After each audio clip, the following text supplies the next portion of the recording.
Hello, everyone, and welcome to the stream. A little bit of a scramble once again. Not like that ever happens. But we're going to be playing Danganronpa 2 again today. We're going to see how far we get. Going with the probably 5-hour stream again. Maybe a little longer, as always, if we get caught up in a dramatic moment. But yeah, gonna give folks a little bit of time since I didn't get the stream announcement out in a timely fashion. Gonna do some of that right now. Yes, very pro, much professional. Pushing buttons. Copy that.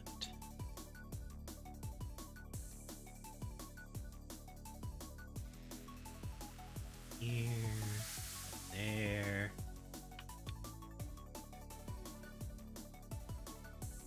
So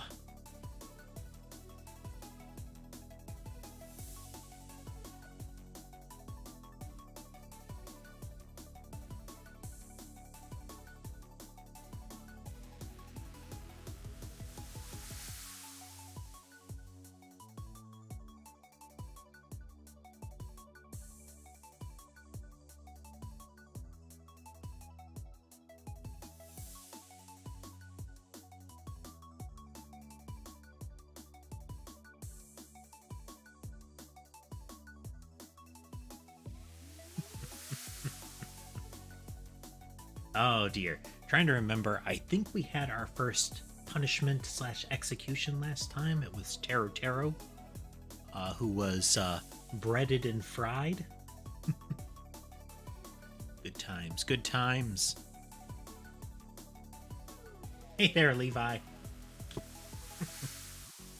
Sorry about not getting the announcements out in a timely fashion. Had to scramble a little bit for a family thing. And then get ready once again.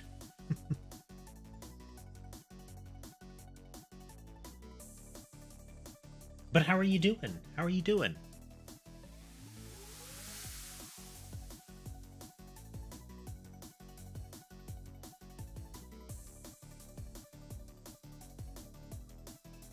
Sammy creeping up on the bed there.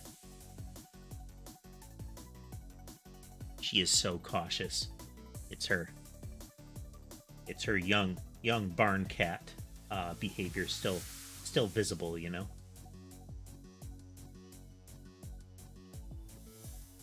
Sky snoozing in his spot and Ember snoozing in hers. You can see one of the siblings in the bottom camera down there. Just see his head.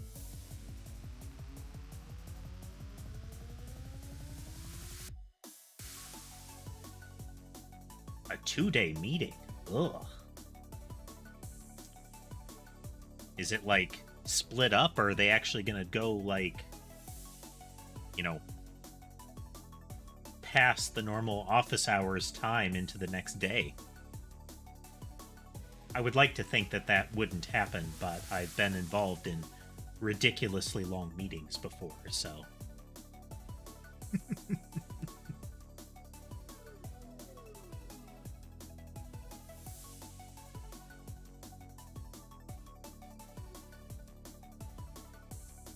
But yeah, Danganronpa, let's get in there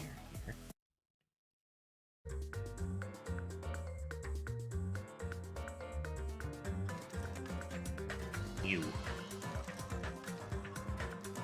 Somehow multiple meetings doesn't necessarily make it better. Is it a, is it a by choice or a mandatory awards banquet and networking party?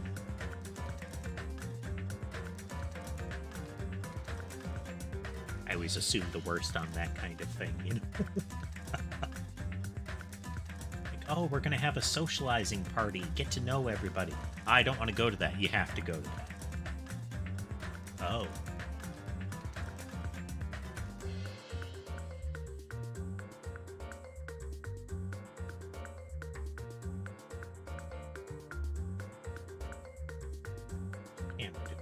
set to? Ah.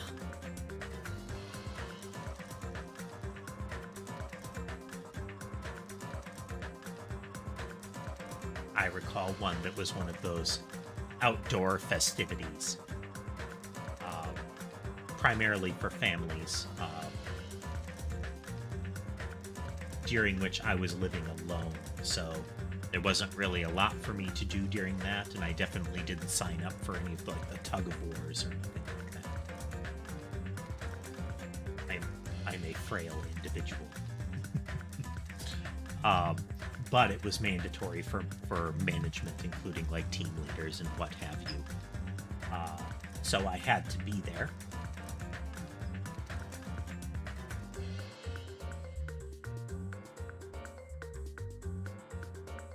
I mean, at least that is a with reason meetup kind of thing.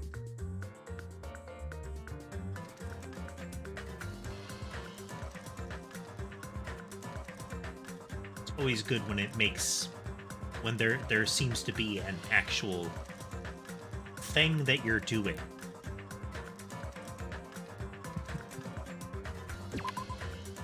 What are we doing after this? For a long time, humans have been taught that if you try hard enough, you can accomplish anything. Meetings. A critical element of a good meeting is a goal. Like, a specific goal to accomplish. And that all of the discussion will aim towards that goal, and once that goal is completed, the meeting ends. If the goal can't be completed, you either continue the meeting or you schedule another meeting. I've had many scenarios where there is no goal to the meeting. It's a general, well, let's talk about what's going on today. Which inevitably is either filled with awkward silences or is commanded by that one person that won't shut up.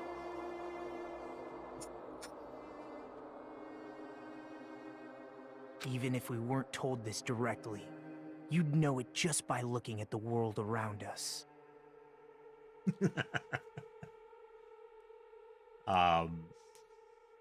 It's one of the reasons that most of the places that try to implement Scrum or Agile or anything like that tend to fall flat because they don't actually understand that all of the meetings in it are meant to be swift, goal-oriented concepts. Like, you'll have a stand-up meeting that is scheduled to last 15 minutes to half an hour, when the whole point of it being a stand-up meeting is you're standing and it's meant to make you uncomfortable and want it to end. So if the meeting goes on for a while, twofold problem is if the standing actually makes you uncomfortable, then you're being made to feel uncomfortable for a protracted period. Or, even worse, because it's being scheduled for so long, they check out a meeting room and have everybody sit down and discuss. That's not the point.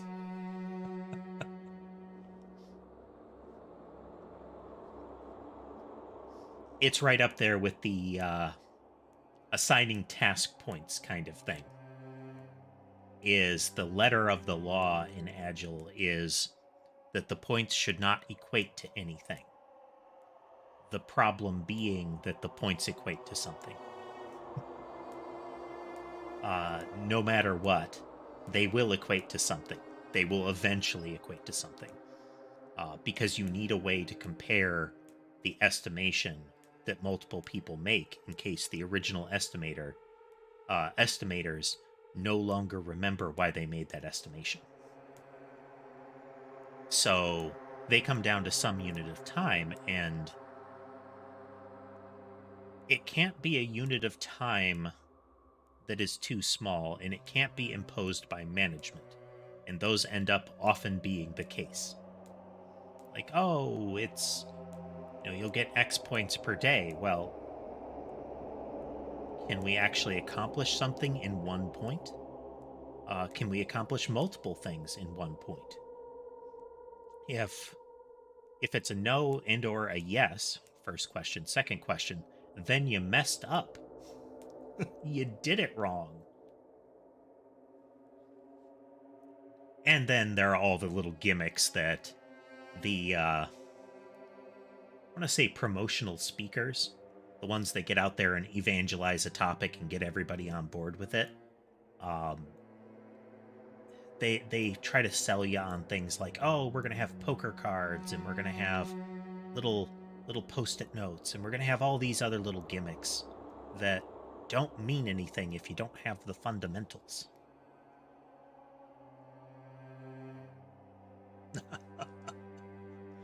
Oh. Now, are you a team that cares about um, regional sales? Like, does your profession set, division, whatever, care about the regional sales, or do they have tasks that are relatively independent of those things? The internet, TV, and newspapers are overflowing with hopeful messages that say exactly that. But people who can't win, people who don't try to win, people who try their best and still can't win. For those that forgot, one of the aspects during the last class trial was that I can't recall his name, but the one that was really friendly at the beginning wasn't the one that was executed. Happily, we got rid of the worst person right up front. Unfortunately, we also got rid of the most useful, capable person right up front. But the really friendly guy ended up seeming to be the traitor, like the one that is trying to get people to kill each other out of some deluded, grandiose goal, and has outright, like, presented himself as that.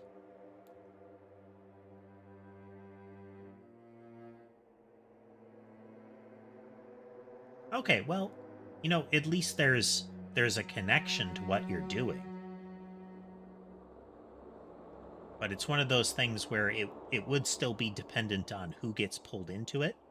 If you're, say, like you're one of the managers or something that's restocking or something like that, the sales can matter. But to some extent, there's also, like, is it the sales of the store? How does the regional sales impact, like, a particular store? All kinds of things like that can matter. And if the right people aren't pulled into those meetings, you have a bunch of bored people that could be doing something else during that time. I think that's another aspect that meetings botch, is they bring extra people in, and the assertion is, well, just in case they need or want to know. And it's that scenario of, well, you're paying them to be in that meeting, right? And what's their effective hourly rate? It's because I've been in some meetings where it's like, we're spending several $1,000s for the hours that this meeting is going. Is that worth it? Did you actually want to spend that much every week?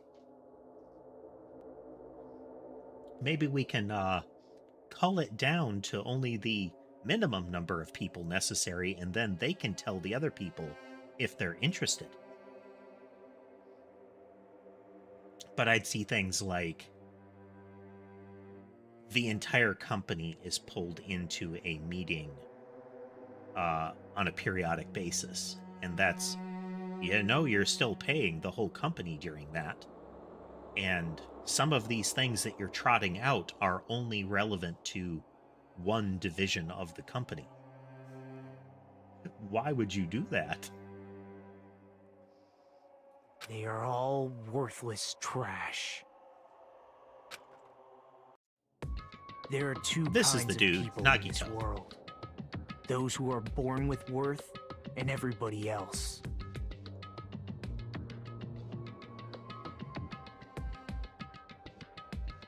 Yeah, that's... It's one of the things that is presented as... The whole concept of quiet quitting was a bad name for what was going on.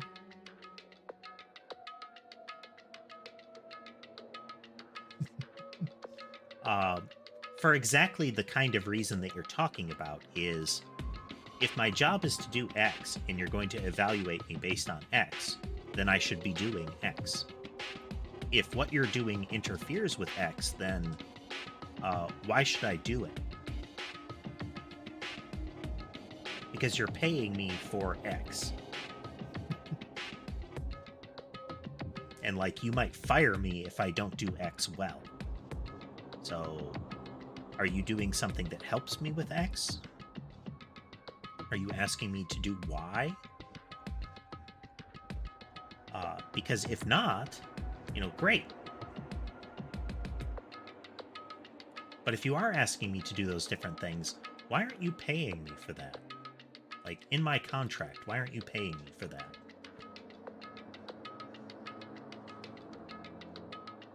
And that's something that companies try to get away with when they have a salaried employee. Sometimes you'll see in your contract that's like, and any other duties necessary for your role.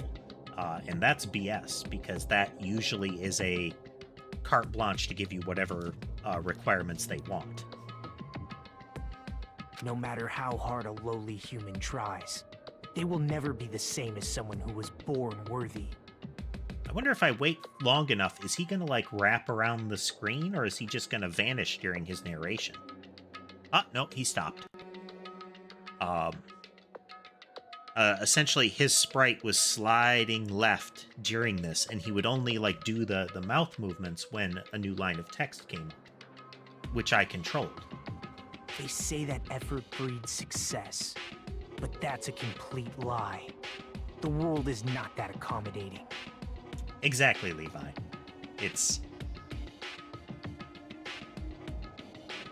There's the assumption in the process when they make you salaried, or effectively salaried, that you'll put in extra time to accomplish whatever task they set you.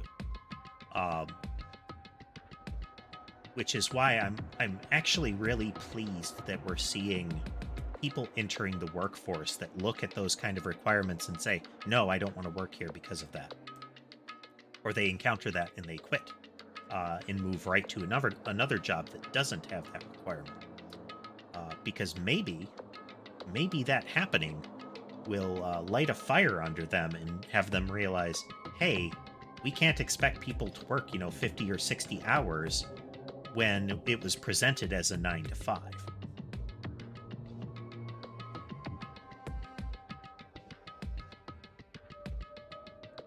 We're going to say it's a weekday's office hours, but we're going to supply you with enough work that you're going to spend a minimum of an extra hour every week and probably have to come in on those off days. Or effectively come in. No matter how hard a small dog tries, it will never become a large dog. No matter how much a penguin tries, there's no way it will ever soar through the sky. What if the penguin gets a pilot's license? Which means unworthy humans will never become worthy, no matter what they do. Nagito went from relatively nice guy to, like, eugenics enthusiast so subtly that we hardly noticed. People with talent don't become talented. They're just born with their abilities right from the start. Like hardcore. That's right. Just like you guys. That's why I have so much respect for you all. Just so you know, what I feel is different from admiration. Admiration is wishing you could be like the object of your admiration. But what I feel is not so self-serving. I mean, some of the people he's looking up to, though, are people that aren't actually born with a supernatural ability. Like, Taro had an acquired skill. Like, he is an excellent chef, but there's nothing implied genetic about him being an excellent chef. He's just really good at what he does. And that's something that somebody could aspire to. They might fail, but they could aspire to it. It's not like he had noble bloodline or something like that. You could argue that Byakuya was actually no, Byakuya was definitely born into it, but it wasn't like an intrinsic genetics thing. It was his family. Like, it wouldn't matter who it was, and Byakuya clearly didn't have perfect genetics in this scenario. But the way Nagito is presenting it is that they have, like, fundamental capability, all of them.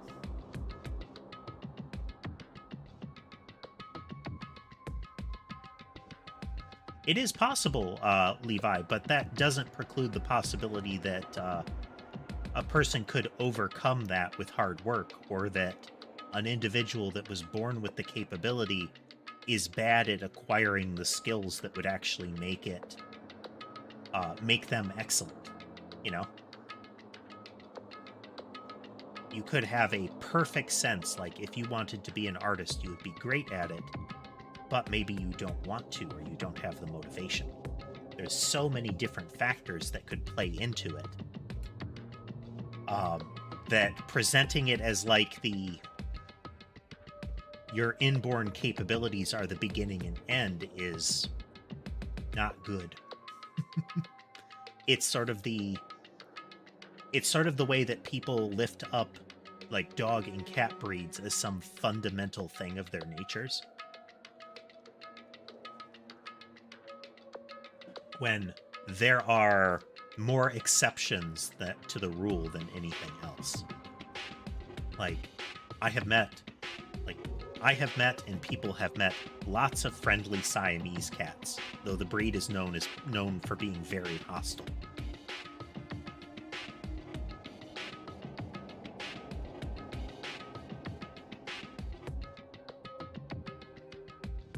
Similar things. The whole, Rottweilers, pit bulls, all of that kind of stuff. Pit bulls and the like are... It's not a pit bull that I'm thinking of. But anyway, there are plenty of the ones that are supposed to be these horribly fierce guard dogs that are friendly as all get out if you don't train them to be horribly fierce guard dogs.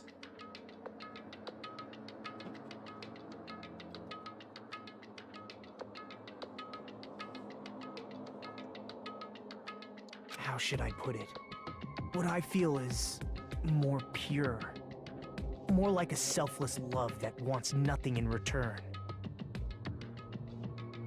Like, for example, the guy that was recently batter fried to death,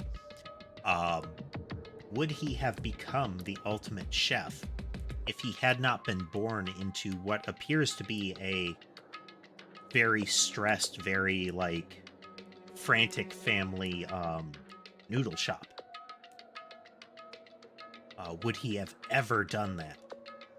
And on top of it, it's, even if you look at it as if he had the opportunity, would he have if it wasn't the family business? Like, would he have thought to become a chef? Or would he have done something different if the family had a different profession, or if he grew up with friends that thought that cooking was stupid? So, I want you guys to believe me when I say... And then we have to factor in the concept that Nagito believes that because these people have superior capabilities from birth, like absolute superior capabilities from birth, that the best way to demonstrate that is with a death game. I don't mind if you kill me. But if that happens, I want you to let me help. I don't care if the killer survives, or if everyone but the killer survives. I just want both sides to do their very best. It's such a terrible... I love what this guy's presence creates, though.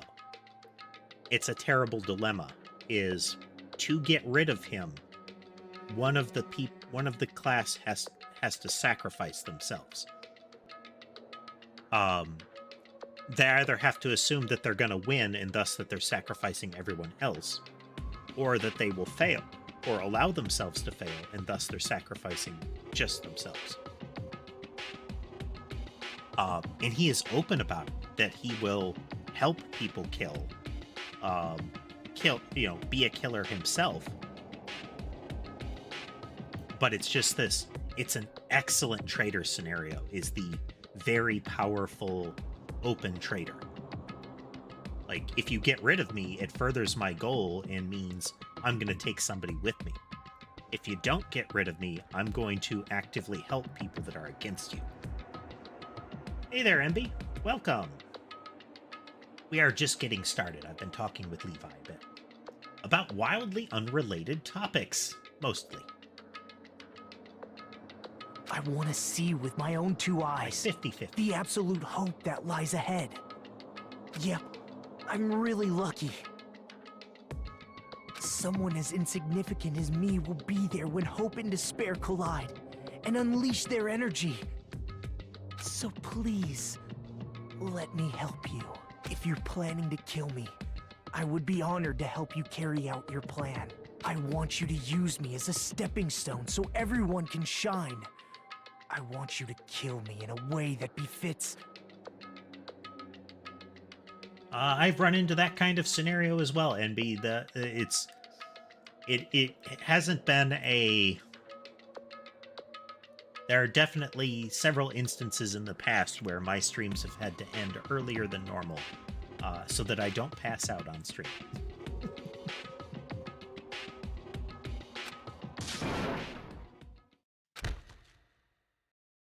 Wow. Somebody else shut up and punches him.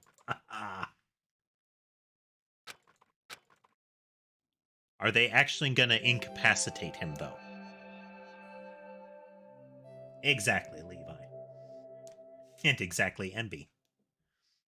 Make sure you take the time you need to rest.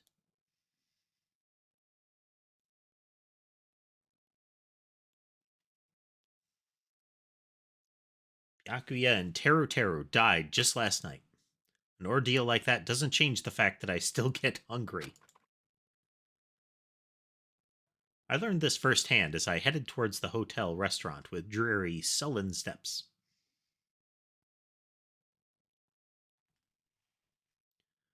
I mean, if they do it for 48 hours and don't rest, I find that more impressive. I have seen folks that do it broken up, and 8, 10, 12-hour plus streams, I could see happening. I could definitely see that happening. I've done them. I had one that was effectively just a marathon stream. I wanted to see if I could do it. And we did. Now, does that take a toll on you? Yes. Should you do it constantly? No.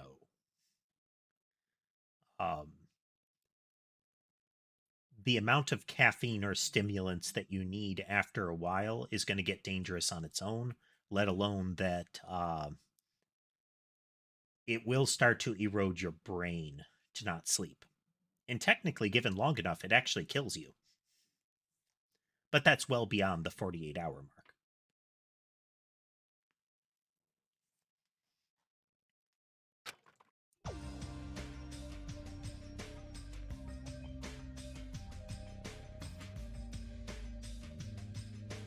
Oh.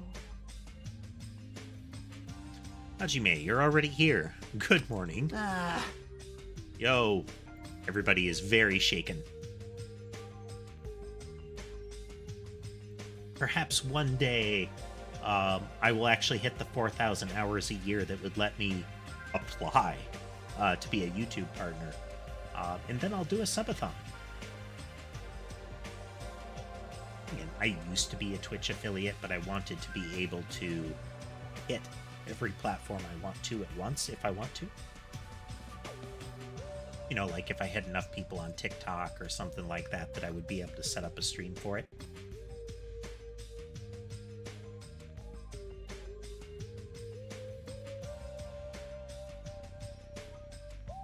And Twitch affiliate expressly forbids that.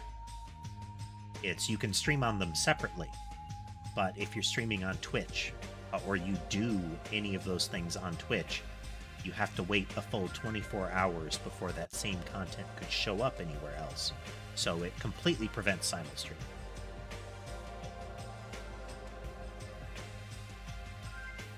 Which ultimately, as of lately, I'm doing better on YouTube than I was on Twitch. I can't say that I would not be in a better place on Twitch by now, but I can say it didn't seem like that was the direction it was going. Metrics.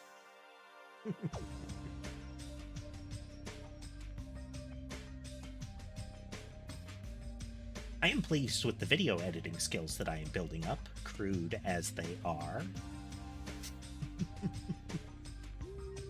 I got, for every stream I create, well, every planned stream, I try to create 2 to 4 shorts. And they get released about a week after.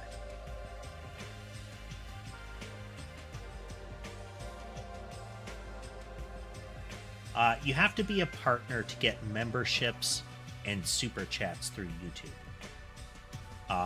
I do have a Patreon and a Ko-fi set up, and I'll continue to. I had it while I was Twitch affiliate, and I'll continue to have those because I want to offer people whatever venue that they want to donate through. Like, Twitch was pretty much a 50-50 cut with most things. With bits, it's not quite bits. I think it's like a 25-30% cut. Anything that you purchase through, say, like Apple Pay has an extra 30% cut off the top. I don't know how that translates to what the streamer gets. I don't know what the ratio is with super chats and memberships on YouTube, but Ko-fi and Patreon are like 10%, maybe. It's not much. So it comes down to what people want to see. Or what people want to do. Like, do they want to see, like, say on a YouTube perspective, do they want to see a super chat? Do they want to see, like, in big, bold background that they donated and that they did the thing? Or do they just want to give money? Because I do view this as hopefully, as aspirationally, something that I could turn into an actual profession. But I also assume that I can't guarantee that. Donations and patronage, which is what, membership and donations are, is patronage, are reliant on people wanting to do it. So I try to supply content that people like, and maybe they'll want to. But I create lots of revenue streams for that purpose. Try to get everything out there because I don't want anybody to feel like they have to or that they should. It is entirely if you want to, if you feel that it will mean that more content that you like shows up. Because that's the important thing, is that you are getting content you like out of the equation, one way or another. Okay, so YouTube is similar, but if that's also on memberships, that's slightly better.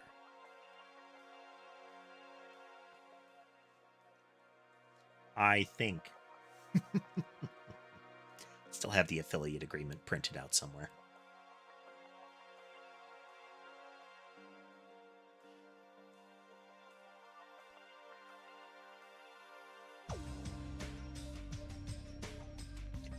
Yeah. On that related topic, YouTube Shorts are very hard to get to hit partner for. you need to be creating super viral shorts on a regular basis in order to be able to apply for partner through that. The kickoff point for YouTube partner, and I know we're very off topic for Danganronpa too, but we're going to keep talking. YouTube partner is 4,000 viewed hours a year, which, we're not there yet. The live streams help. Or 10 million shorts views in 90 days. I do not get 10 million shorts views. I'm close to like 50%. I'm somewhere in the 50% vicinity for viewed hours. I am less than 1% of the target for shorts.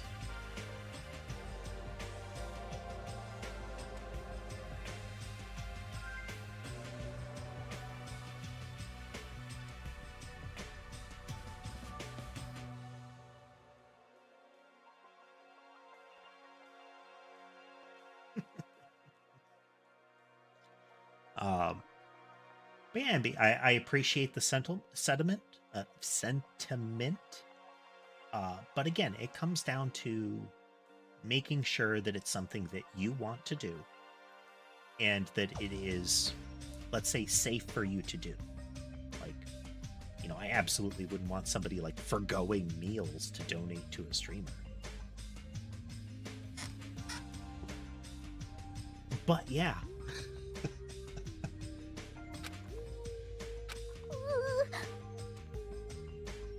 I kind of dread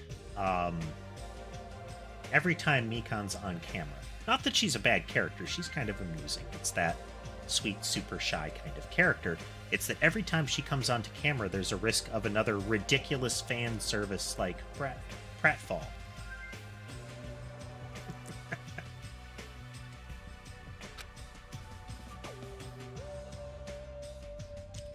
Just as I thought, the atmosphere in the restaurant is pretty gloomy. You just saw one of the people that you thought was your friend batter fried, like cooked alive. And that's after you saw another friend stabbed to death and found out that yet another friend helped do it, or helped make it happen.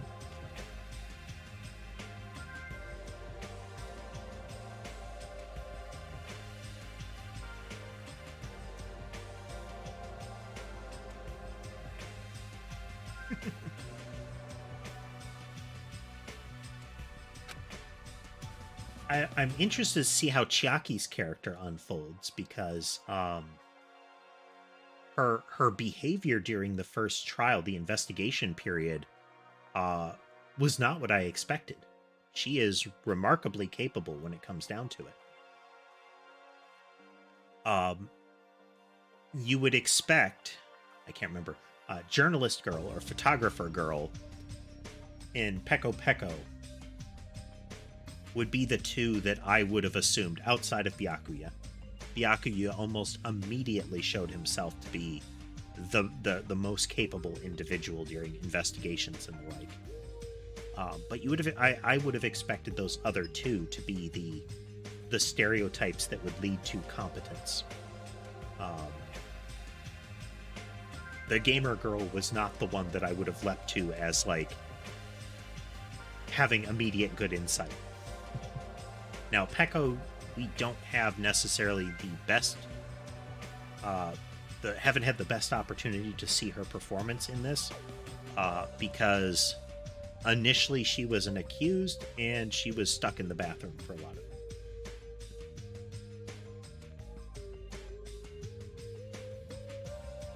Not too surprising with Nekomaru, Ibuki, and Gundam.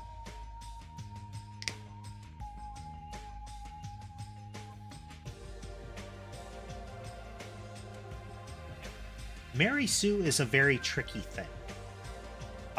Most of the time that people call out Mary Sue is just when the character is very capable, and that's not correct. Now, I disagree with the concept that Mary Sue is fundamentally okay. It is a trope, and tropes can be okay.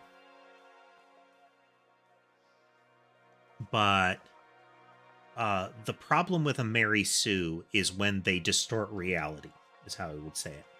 Where the characters all immediately love them, that they are good at everything, and that they solve every problem almost immediately. Like, there's no reason to believe that they won't. Now, the idea of the original Mary Sue was that it was essentially a self-insert character. I think it was Star Trek fan fiction that Mary Sue first showed up in. I could be wrong there. And I think it was Mary Sue, was actually the name of it. But it was that sort of scenario where everybody loves the character, they're better at everything that all of the other characters do. So, what's the point of everyone else in the story? It's less the idea of an amazing self-insert fanfic character. You want to do a fanfic, you want to do a ship, whatever you want. It's not hurting anybody. But from a narrative perspective, like if you're viewing it as a quality story, those characters don't work. Because it is, why must anybody else exist in this story? Why would anybody else try to do something when that character can just wave their magic wand and solve the problem? And that's assuming that the person isn't terrible. Like, the why would you like this person kind of person.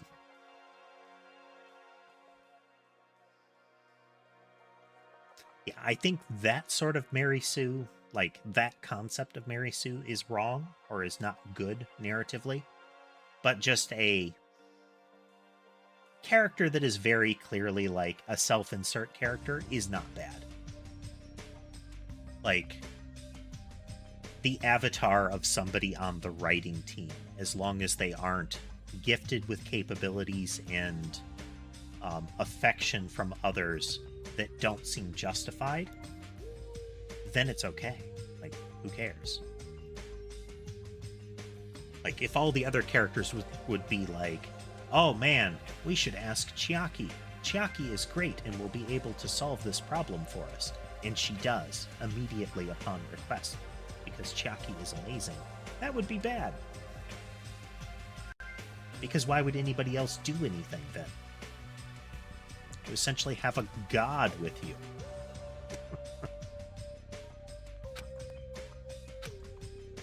But after what happened yesterday, that's to be expected. I still loved the little final argument thing where you're putting together the comic panels, where they had Byakuya get the night vision goggles out and put them on initially. The night vision goggles equipped panel was awesome.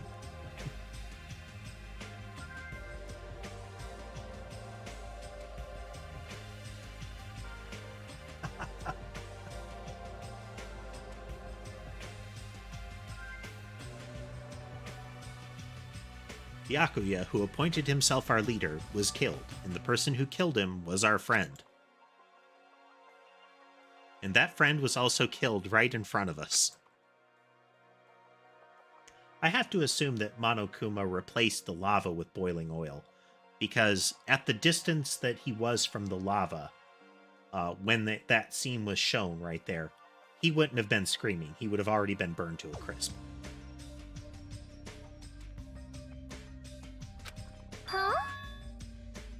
Guys, don't look so good. Your faces all look like you just attended 2 funerals in a row. I guess some people don't feel sad. Cause... That's like, what happened? Byakuya and Teruteru got killed. I'll go! Not talking to you. Why are you always so mean to me? But... I understand about Mr. Ham Hands, but is there a reason for us to be sad about Teruteru's death? Hey! What the heck do you mean? Why? Well, he was a crazy guy who killed someone. He totally deserved to die. Hey, Understand how you feel, but you're going too far. that's weird. Is it alright to defend a killer? Are you trying to justify murder? No. It was not my intention, but Hey! then you gotta hate him more than ever. You gotta hate him from the bottom of your heart. I don't know necessarily about ramp up the hate, but she does have a point. He did kill the other guy. Some stupid piece of trash who committed the lowest crime possible. He deserved to get killed. In fact, I'm rather relieved he was executed. If I could have, I would have totally spat on him too. Jeez! What gives? Does a pea brain like you have something to complain about? Punch her. Do it. Like that. Not about that, but It smells. something smells, don't you think? Huh? Again? It can't be. Tell me, it better not be another dead body. It's not the smell of blood this time, it just smells really bad. Smells bad. Kind of like how a bar or nightclub smells after closing time, you see? Hey, hey, hey! I don't know those smells. You must have had a pretty rough life. I don't know.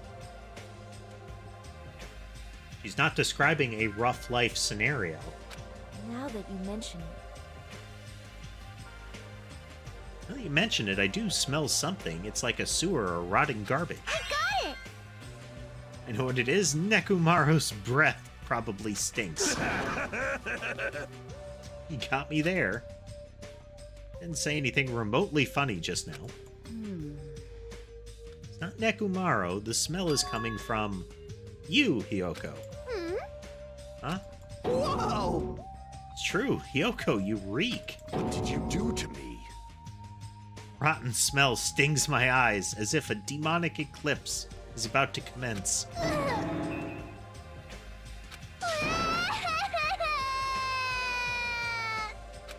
Oh my! Oh, she's crying. Hey! Said it before, but you guys are really insensitive. I don't mind that they have rendered her to tears. That was close. It actually doesn't smell that bad. I mean, as long as I breathe with my mouth.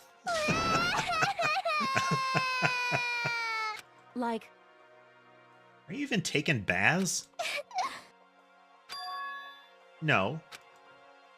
You haven't bathed. Can't help it. I can't tie my kimono sash by myself. hey! Yoko, you don't have to cry so much. I'll tie your sash for you, okay? Really? You can only tie a simple knot, but if that's okay with you, I can teach you. Hey! At least she has a reason, a silly reason, but, you know. A kiss. Hey, Hyoko, you don't have to hug me. It appears you cannot escape. She's taken a liking to you. Welcome to the world of girl love. It's, oh dear, it's slippery when wet. You're suddenly not so tense anymore. It's better than being down forever. If I was all by myself, I probably wouldn't have been able to put my feelings aside and move on like this. So I'll have these guys. I guess I have these guys to thank. Anyway, what happened to Fuyuhiko and Nagito? It seems they are both not here.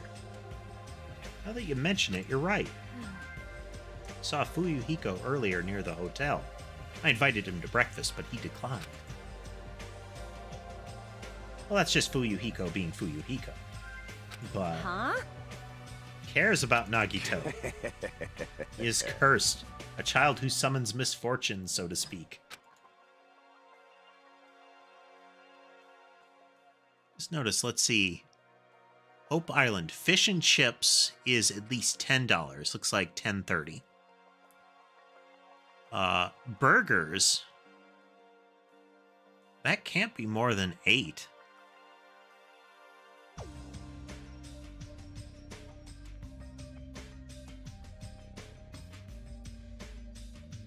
And then there's burgers with a little symbol, but that's a 6.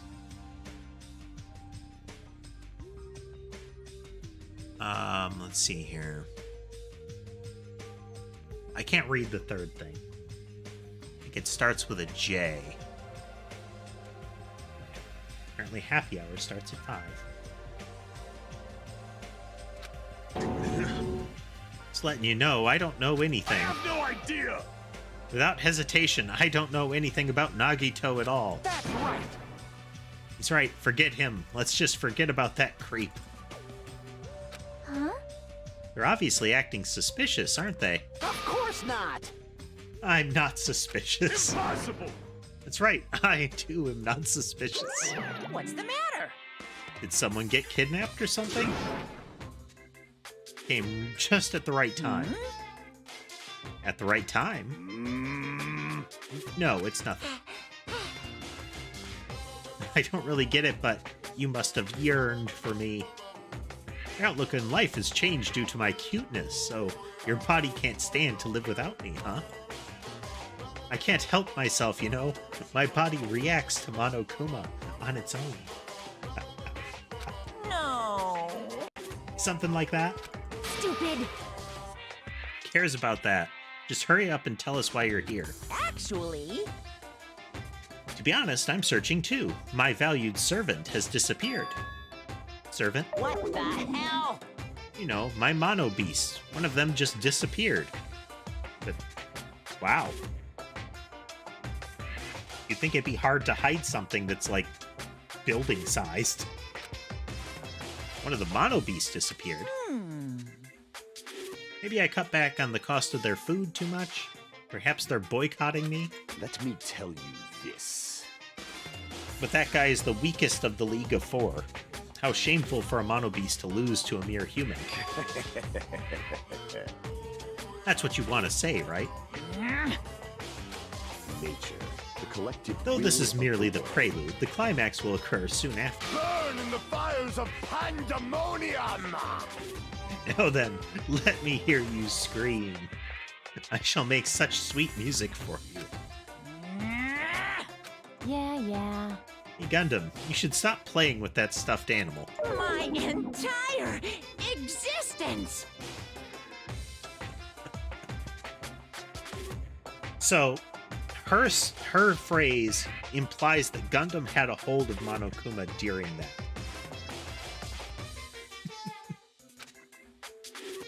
Well, it looks like you guys don't know anything about my Mono Beast either. And it's a waste of time for me to worry about it. I don't want to go bald from worrying too much.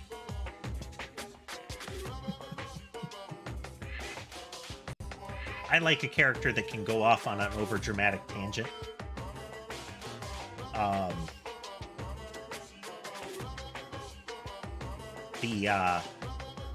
I've done it a couple of times in the Discord. I like to be able to rattle off a Lovecraftian paragraph or two.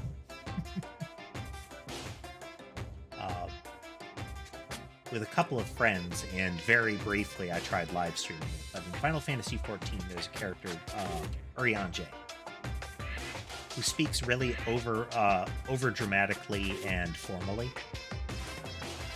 So I had fun voicing him. And Gundam has that same vibe.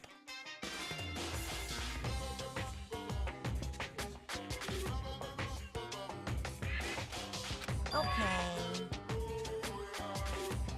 Hey!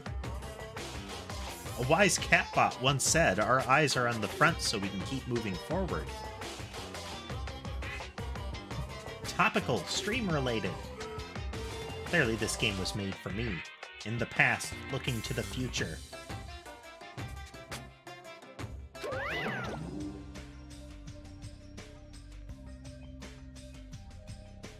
As Monokuma said those familiar-sounding words to us, once again, he disappeared. No way. What do you think he meant just now? He said something about a mono beast disappearing. The only possibility I can think of is... Were you in the middle of something? If so, I can just come back later. Then leave. Sure, sure. Let me see. Let me make sure we have the settings right.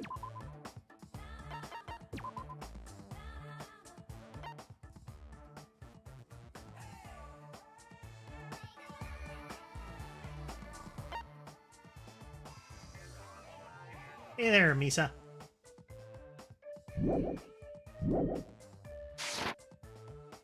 That about better?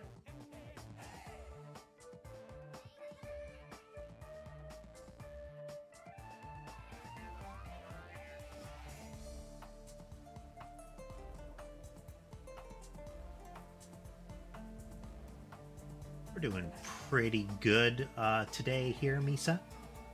Feel productive. I had one of those mornings where, you know, the alarm goes off and you're like, I can sleep in just a little bit more. And then hours pass.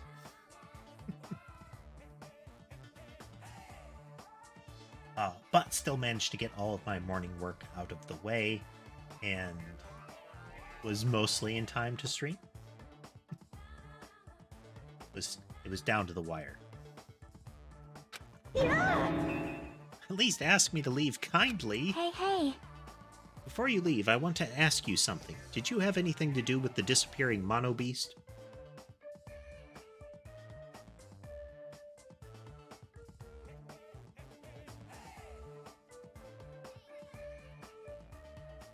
Monomi does have a good theme. I think both of the Monos do.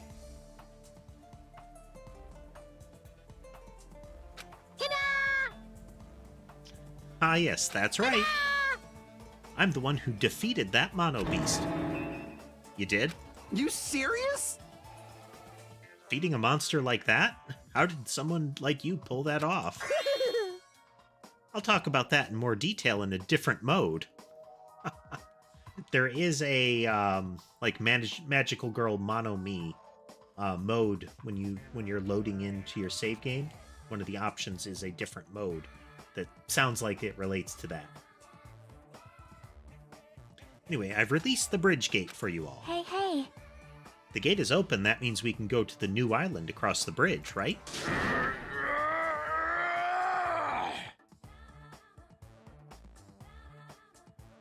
Really does sound like he's pushing one out most of the time, doesn't it? Is that true? That's totally right. Now you can all go to more areas. Let's all get along and live a fun life together for sure this time. I know I wasn't impressed with the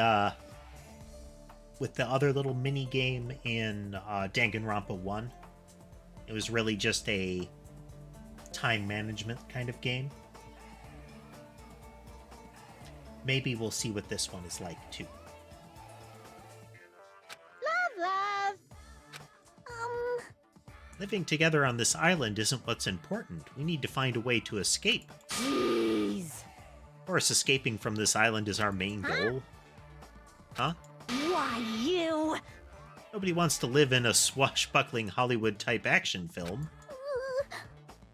To live a life where I can be more average. A life with nothing happening. That's better for me.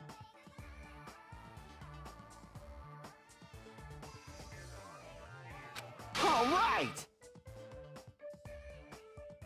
Well, after this one, I believe there's going to be a short break where I need to watch the anime in a particular order and read a synopsis of Despair Girls.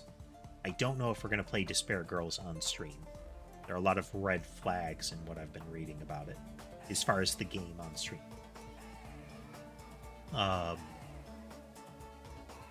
But then we'll move on into Game 3. If you find anything that can be salvaged for boat parts, let me know immediately. Seems that everyone's united on a path that's different from what I had planned. Now then, let us begin. Then let's disperse. The time has come to release the cursed seal. All right. Let's find a way to leave this island. That's impossible. Huh? Leaving the island is no longer possible. No longer possible? What does that... Mono me away! Hey, hey! Hey, Hajime, just leave that thing alone already. After all, she's the same as Monokuma. It's better if if you don't get that close. You're right. Seems everyone's attention has shifted towards exploring the new island. Expecting to find something that'll help us escape this situation, everyone filed out of the restaurant.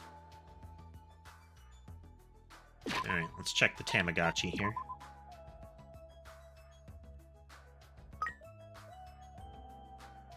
Piggy me.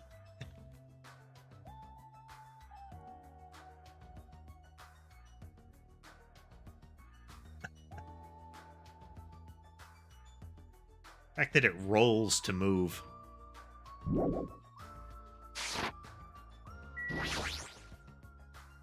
New island, huh? I should go find some clues. Aww. Can't. You promised you'd tie my kimono sash.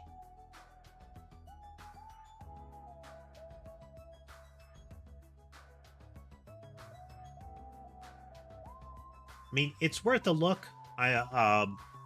Like I said, I've got to make sure that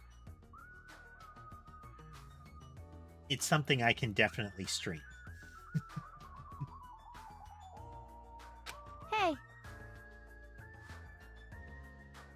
Can do that after finishing. We finish exploring the new island. If I don't hurry and go take a bath, they'll call me smelly again. They're gonna bully me again. Yeah. Good.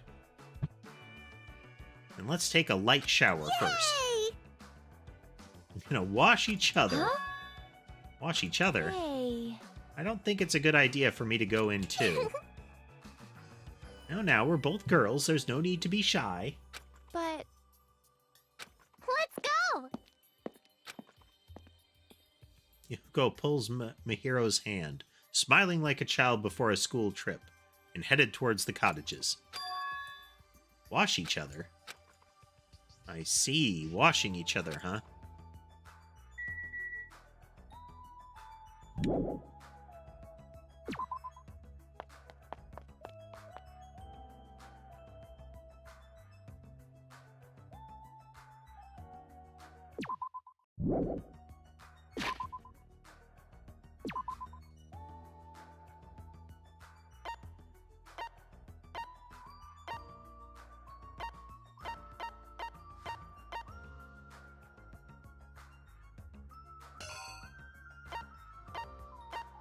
Don't have anybody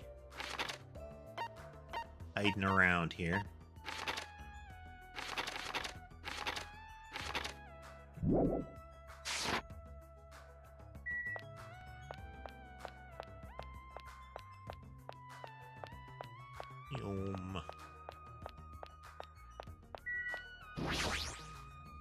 We gotta walk because there's a level up number associated with walking, so we gotta do that for sure.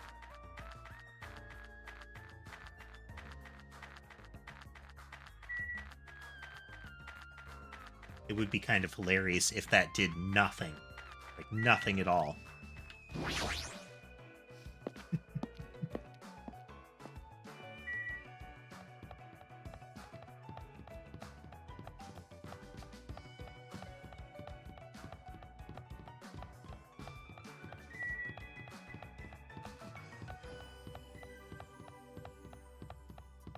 Yeah, those are some intense waves, you know?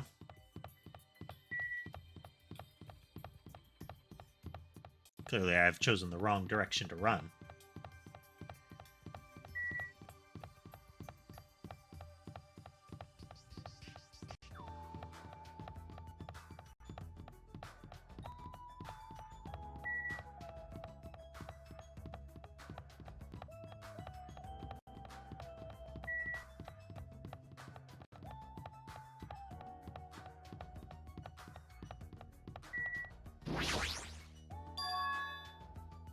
The mono beast that was blocking this bridge is gone, plus the gate that was blocking the bridge is now open.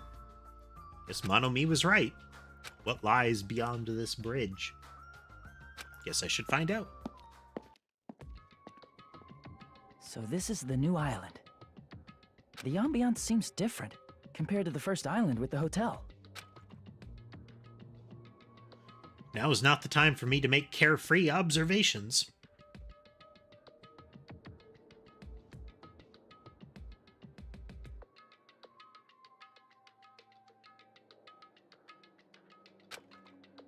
There might be a clue here that tells us how to leave this island. I need to find it.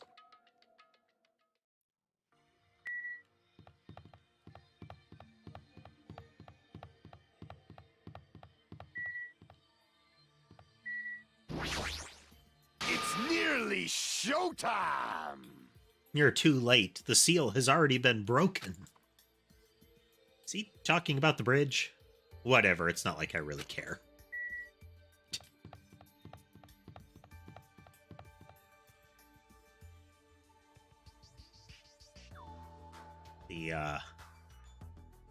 The strangely posed recumbent pig on a burger bun.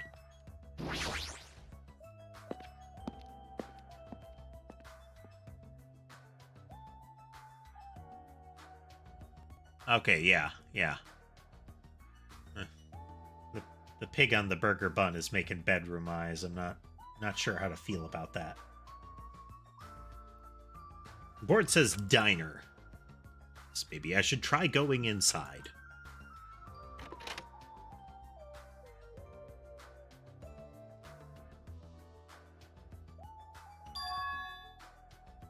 Looks like. Huh? Oh, it's you. Dumbass! Trying to eat right now. Go away. Fuyuhiko suddenly started yelling at me as he held a hamburger in one hand. Wait. Hold on, why is he here? Wasn't at the restaurant. Why does he know about the new island? Why are you here? How'd you find out we can go to this island? A monkey or something? Do you not understand human language? Shut the hell up! Told you to leave me alone when I'm eating. Jeez. An annoying person went out of their way to tell me. Annoying person? Then I found this place and now I'm eating here because I'm hungry. Mystery solved. Happy now? Get out of here and go somewhere else. About that It's got annoying nothing person. to do with you. Mind your own business. Actually, it does have to do with me. I don't know what you're thinking, but we're all in this situation together.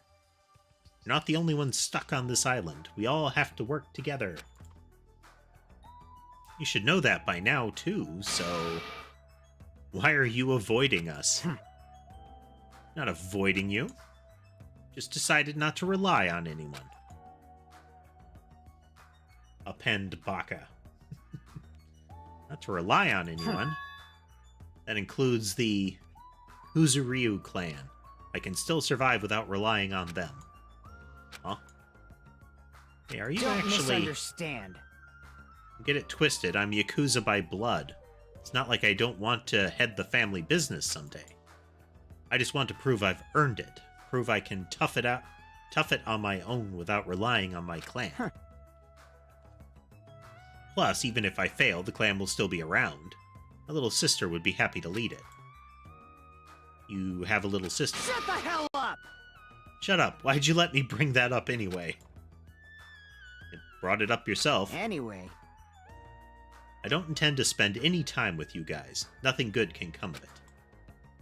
Nothing good can come of it. Isn't it obvious? In this kind of situation, interacting with others will just shorten your lifespan. These idiots, Byakuya and Teru Teru, are proof of that. Plus, it'd be frustrating to be held back by affection when it's my time to kill. You're still saying that? Of course. I'll sacrifice the lives of everyone here if it guarantees my survival. Even if you don't actually mean that, you're awful just for saying it. You're the one who spoke to me without my permission, so don't get angry at me. You're so upset you don't have to stick around.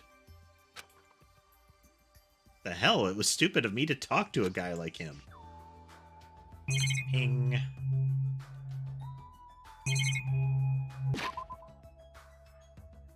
Button.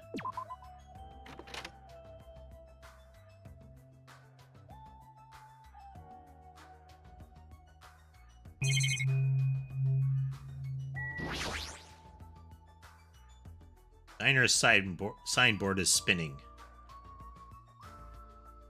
Like, really disconcerting mascot they got there.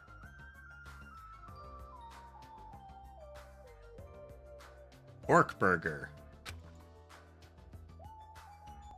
Spinning restaurant signboard on an uninhabited island is kind of freaky.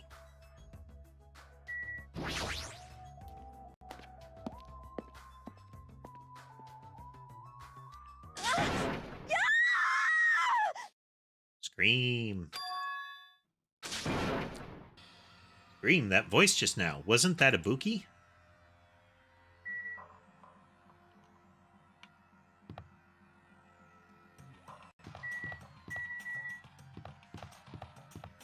Okay, kind of a pointless area, I guess. Scream came from behind the building. What happened? Ah, okay, you can only walk on the path.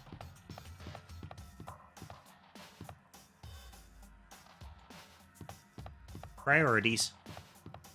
There's a collectible. We can find out what's wrong with her later. Huh? Are you serious?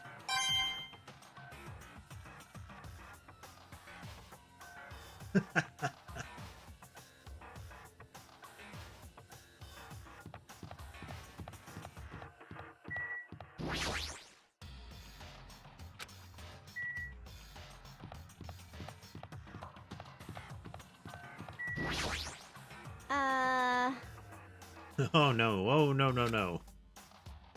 Buki, are you alright? What happened? Emergency! This is bad. I'm panicking so much I don't even have time to space my words. She's a bit fourth wally, isn't she? What's going on? The killing started again. Huh? Pointing! Look over there. Glance toward over at the beach where Ibuki was pointing her finger.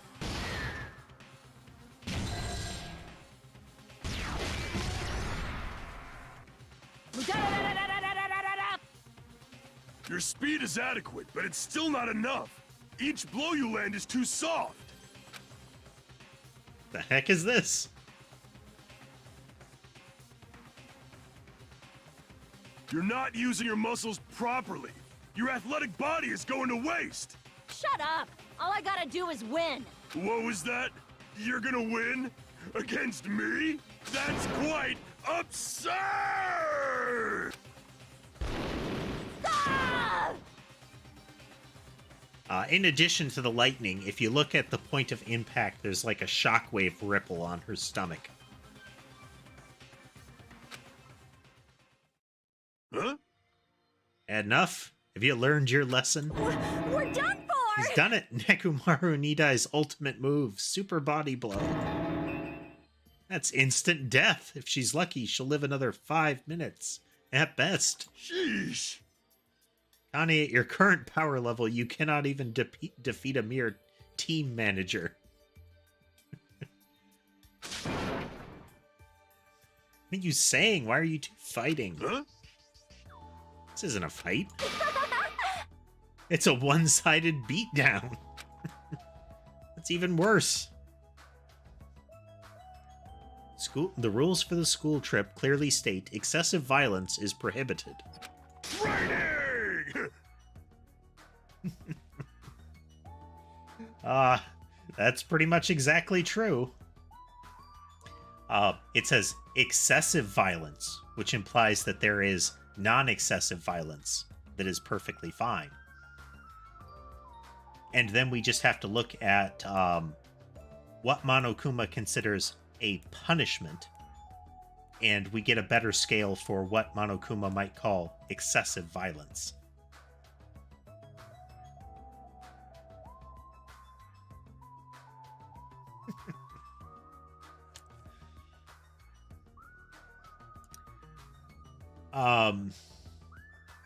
Card game battles. Much of the 4Kids version is terrible, of course. And in general, it's a goofy series. But I have to give the Yu-Gi-Oh! Cartoon incredible credit for drawing a single card one of the most dramatic experiences you could have in your entire life. Like, they spend way more time on drawing a card than you would ever expect. Both the monologue leading up to it, the act of drawing it, and then the monologue that happens after they have drawn the card before they even show it to you. Like, that's some amazing padding. That's like vamping for time times 10. It's kind of like the Death Note scene with the potato chip.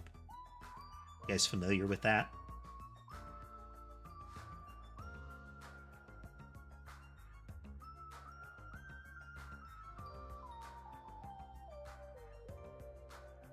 Where, at least during the first season, what is definitely the main character is sitting at a desk, hiding what he's actually doing. And as part of his plot to hide what he's doing, he is eating potato chips. And the scene includes him pulling a potato chip out of a bag and very dramatically in his head monologuing that he's going to take this chip and eat it. And it is presented so dramatically. Just amazingly. And it is him eating a single potato chip. Like, biting the chip.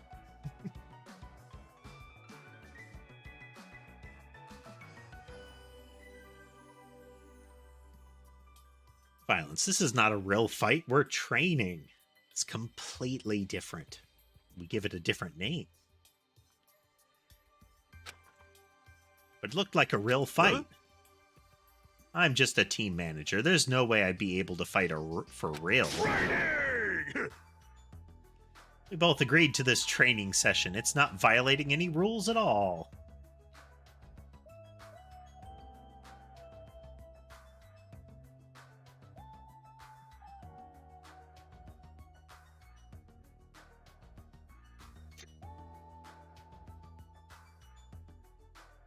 Oh, it's not a murder. It's a one-party consent ending of a life.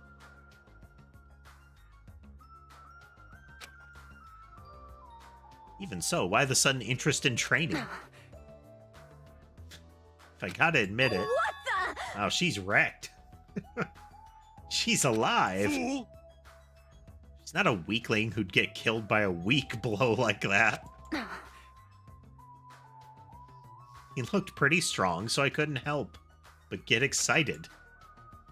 Thought sparring would help me burn off some of this energy, but I lost. More importantly, there's a lot of strong dudes in this world, huh? Aw. A bunch of battle-loving troublemakers. I see. Kane, it seems you're the type who learns through actions rather than words. So I shall give you one piece of advice. How you use your body and muscles, your positioning and your timing, it's all half-assed. You're not utilizing your ultimate gymnast talent well at all. Pay attention! Basics. Make sure you understand the basics. You'll always be second-rate if you just rely on instinct. You. Shut up. Then... You understand what I just said, come see me. When that time comes, I will fight you once again. Don't forget. You better not forget what you just said. My desire to win is pretty crazy. I'll show you my serious side. I won't give up until I beat ya. With wobbling steps, Akane left the beach. However, She fought that fiercely with just her own style. How ominous. My hands are still numb. That girl. She's probably gonna gonna get even stronger. yeah, you're probably right. What kind of conversation is this?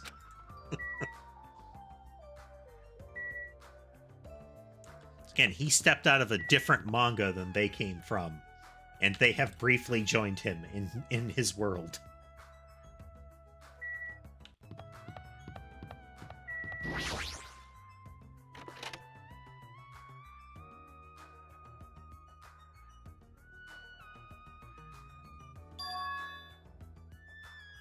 Beyblades were one of those strange creatures that were after my time. What was another one? There's one that's like these little magnetic marbles that you have to like roll onto magnetic cards or metal cards. I can't remember what that one was. Byakugan. Yeah, that's right. Like,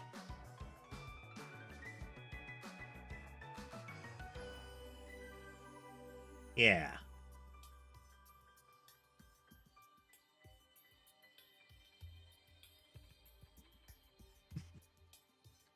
Like, it's another one of those ones that's made really dramatic because of the anime, but functionally, it's, you know, it's not that cool.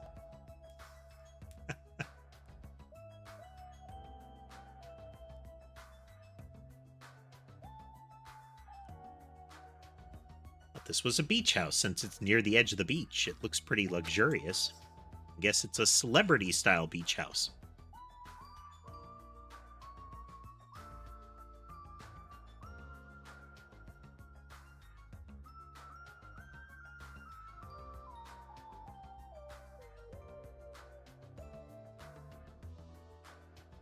I actually watched a video synopsis of all of the different types of those little marble things that they released, and it was kind of absurd, the lengths that go into how that is played. Little ones that, when they unfold, they launch other ones.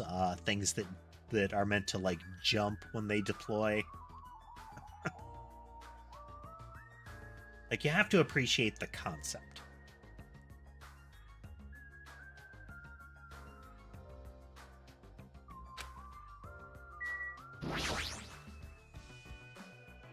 A lot of drinks here, like water and coffee. But most of these drinks have colored dyes that might be bad for your health. Can we drink these for free? Oh, all kinds of stuff. Click. Door leads to the beach. As for now, I should look around here more.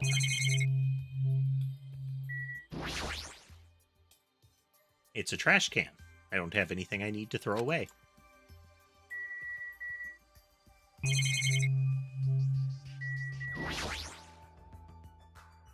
The strange perspective of the kind of paper cutout world that is in Danganronpa continues. Fancy looking bench. Looks like something you'd see at a resort. Looks like this is a closet. The inside looks like a small storage room. It's almost like a walk-in closet. There are surfboards arranged on the shelf. But I'm not into surfing, so it doesn't really matter to me.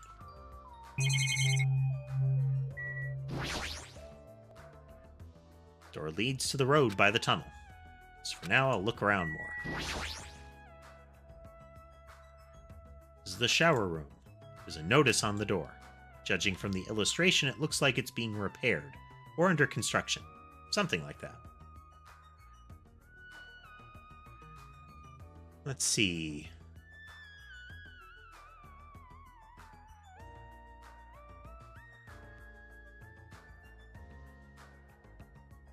Something is still required.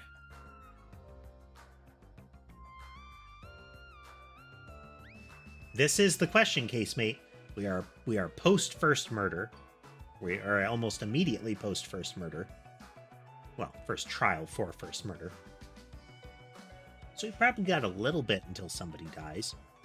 I mean, mechanically, we've definitely got some time because we haven't gone to free time yet.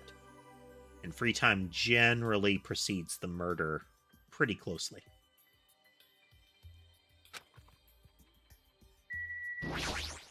Yo!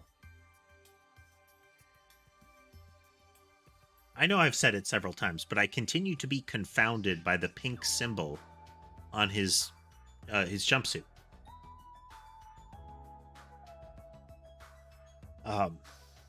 Like, at what point did they decide to put that symbol there, and why?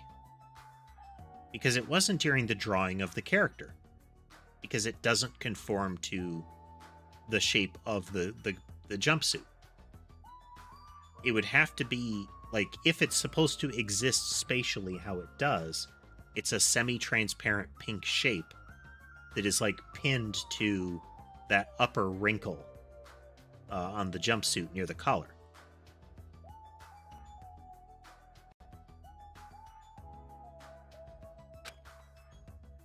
Shower is out of order, but the ambiance is nice, and the fridge is stocked with loads of drinks. Plus, the beach outside feels so private. It's awesome. Compared to the two urban seas that are full of trash and debris, this place is completely different. We're the only ones on this island anyway, so anywhere we go is a private beach. Hey! Hey, don't shatter my dreams like that. That's right! More importantly, why don't we splash around at this private beach? Awesome, totally awesome.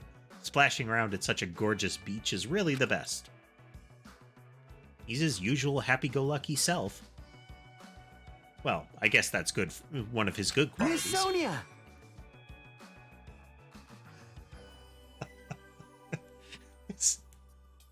His sparkly-eyed form. It's kind of adorable.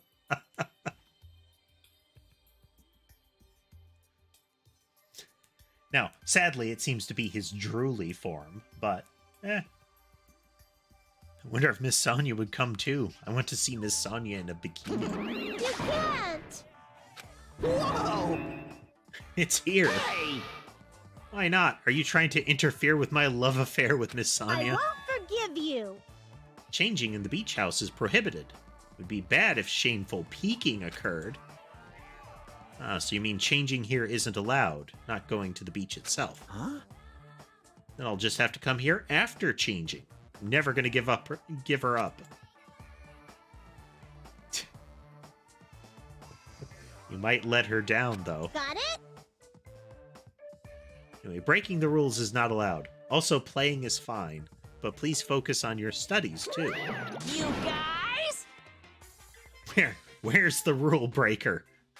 Beat the crap out of them. No questions asked.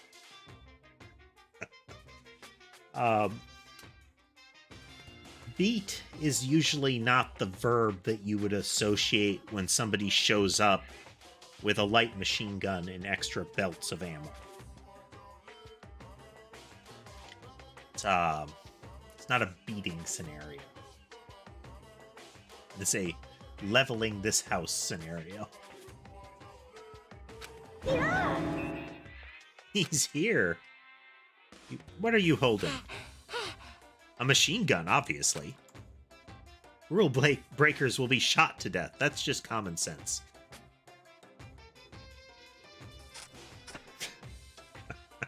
Hey! It's common sense where? It's not like we're under a military dictatorship. I want to shoot something. I know I'm not allowed to, but I really want to shoot something right now. Ah! I mean, once you find yourself holding a light machine gun with lots of extra belts of ammo, the urge to shoot something probably rises. Hold it Control in! yourself. Hold it in! I have iron willpower, so I'll endure it, no matter the cost, until the day someone breaks the rules. Then I'll let off all this steam. So you can see, it's very dangerous, so please refrain from changing at the beach house. It's totally bizarre, and they're annoying. I feel very tired all of a sudden.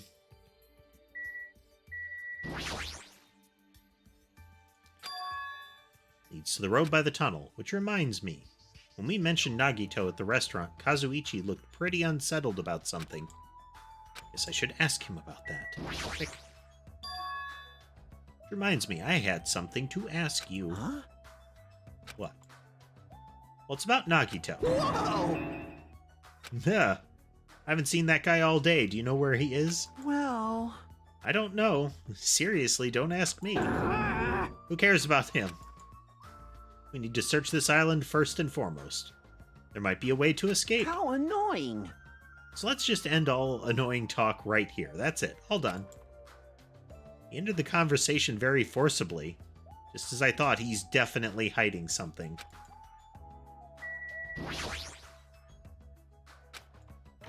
It is the most sus individual.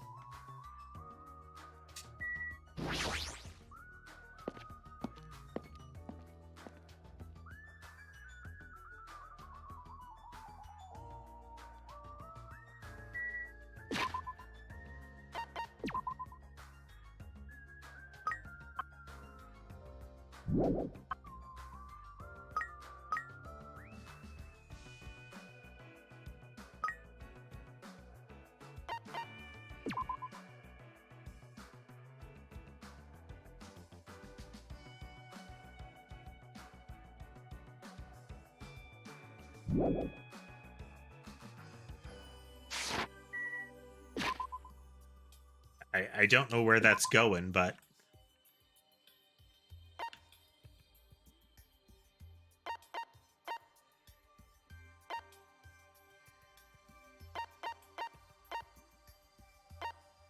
Pharmacy and the library have further events.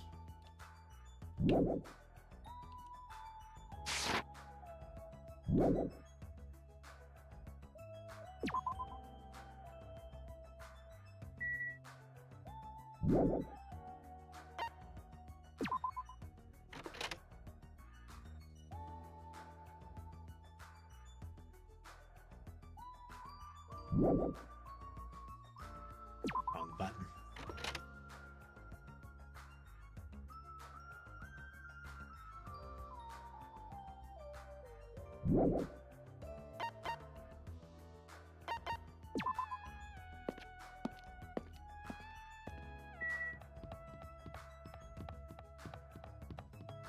Yeah, full-on classic diner.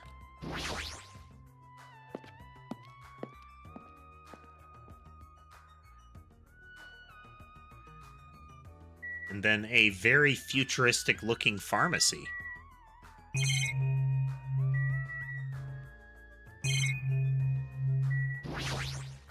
Supplements. Crammed with a lot of stuff that looks like medicine. Unlike the medicines I'm used to seeing, these ones look way more potent. Somebody's gonna get drugged, I bet. Squeeb. What's with you?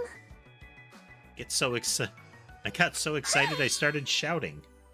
I was so happy that someone talked to me. Before, people either hated me or were grossed out by me. Those are such sad choices. More importantly, is this a drugstore? Looks pretty spacious.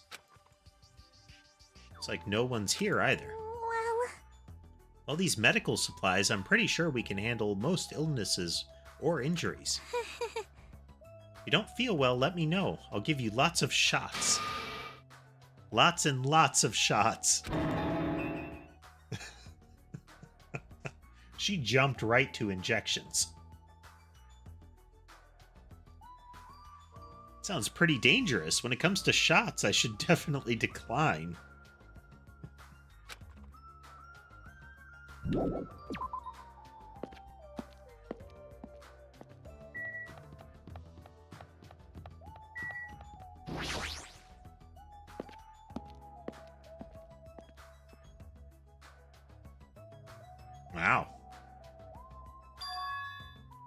It's an impressive amount of books. It's like at least 4 floors of them. Probably a library, but nevertheless, it looks pretty overwhelming.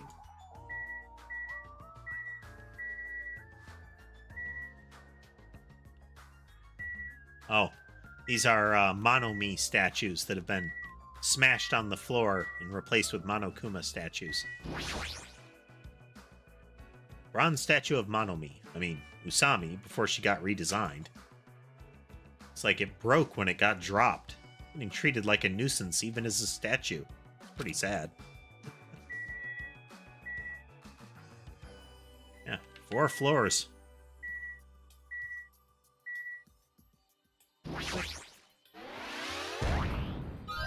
Huh? I've been found?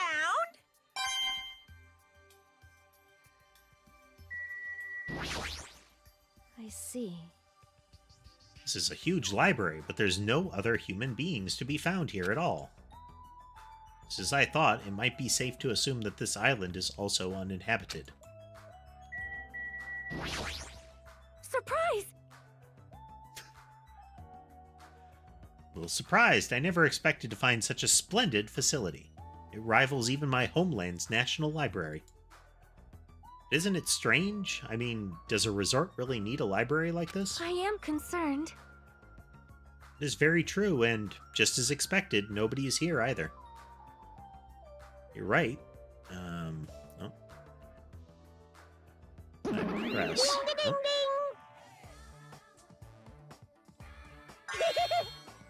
Not that button.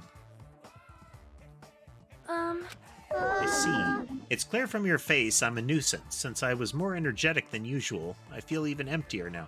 I've accidentally triggered auto, but I don't know which button to press to stop it. And what about your explanation? Well, you're all basically students, right? I was thinking you needed a place where you can do homework. Ta-da! So I've prepared this library. Prepared? You?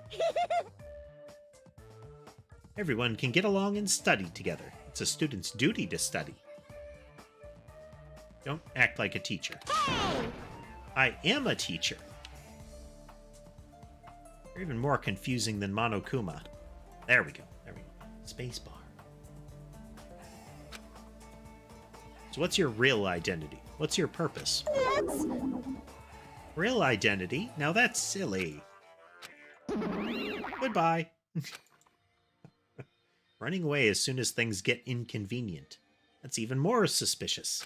However... I cannot believe that she is the one who prepared this grand facility. Yeah, she's probably lying. I see. According to this island's guidebook, many of their guests are wealthy and stay for weeks at a time. Which means... These are probably things that they donated. Hold on, did you say this island's guidebook? I found it in this library. Would you like to take a look? There's the statue.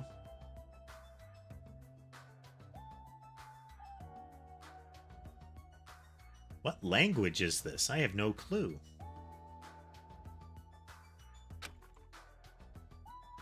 Then... She'll read it on your behalf. I mean, it looked like English. You can read it? I am fluent in 30 different languages. It is a requirement for members of the royal family. 30 languages? Does the royal family have a limit?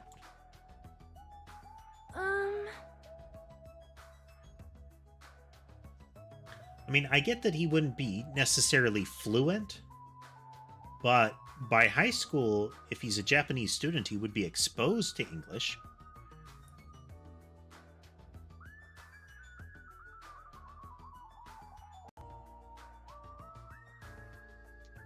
Jabberwock Island is a small island in the Pacific Ocean known for being a paradise of eternal summer.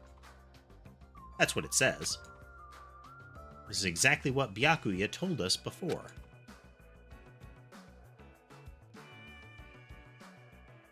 "30 languages is a whole lot to be proficient in, let alone fluent in.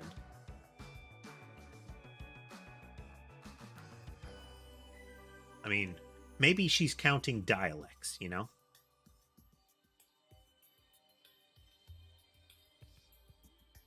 Jabberwock Island consists of a small central island surrounded by 5 other islands. The outer islands were developed as resorts, while the central island houses a large administrative building. Huh? It is strange, no? I mean, the central island of Jabberwock Isle. There's no sign of any buildings at all. The only things that were there, Monokuma Rock and the park, were. Also, according to this guidebook, it says that there is a bronze statue in the lobby of that building, which symbolizes the island. Isn't that...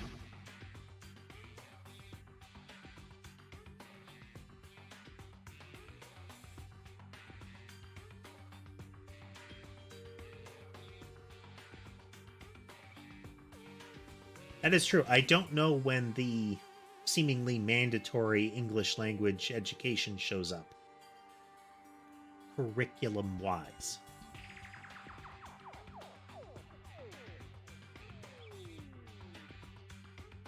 Talking about that bronze statue that turned into the Monobeast. That statue was in the middle of a park, not in the lobby of some building. Please wait. That is not all. There's another description that strikes me as strange. According to this guidebook, the only way to travel between the 5 islands is by boat. Huh? While some people wanted bridges, critics worried about their effect on the environment, so none were built. What does that mean? Then, what are we using to move between the islands? What kind of question is that? Like, I get that the guidebook says that it was supposed to be boats and they decided not to build bridges for a reason. But those are clearly bridges, and you walked across them. And then you ask, what are we using to move between the islands? The bridge that you walked across. Is this a translation issue?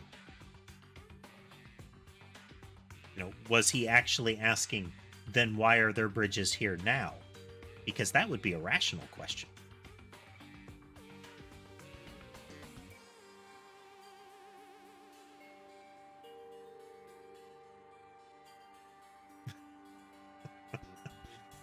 Just...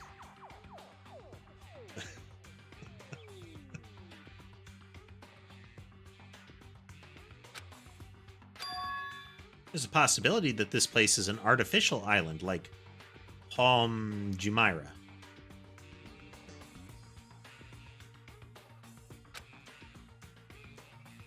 Artificial island? Well?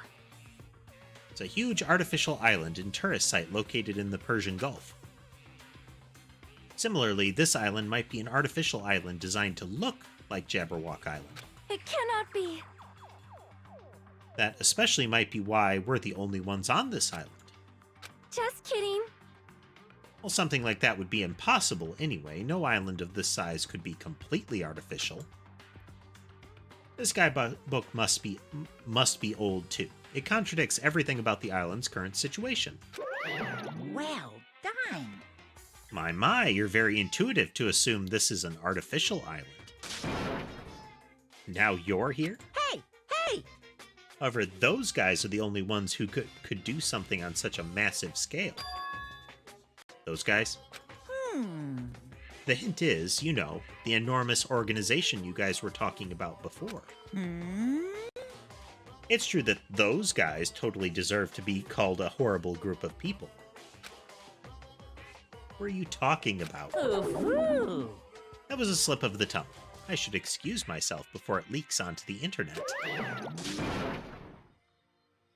Hold on a second.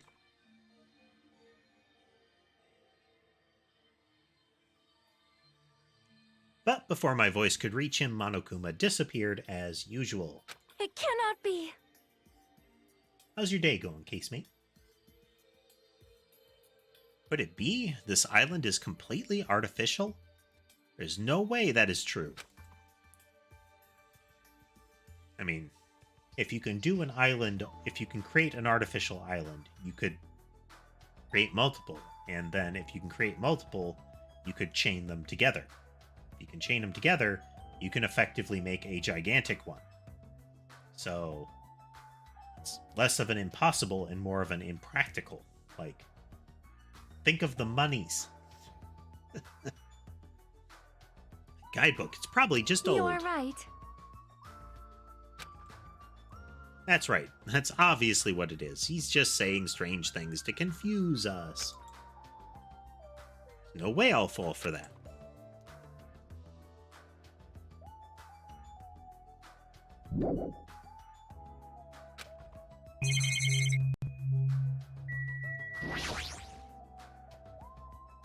Books on this shelf. What language are they written in?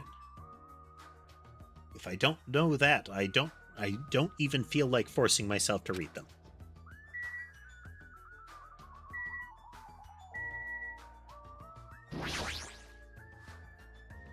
It's a bronze statue of Monokuma. Looks so arrogant. What lame taste.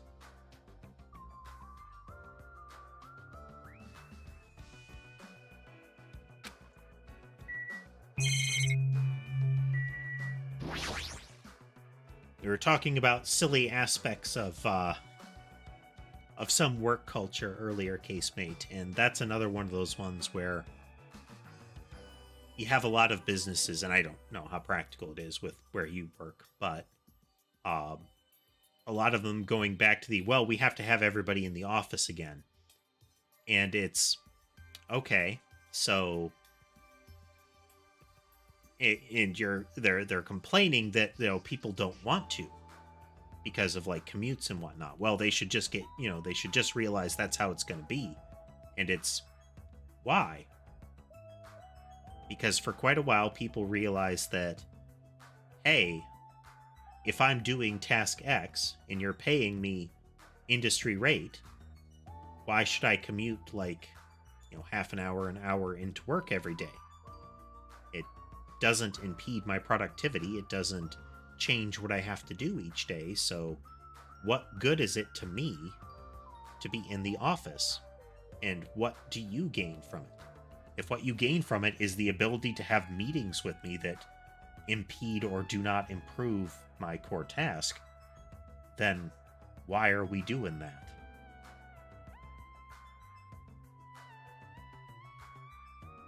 And there are circumstances like that where you can't work remote.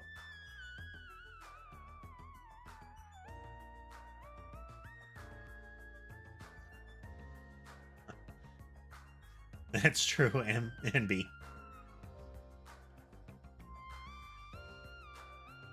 You know what you guys need to take your mind off of all the murdering that you're going to be forced to do?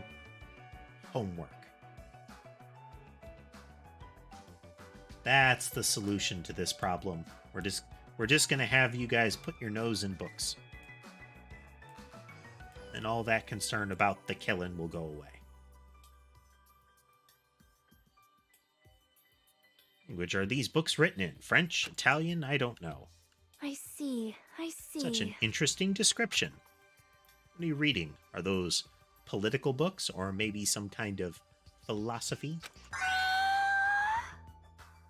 The newest issue of Occult magazine. It breaks the lid off underground mysteries and the wonders of the world. That's quite a surprise. You are wrong.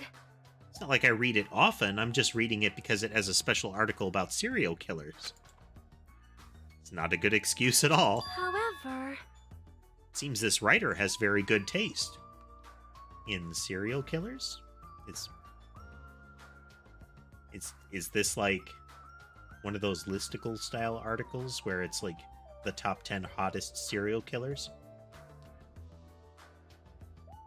Take this quiz and determine which serial killer you are. I mean, even Genocide Jack is mentioned in this article. Hey, callbacks. Genocide Jack or whatever. I feel like I've heard about her before. I like how they said her before. Because it was kind of a they presented it as a reveal, is that Genocide Jack was actually a girl. And that, if I recall, Genocide Jack has said, call me Genocide Jill. And then they randomly would do it, like, they would very occasionally say Jill, but would still say Genocide Jack most of the time. But why is it that he sees Genocide Jack and says, I feel like I've heard of her before? Like, is this that the identity of Genocide Jack has been revealed? Most tight.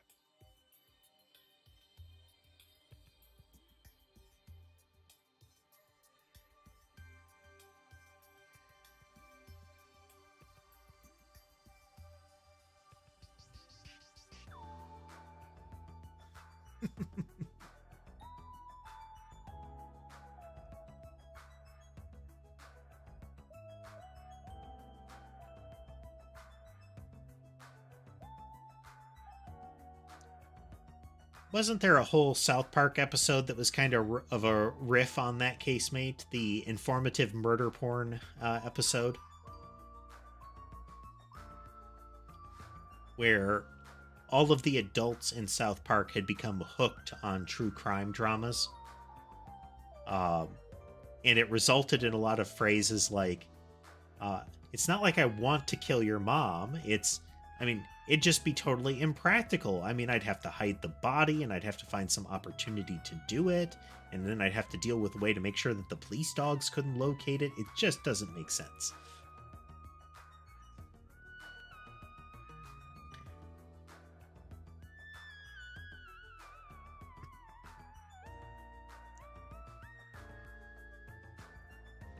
Genocide Jack is an alleged Japanese serial killer who has a reputation even among casual internet users. She is very popular among youths and is known for writing messages in blood at the scene of the crime. Wow! Apparently, she's a high school or middle school student who wears a sailor uniform.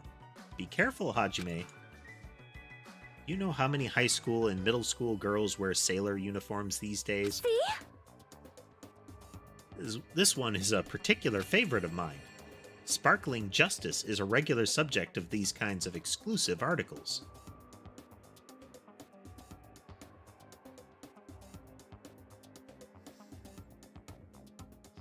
I like the idea that there is a serial killer called Sparkling Justice.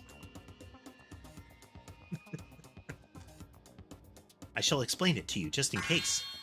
Sparkling Justice is a serial killer who calls themselves the Ally of Justice. Also, Wearing a wide variety of hero masks, Sparkling Justice is a delightful serial killer who only kills criminals.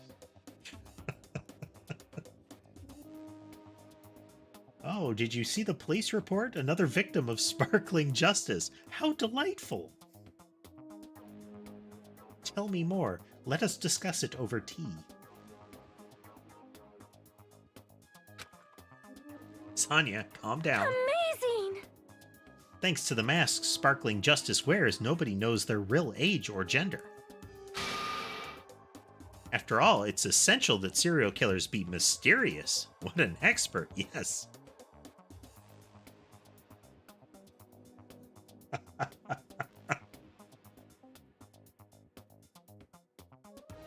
Hey, Hey, you two, I've been listening in for a while now, but why are you talking about mere murders with such enthusiasm? I haven't done any talking. please wait. Please hold on. It is a mistake to refer to those people as mere murderers. She does. She totally has, like, a picture collage on her bedroom wall of murder scenes, you know?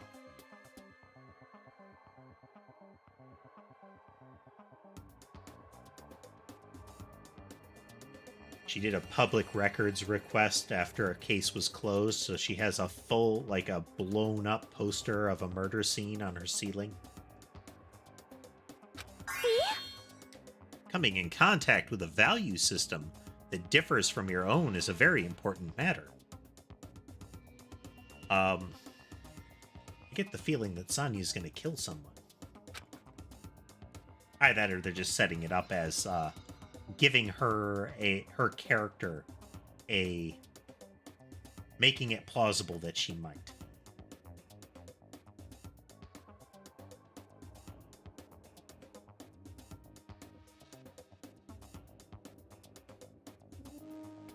Yeah, it creates a circumstance where it has just become more believable if she does kill, and it made it so that somebody could look at her and say, yeah, but she does have this terrible fixation on killing. Serial killers, their value system is very different than the norm. What a marvelous existence. She is totes intrigued. Is this kind of like a young lady crushing on a total bad boy type of situation? Regardless, it's clearly different from a princess who's obsessed with serial killers. Hajime. Oh, it's you, Chiaki. What happened? Well, I'm letting everyone else know too, but can you come to the ancient ruins on this island right away? You can, right? Right away. Okay, hurry up. Based on her pushy tone, she might have found some kind of clue. Then I guess I should head over to the ancient ruins. Oh, they teleported us. Nice.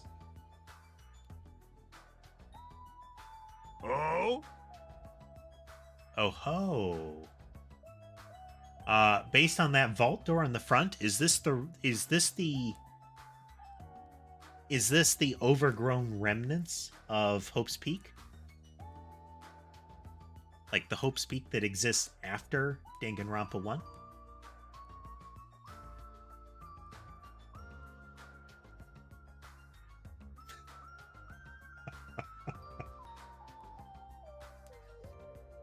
That's right, MB. One of those pastors who also is a little too old for how they're dressed and how they're speaking.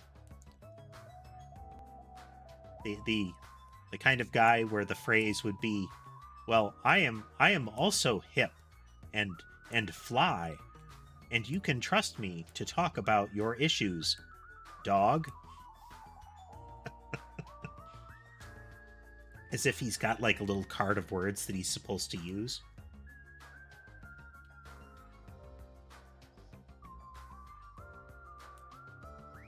Heck is this? Such a gigantic building. however, Yeah.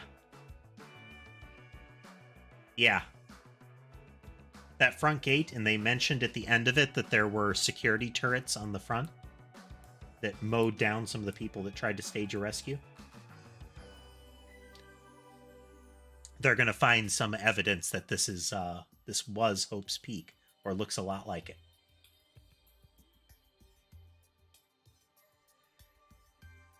However, it is clearly faded. It looks like an ancient rune. well, Perhaps this is an actual ancient rune? what's going on? How should I say this? Don't you think this building resembles a school? A school? Now that you mention it, I don't know how, but I do see what she means.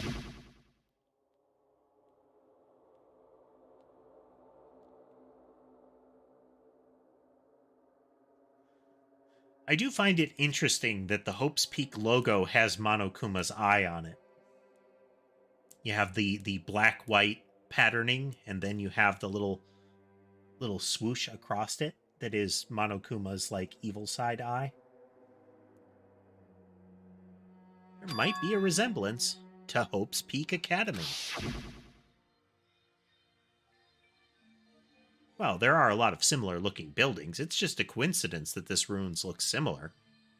I really doubt that there are a lot of buildings that are similar-looking to Hope's Peak. That was a very distinctive-looking silhouette. It's a coincidence, right? You found something, right, Chiaki? What did you find? Hey, bastard! I'll cut you if this is a waste of time. I didn't know you were also here. She kept bugging me, so I finally came. Did you maybe find a way to get off this island? Nope. Nope. Aww. Then who cares? I should have played in the bath with Mahiro more. Let me ask. Then what in the world did you find? Chiaki found something. I wonder what it is. Oh yeah, that's totally Hope's Peak. You have the overgrown emblem. I don't know if they're eventually going to reveal it, but yeah, that is absolutely Hope's Peak. You can see the little tower things on the edge. And I still think the door there is a dead giveaway.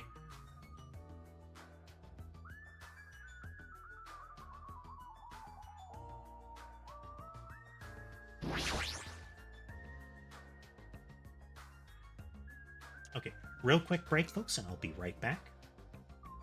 It's a decent opportunity.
All right, we're back.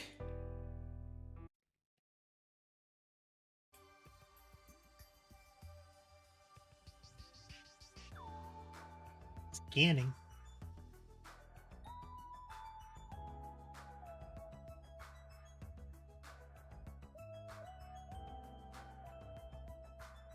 I like how they're looking at that. What is this?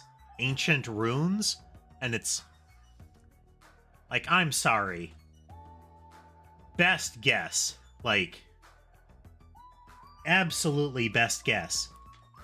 They're going to open that in order to try to find out if the vault still has its Gek in it. Like, that is not ancient runes. That is clearly, like, riveted metal.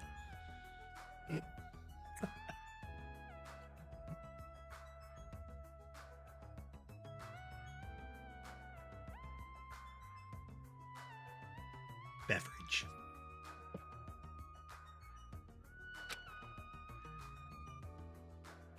We should listen to what Chiaki has to say first. Fine. What did you find? If it's not a way off this island, does it have something to do with this island's secret?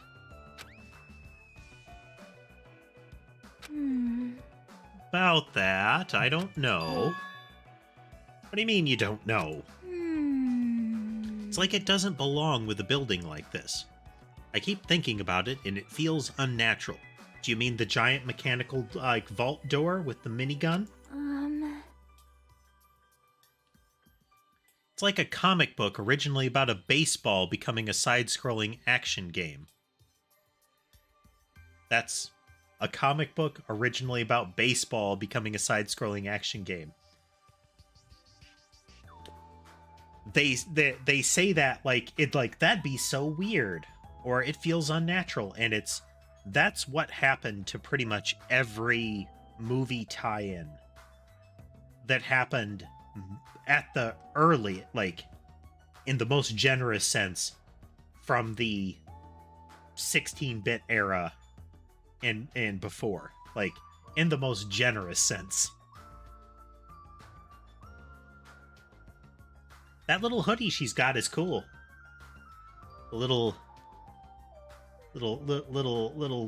shadow creature bat head.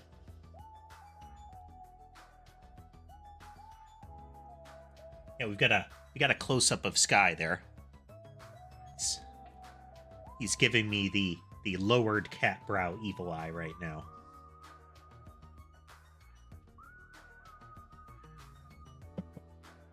Like, not like they're actually glaring at you, but they've angled their heads so their brow looks like they're glaring. It's unnatural like that. That's a little hard to understand. No, it's not. Anybody that was around for the Nintendo rendition of Home Alone. Like, movie tie-ins were incomprehensible.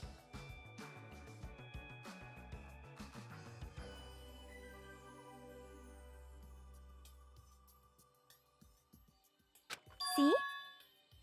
What was it? The Nintendo Simpsons game was a side-scrolling precision platformer with really janky collision.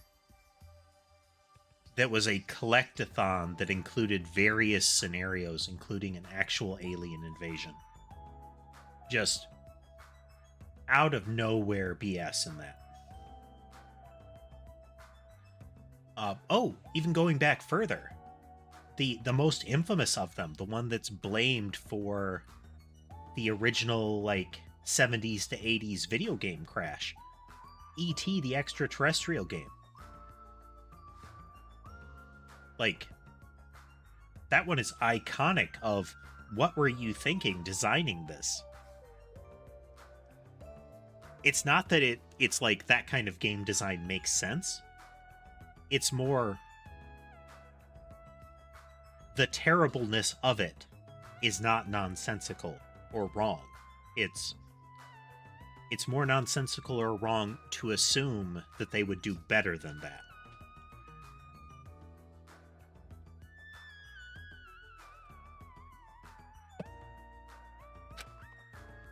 Door? Do you mean the giant metal vault door?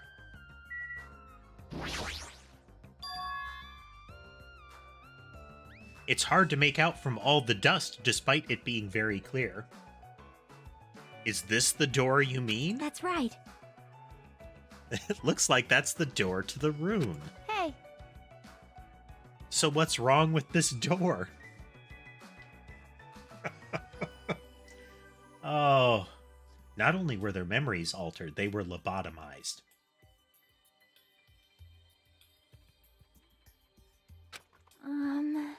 Before we attempt to go inside, let's try brushing off some of this dust and clearing some of these root things off the door. If you do, I'm pretty sure you'll understand what I mean by unnatural. You don't need to do that. There's a clear minigun attached to it. Like... Ah...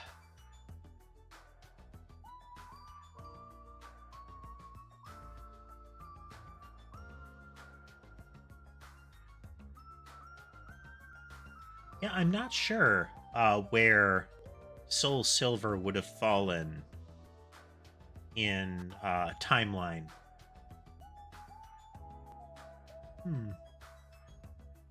But yeah. There's periodically little memes that circle around places like Twitter that are... I think I mentioned this before, but anyway, that are like reply with the number that represents your earliest game console controller. And it'll start with something like a Nintendo 64, like Wavebird looking thing.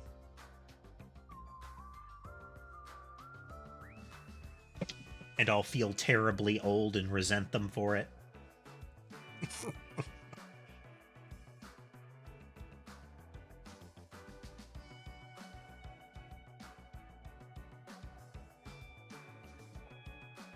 Every now and then you will encounter ones with the black joystick with one red button, or the really bizarre Intellivision dial pad spinner thing.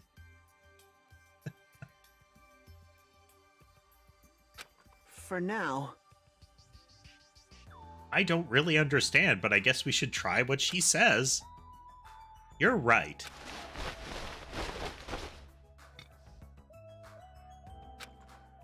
And then...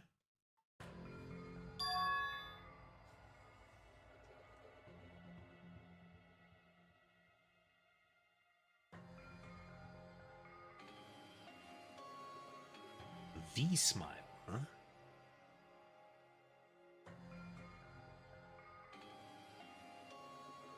Hello, Ember.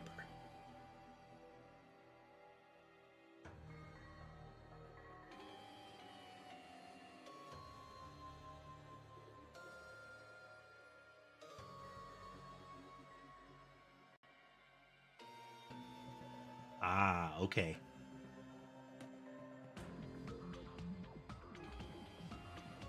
One of those kind of deals. This doesn't feel like it belongs in an ancient rune. There's nothing about this that looks like an ancient rune. And I don't mean just the door. Like, not from the perspective of the people saying. Its condition says ancient rune, but everything about the architecture and what you can see says modern building in disrepair.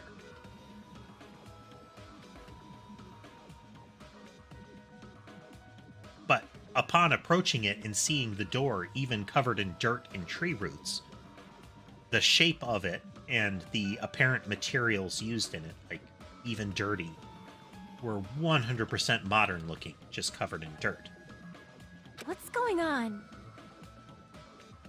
It's like a door from a sci-fi movie, don't you think? It definitely doesn't fit with an ancient rune. Really?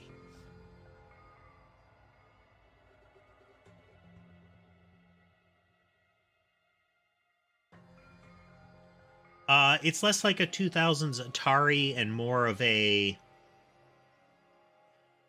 an attempt at a purely educational gaming console that looked like things like the Nintendo 64. That kind of thing is commonly a gimmick with both educational brands and brands that are very emphatically knockoff brands, is they try to make themselves look like another of the real consoles. Like, those memes about the "we have that at home" are just as much because of that kind of brand.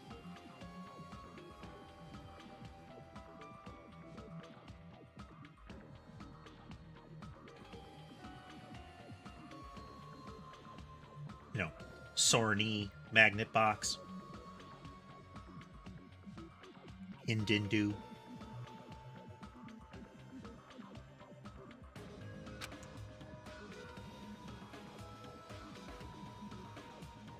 What is this symbol on the door? It looks like it's Japanese. You're totally right.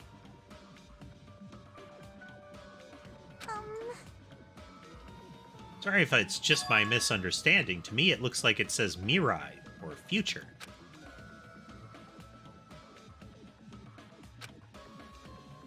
Maybe they use the same thing on the Hotel Mirai. Who cares about a symbol on the door? More importantly, how do you open it? What's inside? Hey. It looks like there's a liquid crystal. There's no way you'd actually say that.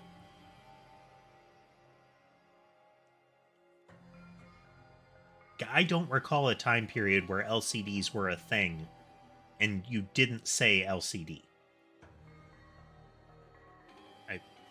I mean, maybe that was a thing. Maybe I don't recall it.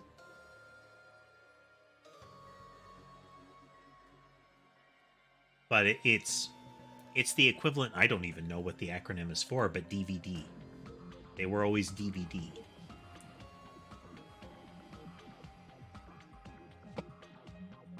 Hey. There must be a key to open the door. Probably set to open when you type the password. Yes, yes.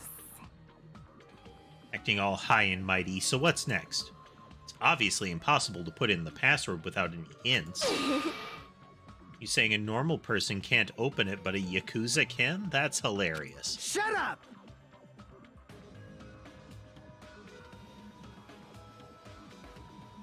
Hold it. I think we should wait. Doesn't that seem dangerous? Huh? What do you mean, dangerous? See? Is that thing next to the panel, doesn't it look like a gun? You mean how it always looked? In fact, that's totally a gun. A gun. Really? That's a gun? So... All their brains just liquefied and squirted out their ears as soon as they approached this building. There's some sort of horrible radiation that it gives off. Like Fantastic Four, the Hulk-style radiation. That doesn't just kill you, it does very specific things to your body. In this case, it purees your brains and makes it eject from your head. And replaces them with soft sponge cake.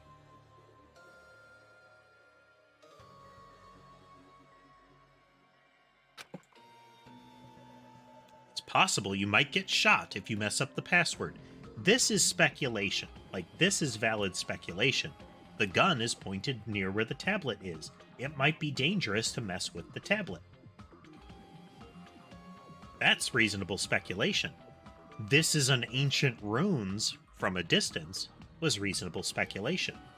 As soon as they got anywhere near it and looked at it and said, that kind of looks like a school, that was a reasonable inference. Everything after this has been absurd. Like, the writers phoned it in and the managers had to make the deadline real quick.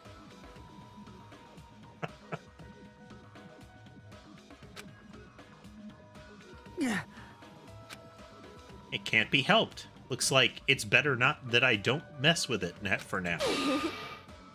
He's totally freaked out. Shut the hell up!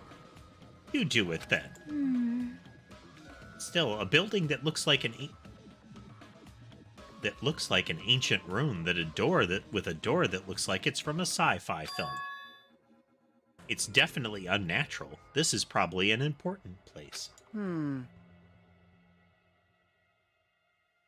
Maybe this is a translation issue. Maybe it didn't say ancient rune initially, it's that it looks like an old rundown building. Maybe there's a... Ancient rune is an exaggerated possible translation.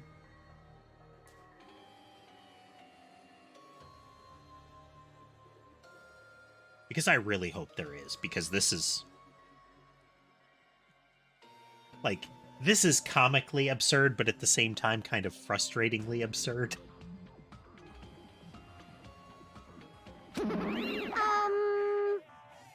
Question is, how important?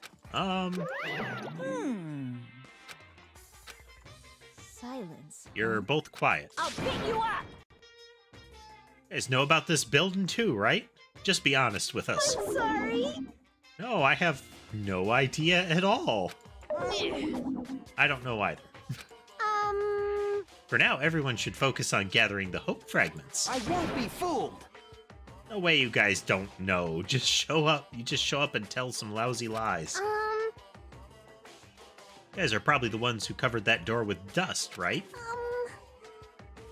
Just as I thought, you guys were hiding it on purpose, right? Hey! Talk like we're equals. Oh, I'm sorry. You nasty pig barf. Wow. Oh. If we're killing off terrible characters first, can she go next? Why? Just said I'm sorry. Is it possible that there is a connection between this door and the reason this island is uninhabited? Oh, okay. Are their brains regenerating now? For example, this place might be a shelter and there might be natives inside. Hey.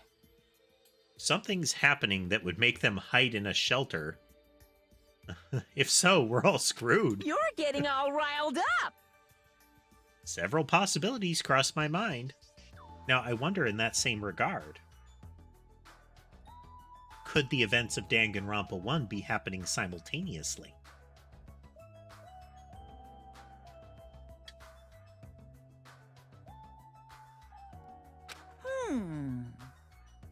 Because if this is the same like Pseudo Hope's Peak, there's nothing to say that what happened had to happen before.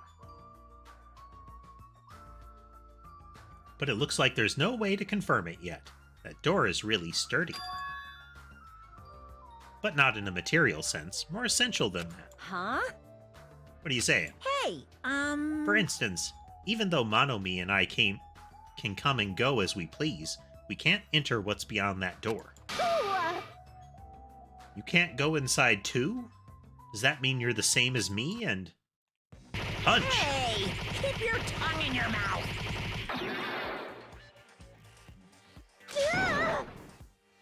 My body can't handle a supersonic meteor rush like that.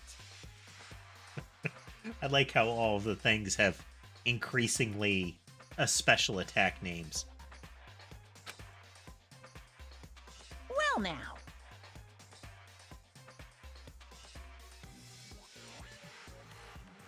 I like how it's different than the initial name he gave.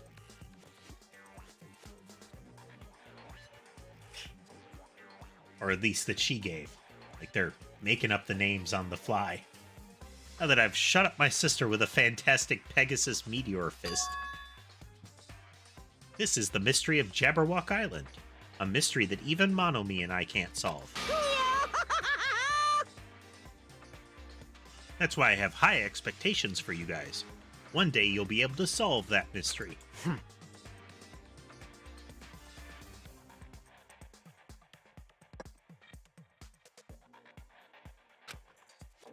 All we gotta do is remember what that black and white Tanuki said before. Hey, why are there 16 of you? If a total of 15 students from Hope's Peak Academy were arranged to come to this island. I got it! That's right, there's probably a traitor I don't even know about hiding among the group.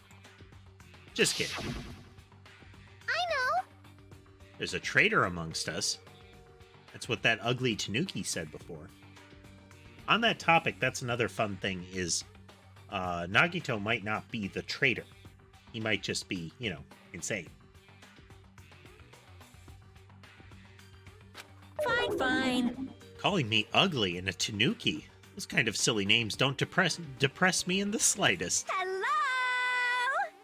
He's totally depressed. If there's a traitor, they probably know how to open the door, right?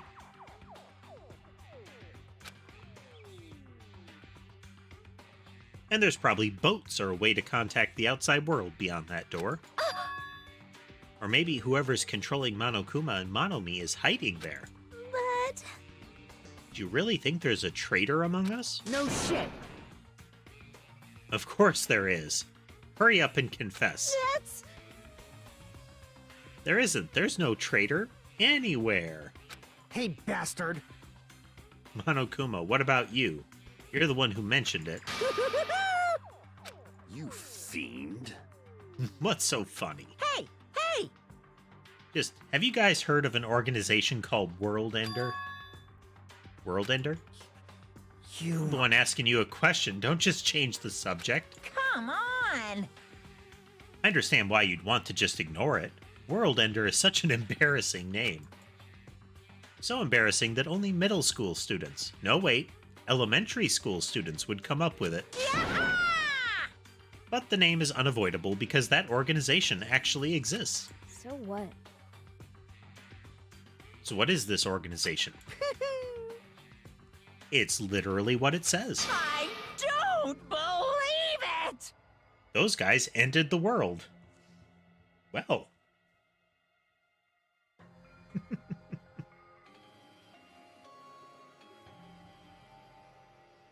Which would put it in a at least concurrent or after the events of Danganronpa 1. Well, it could have happened before as well. But it is at least after one of the key events that is described in Danganronpa 1, the Monokuma's rampaging around the world kind of thing. Ended the world? Hey, That's not even an overstatement or a metaphor, you know. Those guys really did end the world. So don't you think it's appropriate to call them World Ender? So basically... You mean they're a terrorist organization?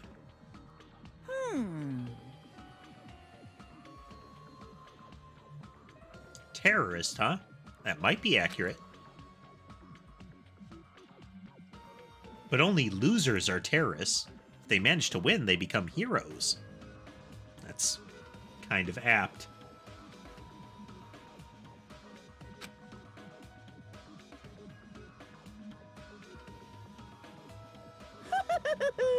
I have Sherbet passing through in a moment.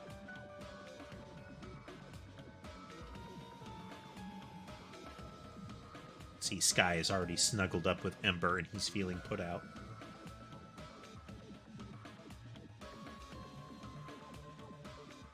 You can hear him trilling right now.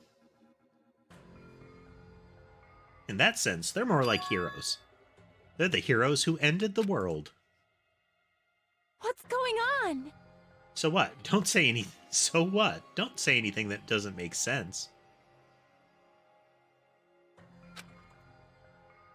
Tell me you're gonna say this organization is the one putting us through all this.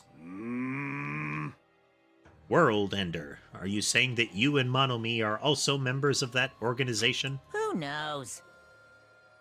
Only thing I can tell you is, the organization that the traitor is working for, the ones who brought you to this island. What? World Ender is behind it all. Are you kidding me?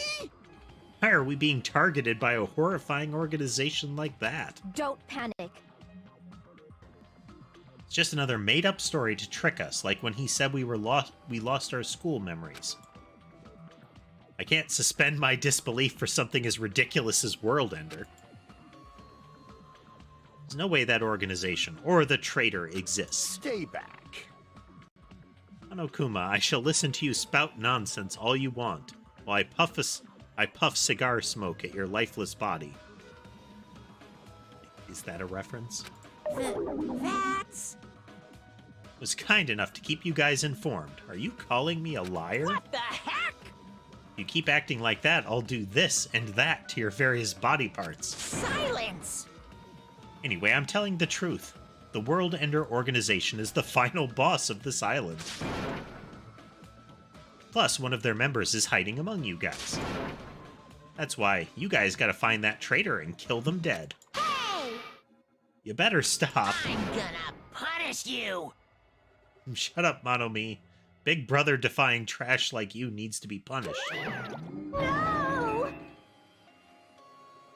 Pull my ears, they're gonna come off. Monokuma and Monomi departed the area, leaving the rest of us dazed and confused. Was that just now? What's going on? Is there anybody who understood what he was talking about? Not a clue. Hey. For now, since the sun is setting, we should just go home for the day. I think it's a waste of time for us to keep thinking about this. You're probably right. Hey. But it's getting dark soon, so going home might be a better idea. Let's just call it a day. After exploring the new island, all we've uncovered are more mysteries. So we lowered our heads and bemoaned that reality. We began heading back to our cottages.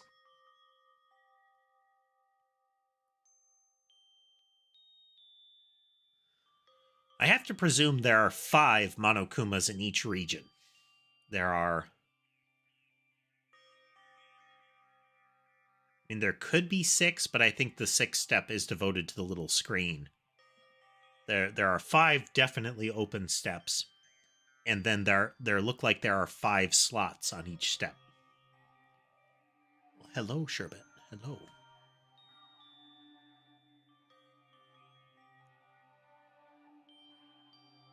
Says, I need reassurance because Sky wasn't there to sleep with.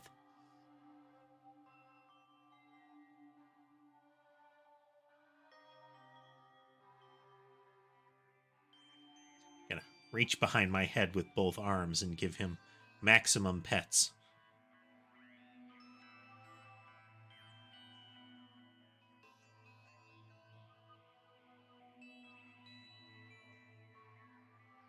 Just purring away.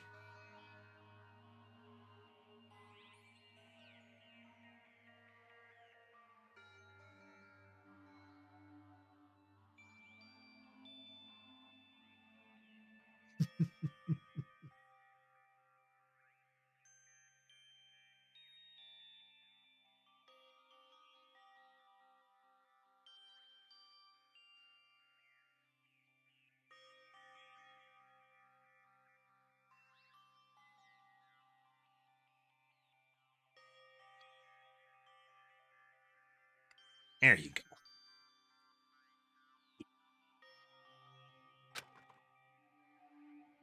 Know what's going on, but it's starting to make my head hurt. Ancient runes, strange doors, traitors, and world ender. I have no idea what's going on anymore, and I don't feel anxious about it. Guess I should go to sleep for now. With that, I laid my exhausted body onto the bed and closed my eyes.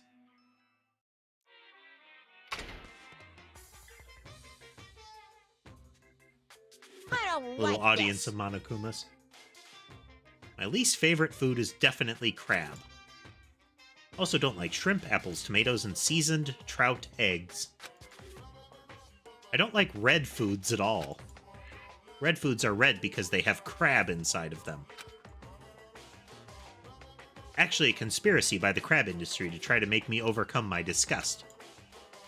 There's no way I'd fall for that. I will never, ever eat red foods.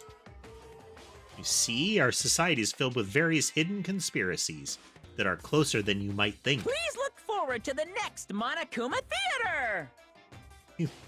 Make sure you guys be careful too. It's like maximum tinfoil hat.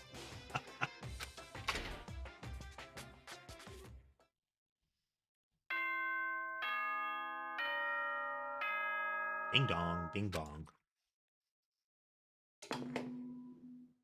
Ahem!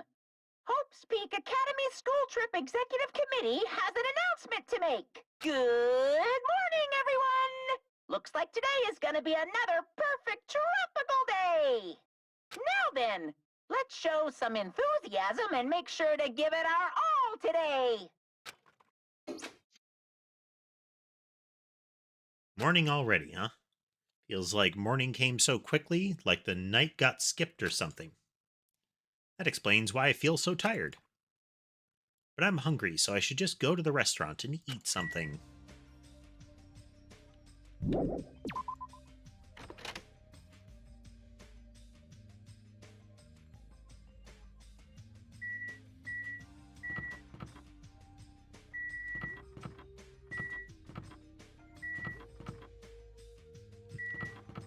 I wonder why is that sign is blinking. Hi, Gundam. Stay back. Do not speak to me, human. What the heck? How pitiful. The wind is running amok today. It's carrying the lost souls of Byakuya and Teru Teru. Are they destined to be cradled against the Heavenly Mother's bosom or to burn in the fires of Gehenna? Perhaps you should pray for them, human child. It's possible that prayer might save their souls. Now then, I shall take my leave. It's the same as usual.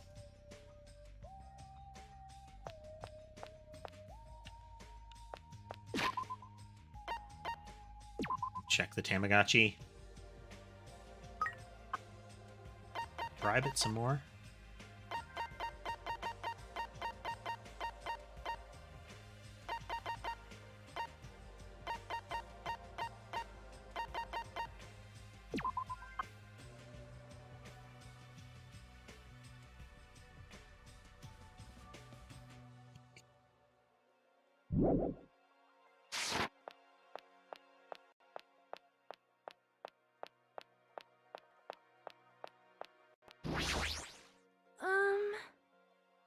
Feel such nostalgia for the Japanese dishes my servant used to prepare. Servants must have been annoyed to be forced to cook stuff like that.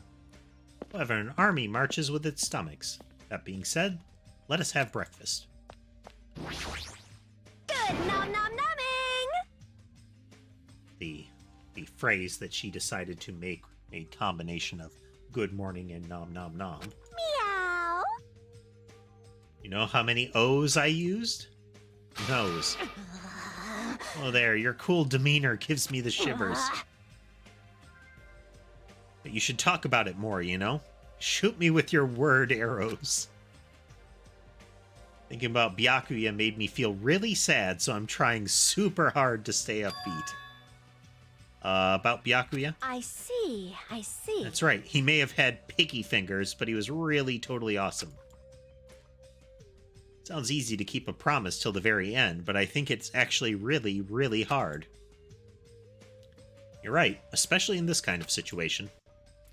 To actually die already. Aww. Only he didn't have piggy fingers. Darn. That's so disappointing. Now then, I'm off to the restaurant. She didn't have to say that last bit.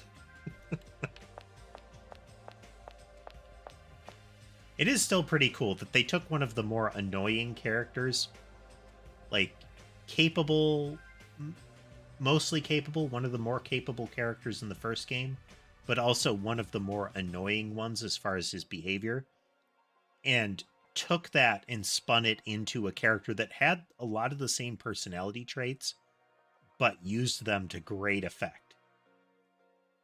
Like, really became the group champion in that way. Good morning.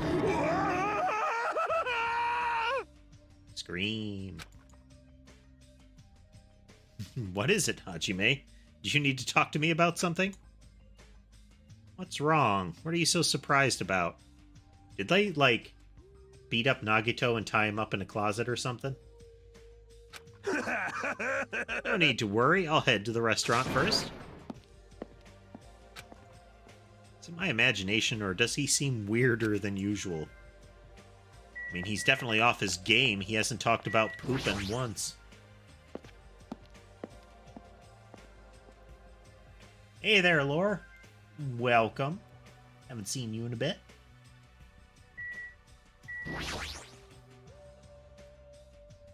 Hi, Chiaki. Hey. Good morning. You're playing video games again this morning? It's like whenever you find the time, you always come here, don't you, Chiaki? You think so?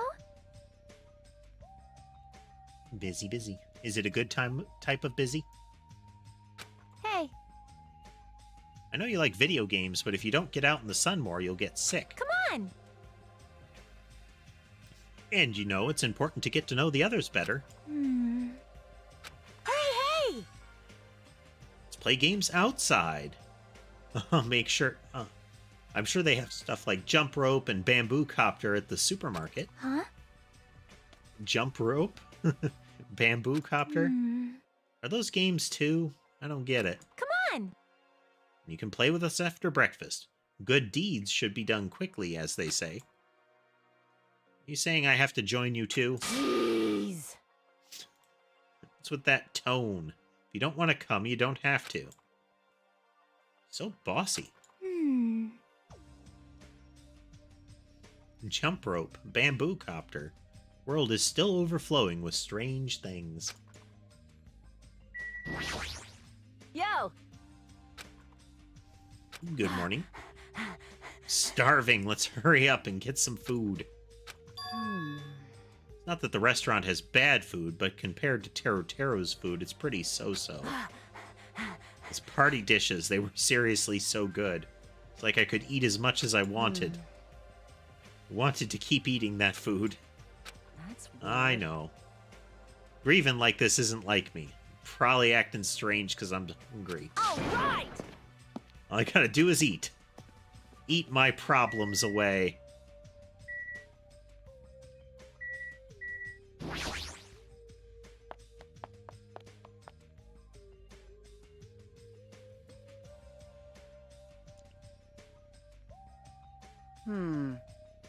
This came at the right time. What do you think, Hajime?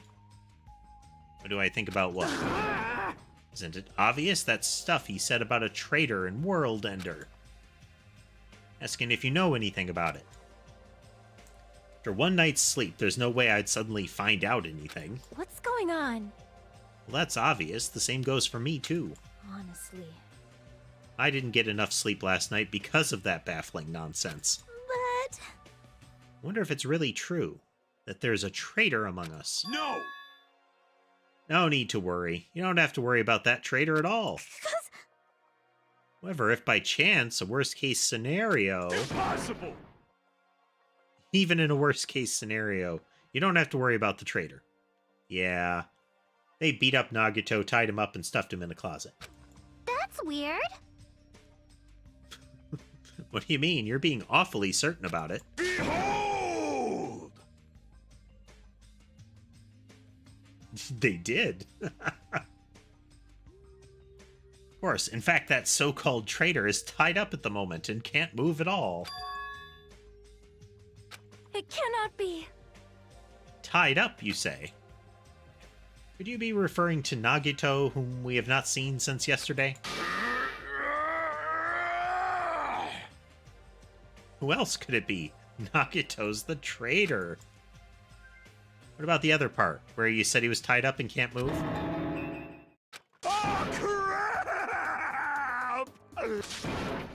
Hey, Kazuichi, what should we do? Hey! Rope me into this, they'll find out we work together to... Oh. We have unraveled the secret plan of the Tweedles. You guys are both idiots. You. What does this mean? I mean... Well, you know... There's no way we can let him run around free. I mean, he tried to put us all in danger, you know. Teru committed a murder because that guy tempted him, right? So that makes him a killer too. It was necessary to deal with him in an appropriate way. Honestly. They're not wrong. He actively declared that he would continue trying to get them to kill or to kill. However, that cannot be helped. He is quite dangerous. There you go. Should I put this? He's a little creepy. Not that I want to badmouth him. Emergency! He's not a little creepy. He's creepy to the max. His creepiness is so high he could sell tickets to see it. Good instincts. That's actually that's truly a nice line. Every fiber of my being agrees with you. Right, there is no existence more troublesome than that of an incomprehensible human. Fall, my tears. They like and what they hate, what makes them happy, what makes them angry. It's normal for all beings to have standards rooted in experience so that they can predict their opponent's actions. But at times, those standards do not work on certain opponents. Those are the most fearsome opponents of all. How pitiful. The dangers of a button-mashing newbie. Establishing a relationship with such a human is impossible. Hey! You should be careful, you're teetering on the edge yourself. And? Anyway, where did you two tie up Nagito? The dining hall in the old hotel building. It's where Byakuya got killed. He needs to reflect on what he did at that place. So you're saying it's better to kill off a troublesome ally before they turn into an enemy? You killed him? Yeah, he's obviously alive. I only knocked him out so we could tie him up. Then... Once again, knocking someone out is not safe. It can kill them.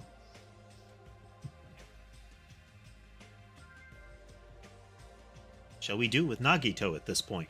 Let's hear everyone's opinion. Not safe to let him walk around freely. There's no telling what he'll end up doing next. He's also the most likely person to be the traitor. So isn't it okay if we just keep him tied up for a while?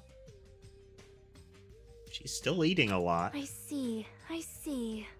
So it seems like it'd be better to watch him for a while. It would be bad if we don't let him eat or drink. He might end up dying for real. I know that already. Aww. Didn't expect you two would do something like that. Wish you'd treat it more like an achievement. I thought that tiny boy was up to something again. What are you calling tiny boy? You're here. Jeez. Figures, you guys are messed up. I get it. That what you guys do if you don't like your buddy, you corner them? Look at you sheep acting all righteous. Huh? You say? We didn't do anything wrong. The sheep all bleat at me. What did you say? It's like there's one more person who needs to get tied up. Bastard! Try it if you dare. Shut up! Shut up! Mean. He had better be super scrappy, given that Kazuichi does seem pretty fit.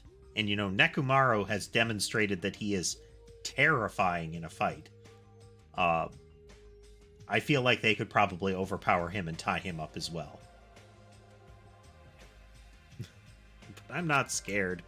You're just a pipsqueak without the Guzuryu clan backing you up. What'd you say? Just stop. Knock it off, you two.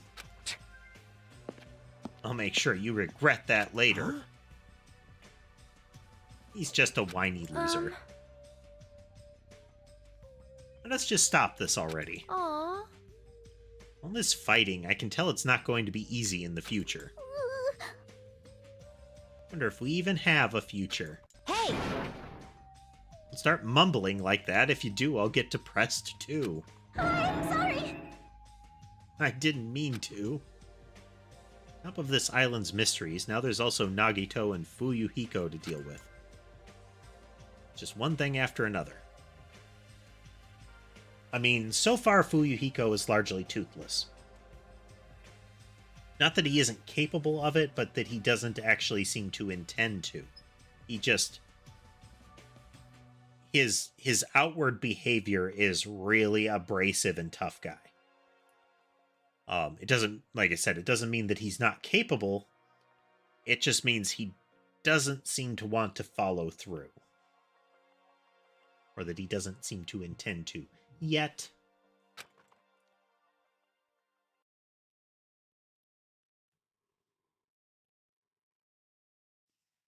In that uncomfortable atmosphere, we finished our breakfast and then left for our respective cottages.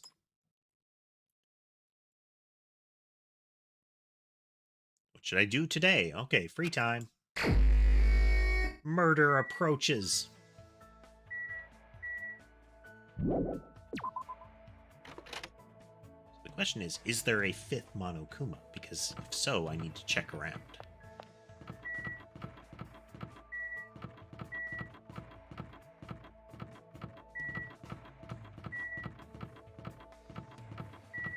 Weird footstep sounds.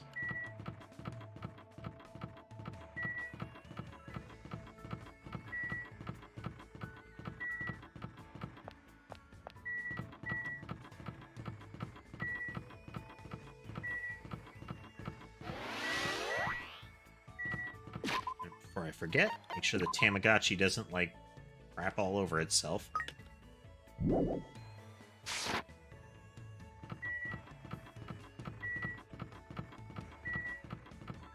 Filthy piggy.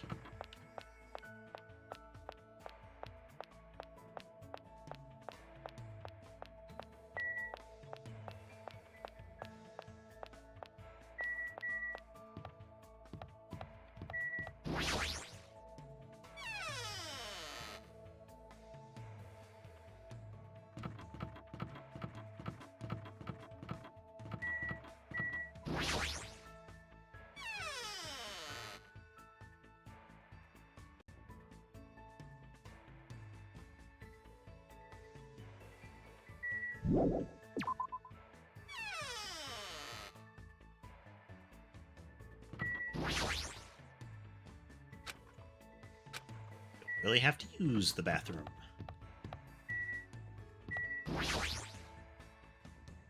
Nagito is tied up beyond this point.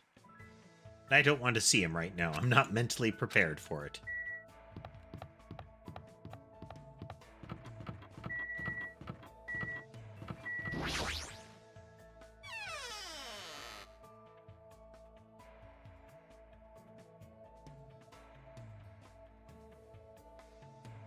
Make sure we didn't miss anything, since we didn't have a lot of opportunity to look here. There was a whole lot of we should leave here and look somewhere else kind of dialogues. Oh well. We have to go to the beach and get more gift gotchas, you know?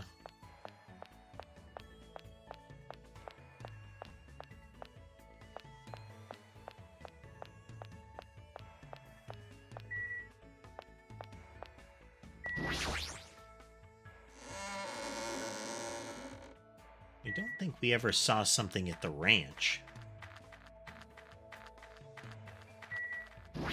Rocket punch.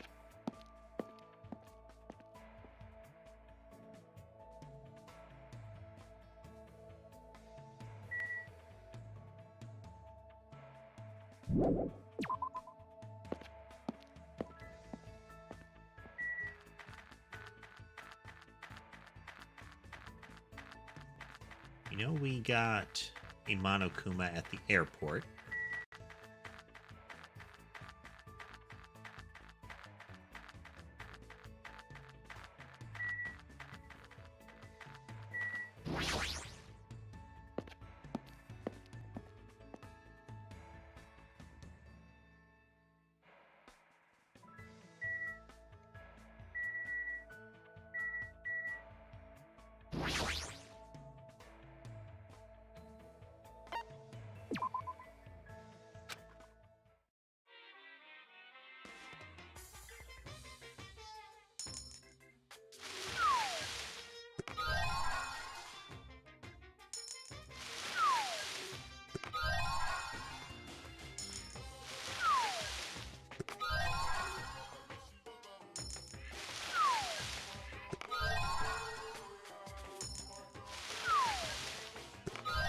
take a moment.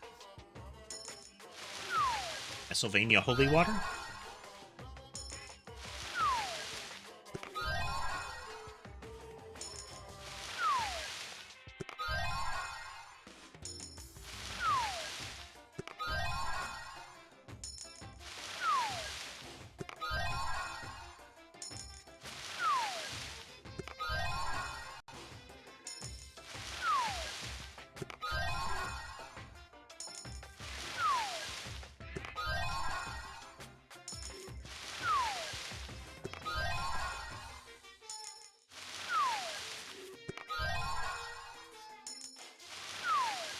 I like how when you're just putting one coin, the repeat chance is essentially just the number of things you already have.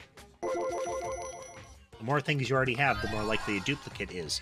Adding extra coins is an increased chance that it will be one...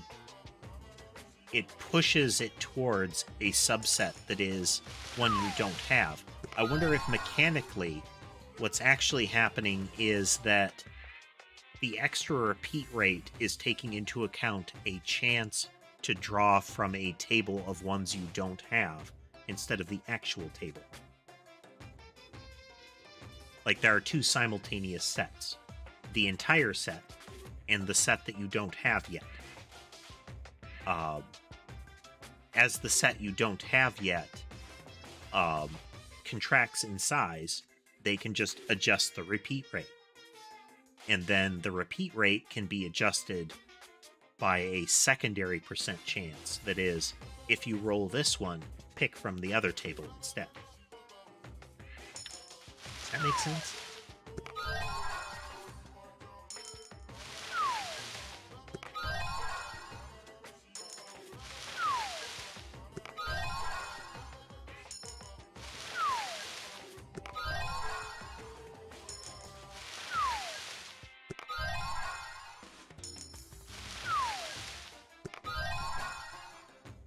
VHS tape. A cassette tape.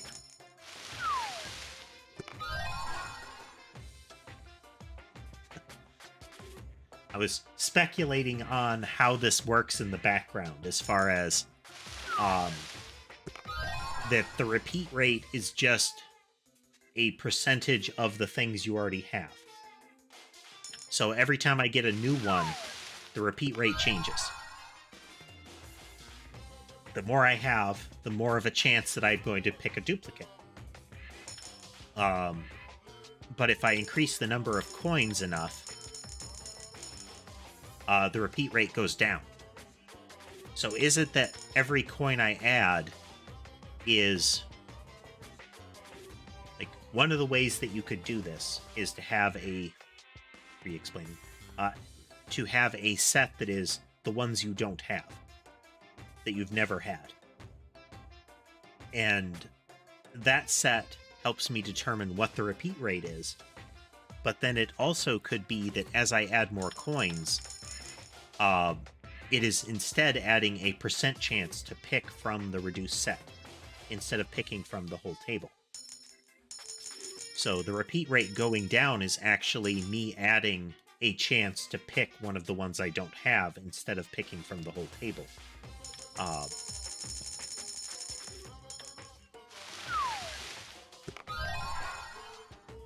Power glove.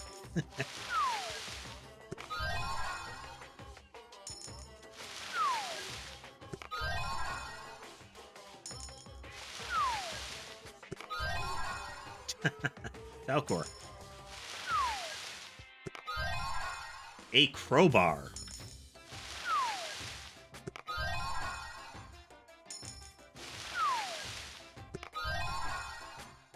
Sandwich, maybe?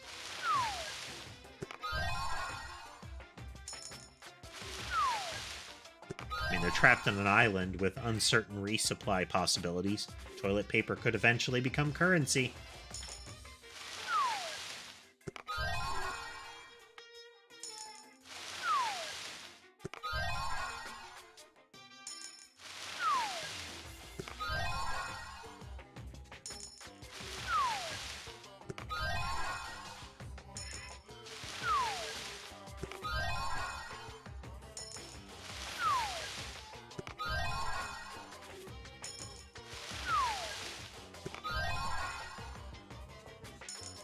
assorted colored shapes. A doll. A broken rocket.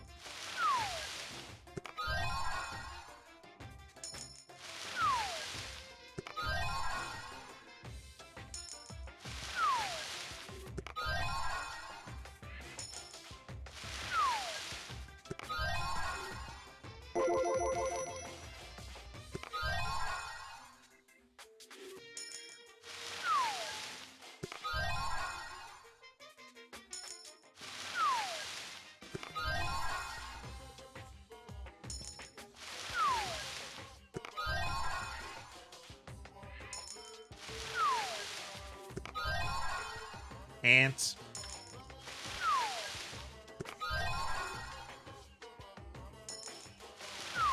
Tin can with brown lumps.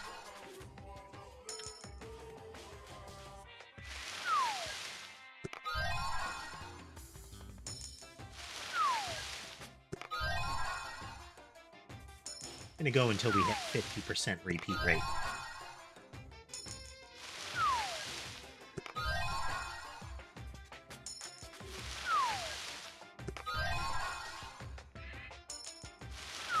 We're effectively at coin flip territory for new things.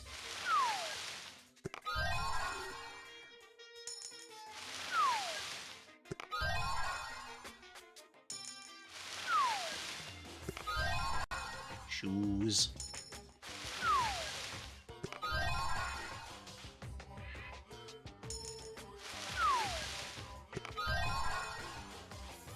A book. There we go.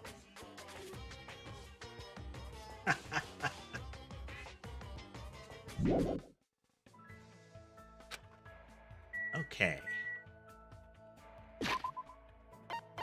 Double check the Tamagotchi. Since it can't flush its own toilet.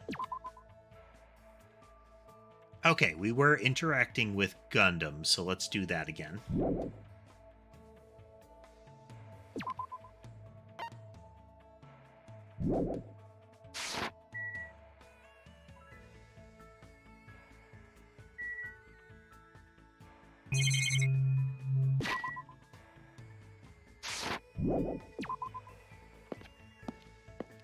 We want to run around the locations a little bit while we have the chance, though.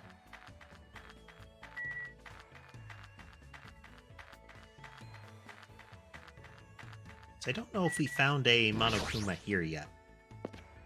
I don't know if there's one at each location, but, you know, maybe.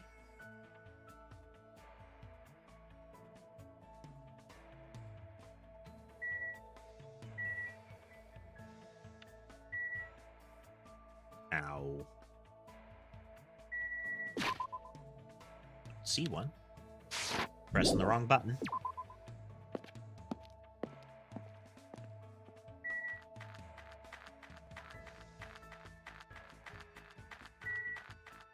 Maybe there's only 4.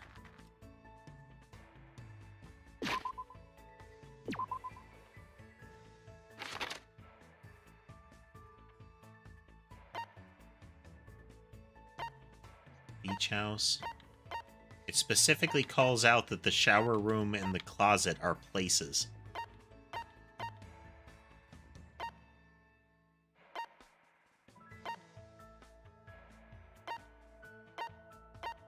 Okay, we went to all of the places that are known here.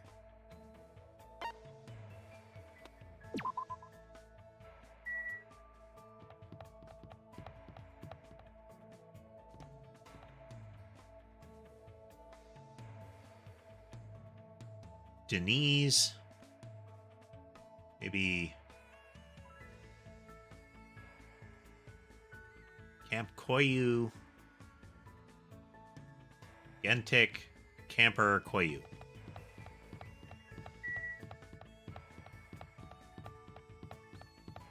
"100% the wreckage of or a recreation of Hope's Peak." I mean, come on.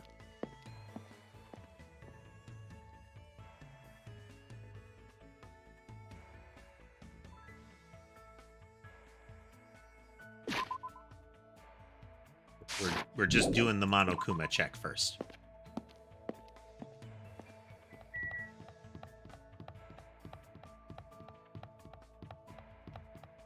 Found one in the library.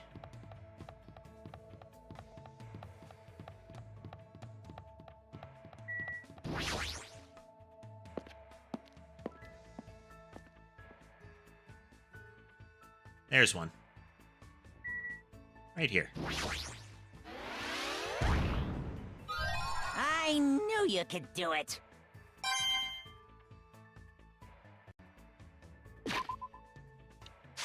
I really wanted to be X to leave for some reason. I mean, the R to leave is no more sensible than that, but you know.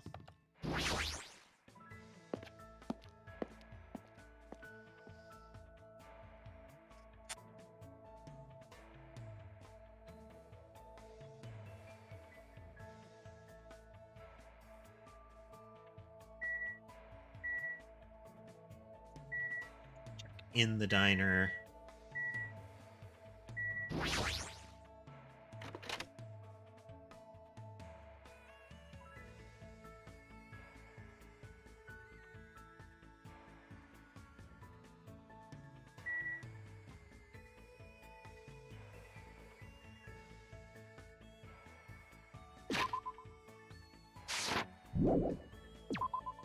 Now that I've said that, I feel like I'm even more likely to press the wrong button.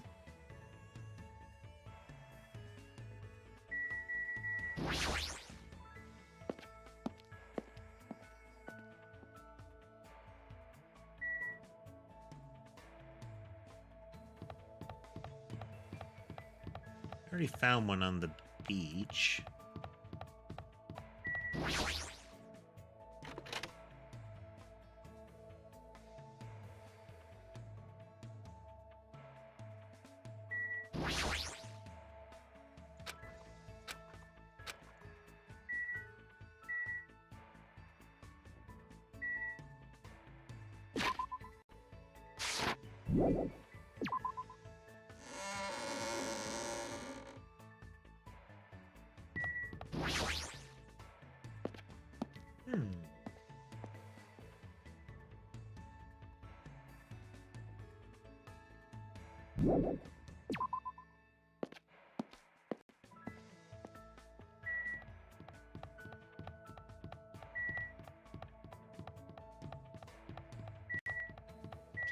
Strange, like, jolting paper doll run he does.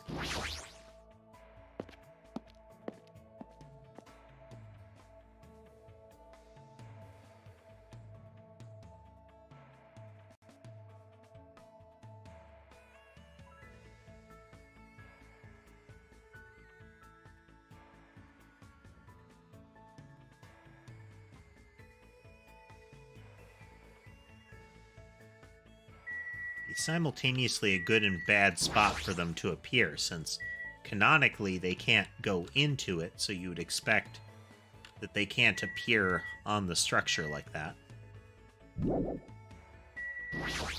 Oh well. This body Onward. is uncooperative. On the borderline of developing a relationship with a human, you say? Make me laugh. I'm a supreme overlord of ice. Everything about me is different from humans. My thought process, my principles, my existence, my foundation. Everything. Should I do? Can I even hang out with someone like him? Yes. Want to get closer to me? Such a meaningless act. Now then, let us begin. Should already be aware of it. The fear you feel towards an existence you can't possibly understand. We continued talking as if we were on two separate wavelengths until it was time to leave. Would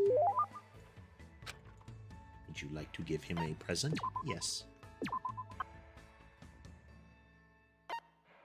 Non-alcoholic wine. Crab roe baguette. Huh. Hardtack of hope.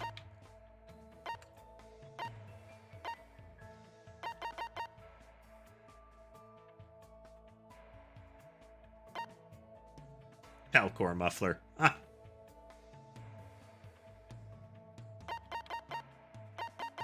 I like, it's a direct reference. They didn't skirt around it at all. Men's Manma. A magazine for gourmands that lists popular restaurants for all kinds of situations.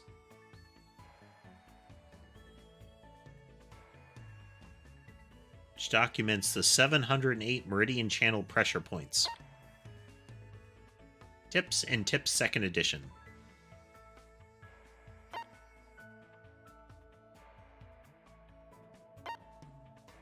Ubiquitous Handbook.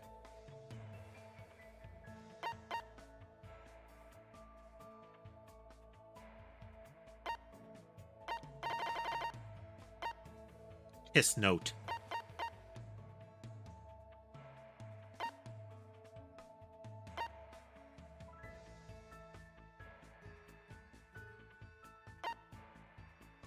Flash Suppressor. Manufactured by Volcanic Knuckle. Attaching this item to the barrel of a gun. Infrared Thermometer.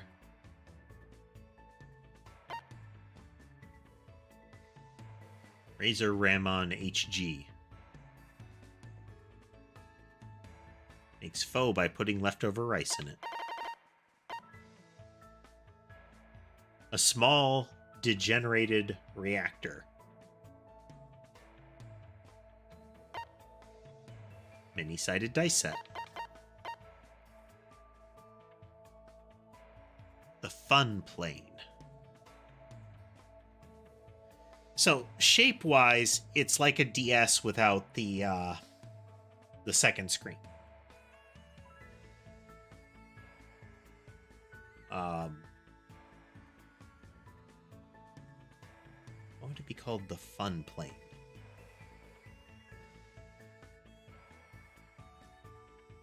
Trying to think.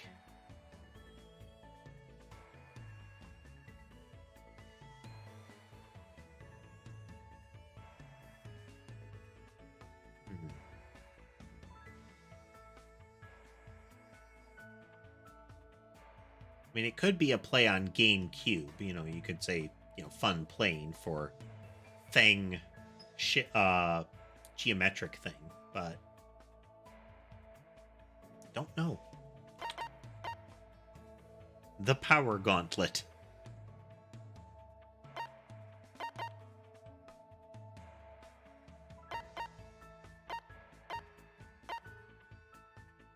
Marine Snow. Desperation.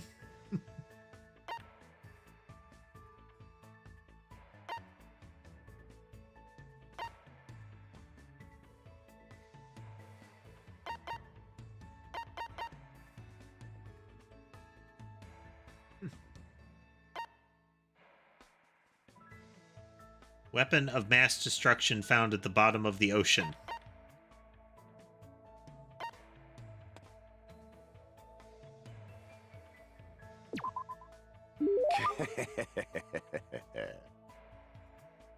Bad choice coming from you. I should be able to make effective use of this. Let me tell you this. You obtain something again, come show it to me. Fiend.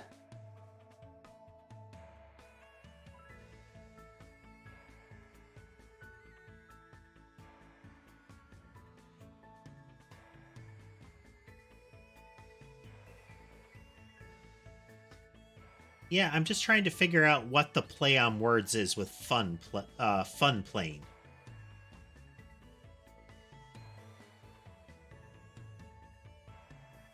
Because I would have to assume it's plane in a geometric sense, but maybe geometric sense, wouldn't it? A spatial sense. But it could also be, the vehicle.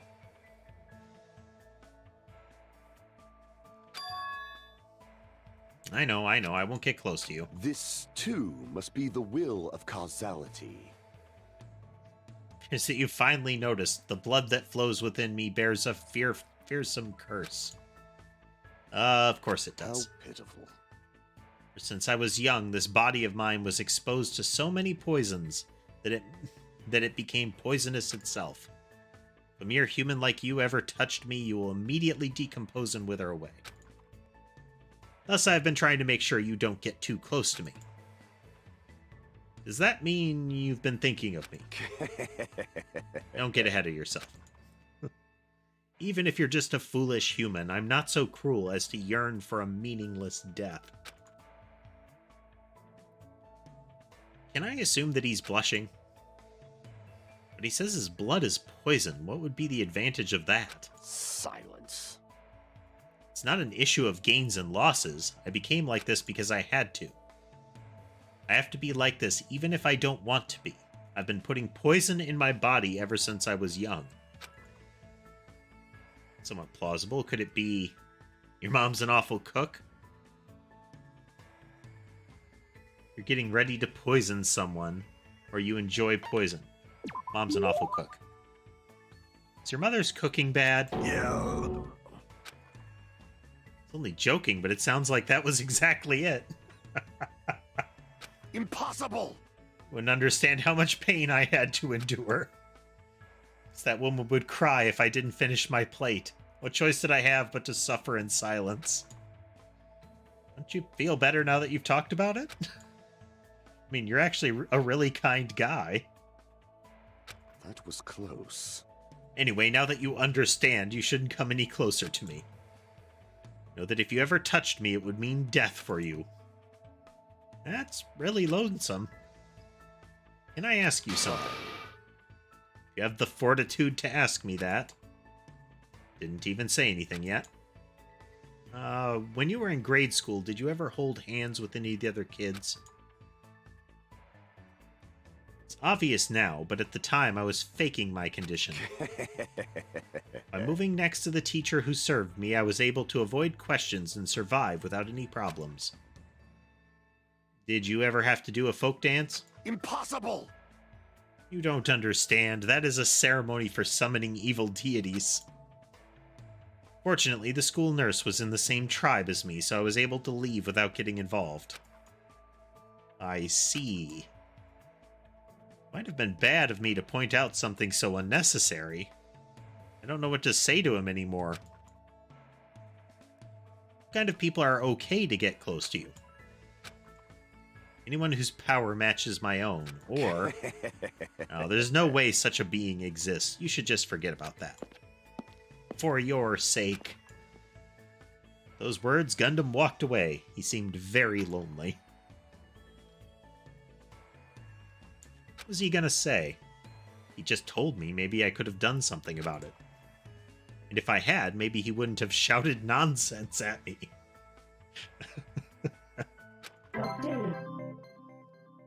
Report guard upgraded.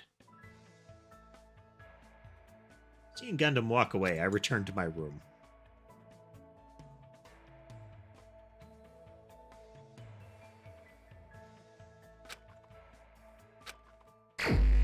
Next victim. I mean, social target. Wait a minute. Oh man, look how terrible the line spacing is on WASD.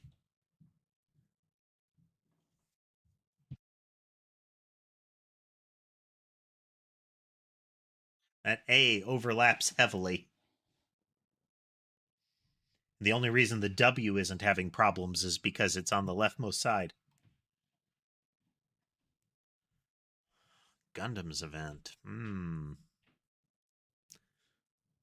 Well, assuming Chiaki isn't immediately killed, that would be a good target.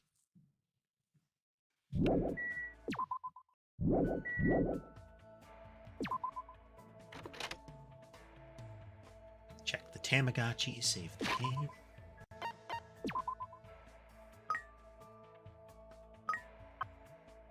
How about some coconut juice, you pig?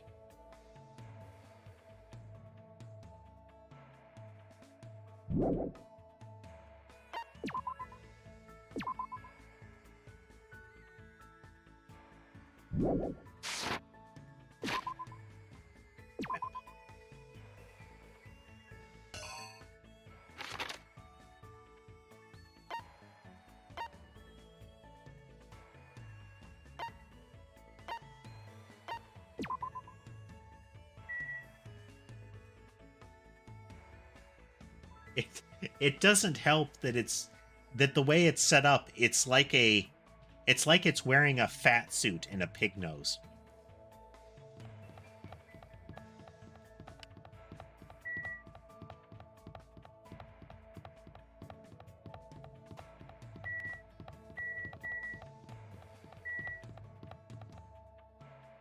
the diner, right?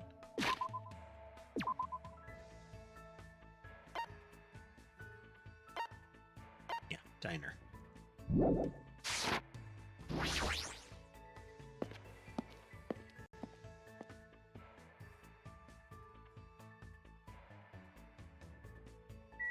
You know, like one of those inflatable sumo suits.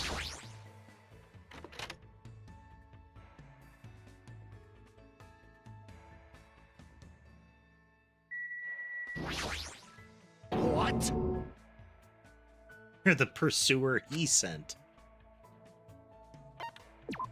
So you're going to be defiant, or do you intend to betray him? Depending on the information you possess, I don't mind making you one of my subordinates. I was forced to listen to Gundam talk about a ridiculous battle in the Netherworld for territory and influence. Looks like Gundam and I grew closer today. Would you like to give him a present? Yes.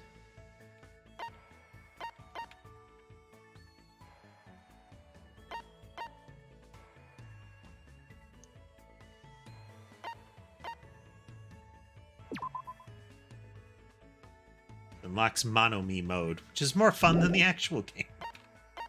Cute. A used carrot.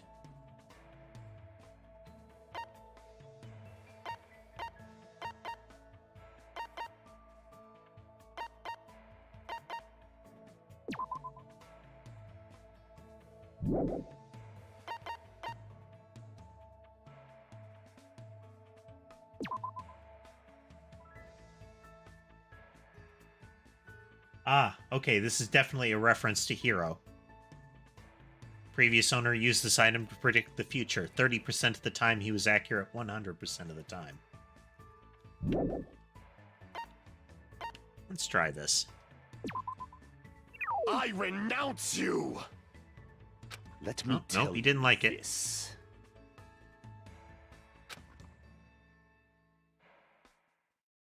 Unfortunate.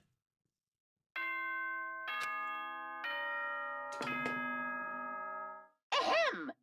Hope speak emergent students! Head over to Jabberwock Park as fast as you can! Come on, hurry up!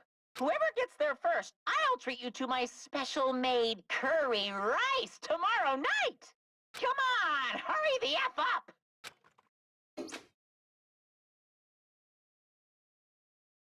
Curry rice, huh? Feels like I haven't eaten that in a while. Wait, who'd fall for that? Okay, I can ignore it. To the park. Can I teleport?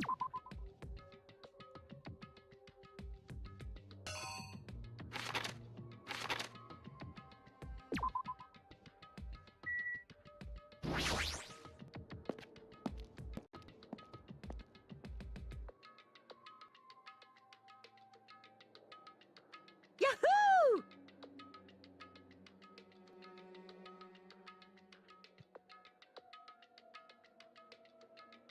The first one here, the curry's all mine.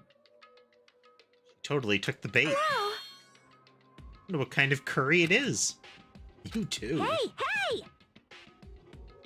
What's the scientific term for when you get hungry after you hear the word curry? What are you saying? You guys are stupid. Don't get worked up over something so idiotic. Bastard! Where is Monokuma? Get out Thank here. you for waiting.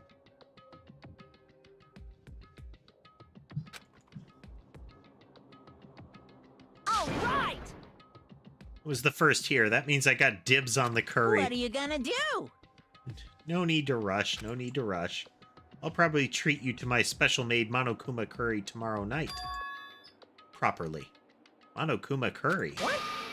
It's an extremely delicious curry made from unknown meat, wilted vegetables, and a mysterious brand of rice. Unknown meat instead of named meat.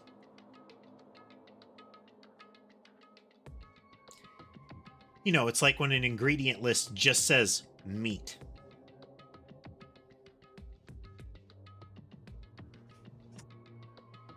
There are some like spaghetti sauces that are flavored with meat. Not like with beef or with chicken, flavored with meat. That is unnamed meat.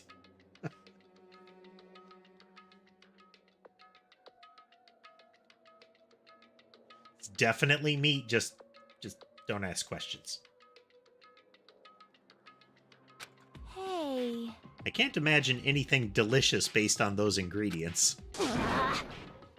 No worries, it takes skill to make curry nasty. Good instincts. Truly a nice line, but it is meaningless. Fiend.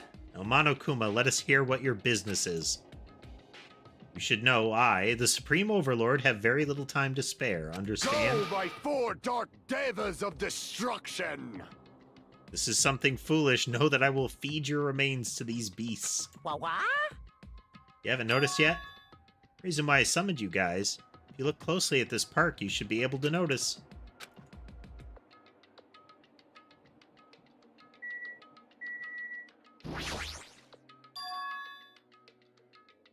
Danganronpa, Twilight Syndrome, Forbidden Urban Legend. Isn't that an arcade machine? Correct. Thank you for waiting. Would like the long-awaited recreation time to begin. Don't tell me you're going to tell us to play this game. What's the game? What games are on this? She's totally into it. She's breathing really fast. I've only prepared one game, but it's truly a gem. After all, it's a game that I personally created. You did. Then... It is not something I could possibly look forward to playing. What the heck? No, don't compare it to those amateur fan service games. You know that famous game that's everyone's been waiting for a sequel to? Well, I made a brand new game instead. Famous game? I shall now present. Ta-da! The name of the game is Twilight Syndrome Murder Case. What the heck? That's Investigation pretty lame. Edition. I want to play games about riddle-solving professors or collecting cute monsters. Professor Layton in Pokemon. Stupid! Don't say such silly things. What if we get weighed down by all the quarters?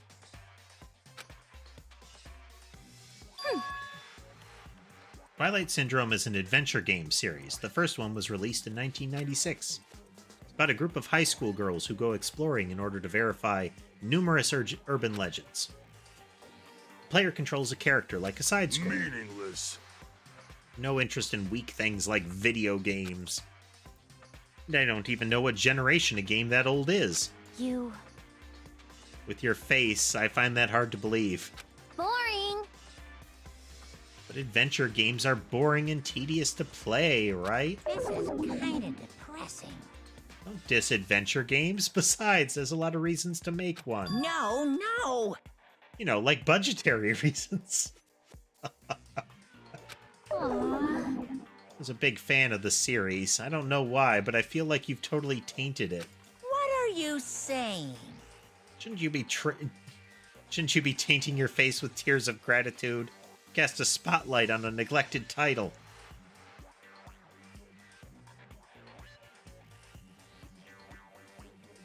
Not too surprising, Envy. They have a lot of real-world call-outs. What's the point of this game? I mean, it's not like you're telling us to play it just to enjoy it, right? Well done. You certainly noticed the good part. That's right. This game is gonna be your next motive. The motive you need to kill people. After all, I'm gonna get bored if the next Blacken doesn't show up soon. Could it be? This game is the motive? Actually, In truth, this game's theme is a missing link. You know, it's a recurring theme for mysteries, right? Kind of like a hidden connection. What does that mean? here. If you're interested, let's try playing it. Hey, You can't, you gotta say no, it's a trap. Hey, If that's the motive, won't it be okay if we just don't play it?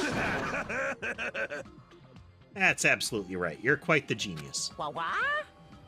See, that never occurred to me. Are you sure about this? You don't want to do it? Hey, Learning the motive means you're going to be prepared, you know. Humans who are prepared and humans who aren't. I don't have to tell you which is strong and which is weak, right? You. What do you mean? For example, if someone secretly played it, that person might come and kill you. Watch out! In the context of a preemptive strike, that's truly fatal. Hey!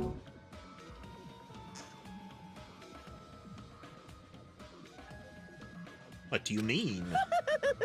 You guys are all enemies, you know?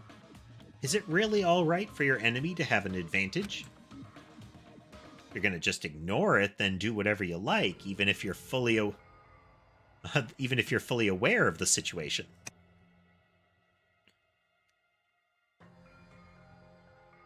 Bye-bye! Bye now. This is bad. What should we do now?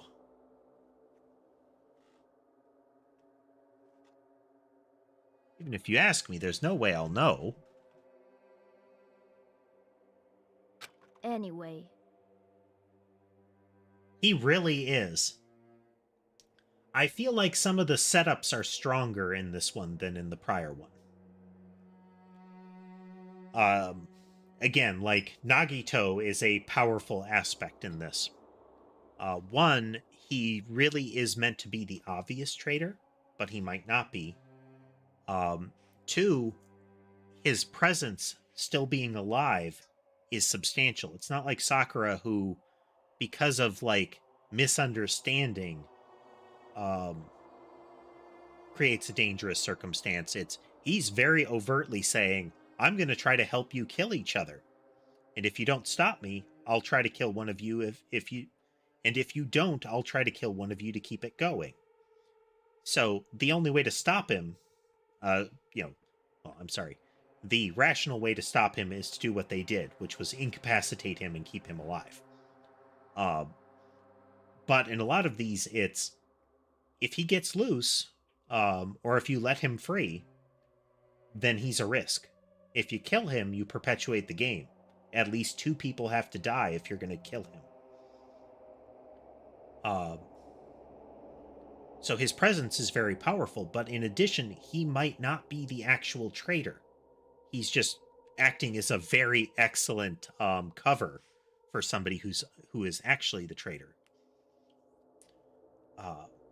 So that's much more powerful than Sakura, who is pretty much suddenly you find out she's the traitor, and nothing really comes of it.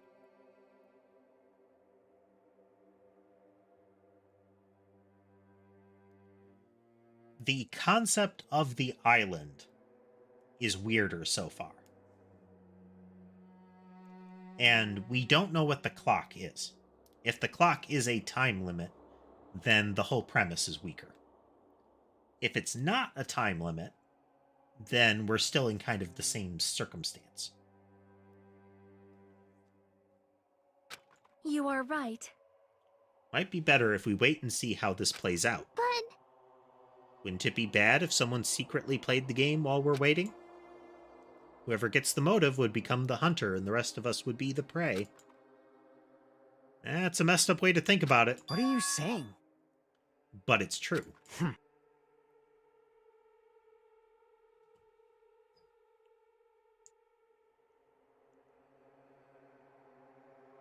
That's the trick, though. We don't know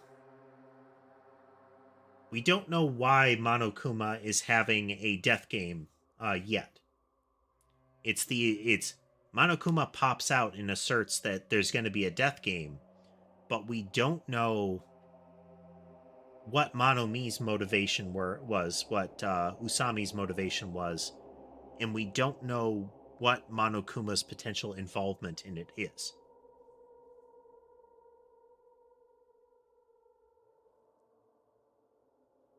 Like I've brought you here, and Monokuma's original motivation in the first game was, I brought you here to have happy school life, and then it was presented after that it's like, oh, but you're going to kill each other. That's the only way to escape. So what is the circumstance that Monokuma was not the one that turned this into a death game outright, but that the circumstances are very similar? As in, a bunch of prospective Hope's Peak students who have had their memories altered are dumped in a location. Could we have an anti-Monokuma character involved, or a counter organization, or what is going on? It's your loss if you end up dying. All we need to do is kill if we want to win. I don't want to end up like Byakuya or Teruteru. After Fuyuhiko spat those words, we watched him turn and walk away. What? Fuyuhiko makes a good point. Huh? You too? What are you saying? Do you really want to kill someone that badly? Cause... It's not like that.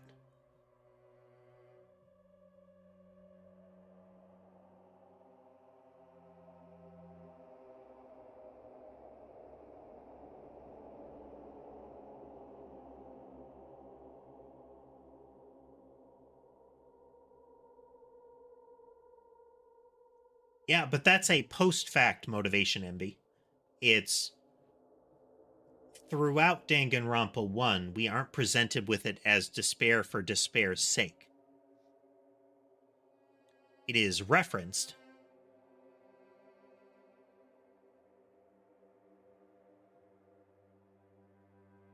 But not a granted. Like, there seemed to be some plot behind it or something. As opposed to just somebody like, yeah, I wanted to show the world you guys failing.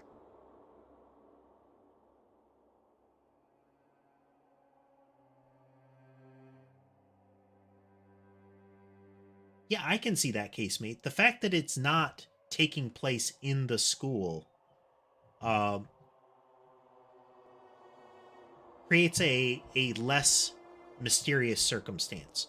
With it taking place in the school, everybody assumes that that's how they've arrived. Very quickly, they've played the altered memories card, and it's very clear that they're somewhere else.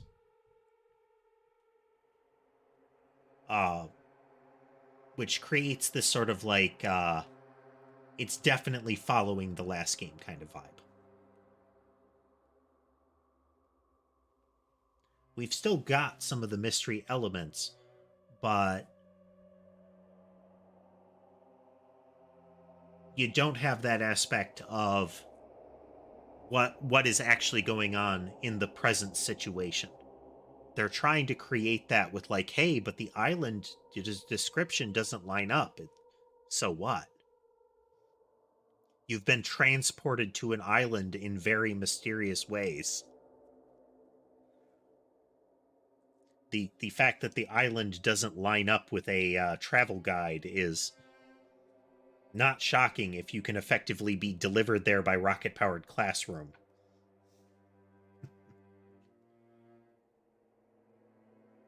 Or that mountains can be changed or something like that.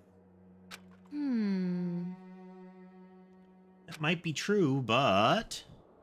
Nope. Doesn't matter. Huh? Motive or otherwise, it doesn't matter. I won't let another killing happen. Exactly, Casemate. It's like Magic School Bus. Magic School Bus. But with more killing. Which I think would be a more entertaining show. Somebody make that.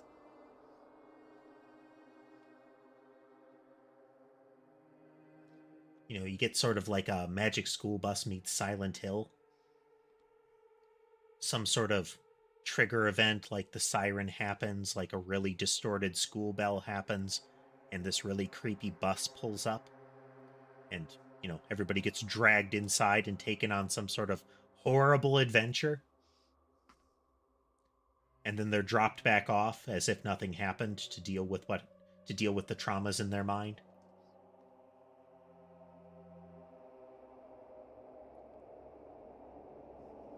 killing. Never, never ever allow let it. another killing happen. Okay, so I appreciate you stepping into Byakuya's role, Chiaki. But remember, that same behavior got Byakuya stabbed.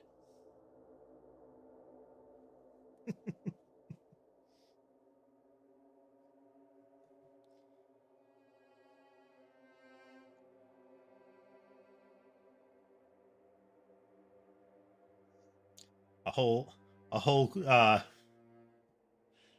a whole class year of students all drop into fetal positions and shake when they hear a school bell, you know?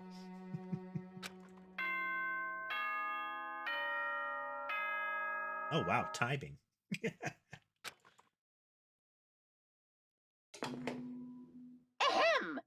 Hope's Peak Academy School Trip Executive Committee has an announcement to make. This is truth, casemate. They weren't targeting him, he was targeting Nagito.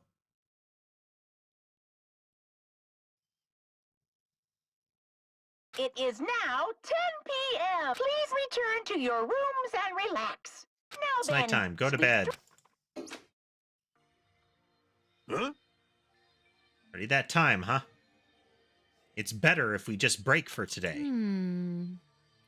I'll try to think about it tonight more carefully. The correct thing for me to do. But Regardless, I'll never kill anyone. I mean, it's impossible. Me too, it's definitely impossible. For now. Then we should turn in for the day. We'll see you tomorrow. Don't worry, guys. I'm not the killer. Burdened by uneasy thoughts, we all went back to our respective cottages. Some of these moments are the equivalent of like, okay, guys, we all need to go around the room and promise that we're not gonna murder anybody. Okay. Pinky swear. No murdering. Okay? Alright, everybody go back to your rooms alone.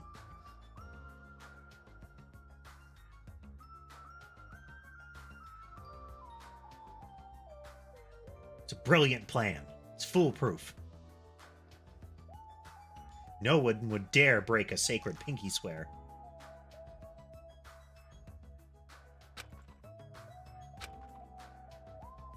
Was totally unexpected. I can't believe she actually said something like that so forcefully. Never, ever let another killing happen. Probably dealing with all of this her own way, but... sleepy. Chiaki sneaks out, plays the video game, and then murders someone. Can't read her at all. I mean, I can't help but think that the motive is in a video game is flagrantly targeted at her. Motive to kill someone, huh? Doing nothing at all correct? Is it trying, or is trying to stop it from happening while being aware of the danger correct?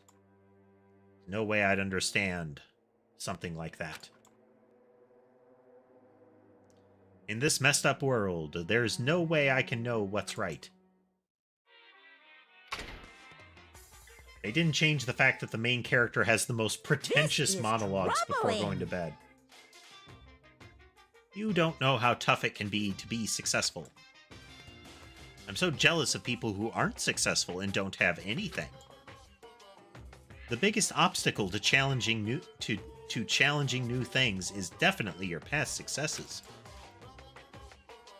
Those always hold me back all the time. So jealous of people that don't have anything. People with no expectations sure are happy. I mean, they can do anything they want without worrying about anything. It's like those really entitled Instagram posts, you know? That's all from Monokuma Theater! That post that is clearly from the third floor of a really expensive beach house on the cliff of a really nice ocean, and like, it's been such a rough day.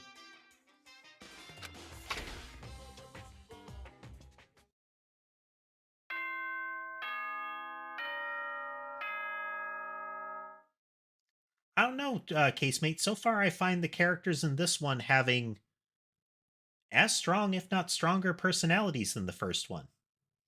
The main character is less interesting, or at least less forceful, yeah, during conversations, but I feel like his character is actually better for that. The main character in the first one was so painfully shonen protagonist at times. Come on, guys, we can pull through. We're all friends and nothing can stop that.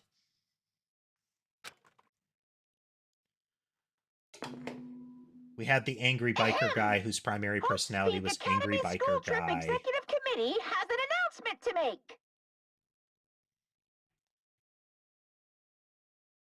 We had poor Chihiro, who pretty much got killed off before their arc could begin.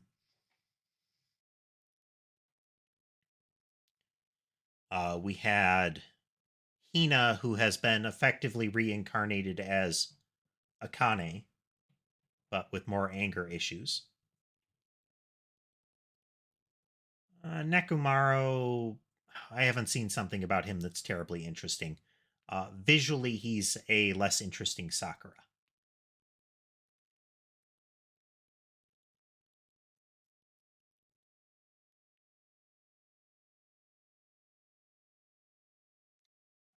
I felt that Hina had the same problems that Mikoto did. It was, except later, she was largely like, oh, come on, guys, just get along. She still had the same, a lot of her appearances were, I eat lots of food gags.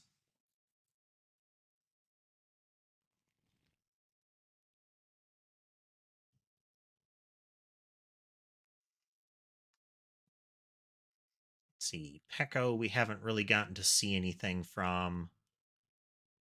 Gundam is overblown. But that puts him in the same camp as Hiro and Hifumi. Good morning, everyone! Looks like today is gonna be another perfect tropical day! Whoever baseball guy was, we never really got to explore him in the first Now game. then, let's show some enthusiasm and make sure to give it our all today!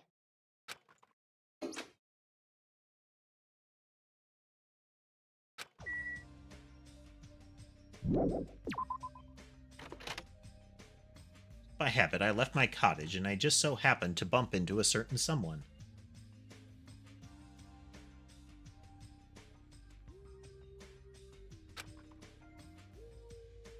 Huh? Oh, it's you, Fuyuhiko. How unlucky. I have to see your face this morning. Hey, bastard! Just so you know, I don't want to talk to you at all. I'm in a really bad mood right now. Not like you're going to the restaurant now, right? Were you planning to go somewhere else? Shut up! Said I don't want to talk to you. I'm just going back to my cottage. Leave me alone. Say you're going back. Did you go somewhere? It's got nothing to do with you! I tell you I don't want to talk. Is it that game? What? What do you mean? So it's true. What do you have in your hand?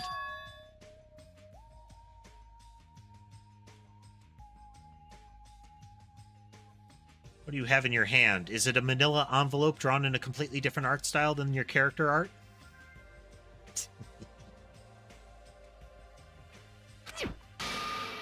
You... Shut up. What makes you think you have any right to question me? I'm not trying to question you. I was just... You saying you don't like the fact I acted on my own without consulting you guys? Is there something wrong with that, huh? Are you gonna tie me up like Nagito? Seriously, I didn't mean... Dumbass!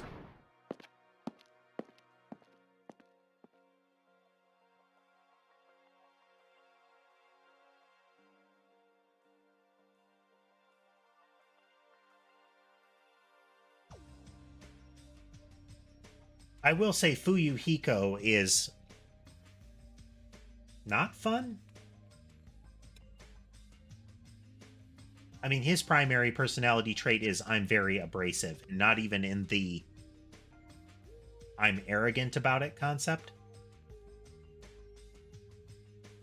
Like, Byakuya was abrasive, but in an I'm better than all of you scenario. And Fuyuhiko has the same sort of gimmick that Mondo had, that I am associated with a group that stereotypically has this sort of abrasive behavior, or has abrasive behavior, but they're layering it on with him thick.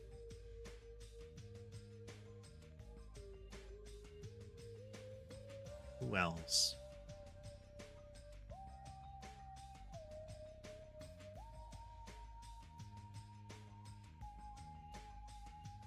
Kyoko was cool, but Kyoko's primary purpose seemed to be as a...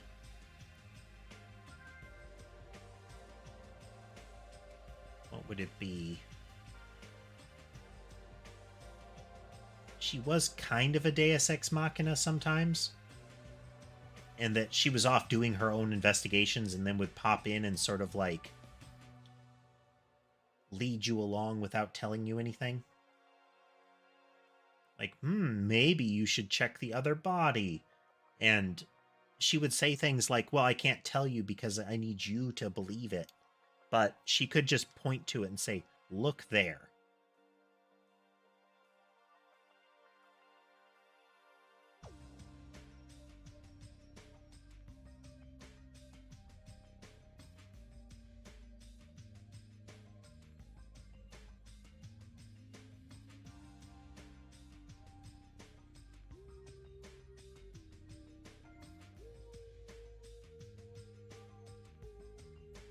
Yeah, I think Casemate has a point on that, is that it's as much about setting up a nice combo of characters, like having a lot of different characters, but just as important, if not more so, is how the characters interact with each other.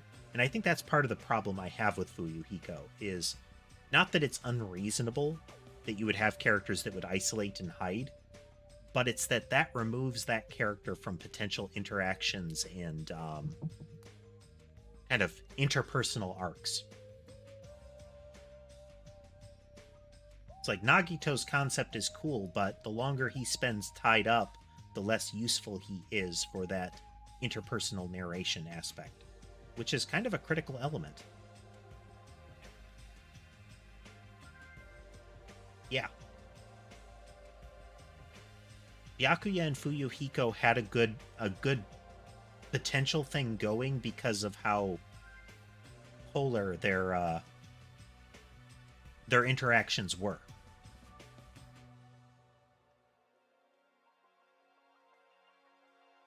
Who else?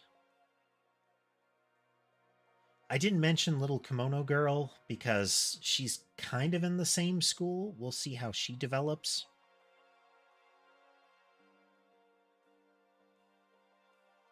I don't know that he was best written, Casemate, but I think he was already in a good arc. Like, he was at the start of a good arc. Or an interesting arc, I should say. Like, I'm taking command, I'm going to keep everybody safe, I'm going to do all this stuff. And it was demonstrated that he was doing things. The fact that this is a killing game means that everybody's fair game. But what I have to hope is that we will see more characters start to have the same sort of development that we were starting to see with him. You can say that of anybody that gets killed, though, Casemate. With Teru's execution, we got to see a whole lot of his character development dumped right towards the end. And having seen that, we could see a lot of potential of his character developing over time. Like, if more of his story had been revealed, you could look at it and say, why is his outward thing always the creeper aspect when his backstory is that he's a very devoted, he's a very devoted son, and he's very motivated to get back. And how could that develop? But since we see that at the end now, and it's poignant, but we don't get to see that story play out.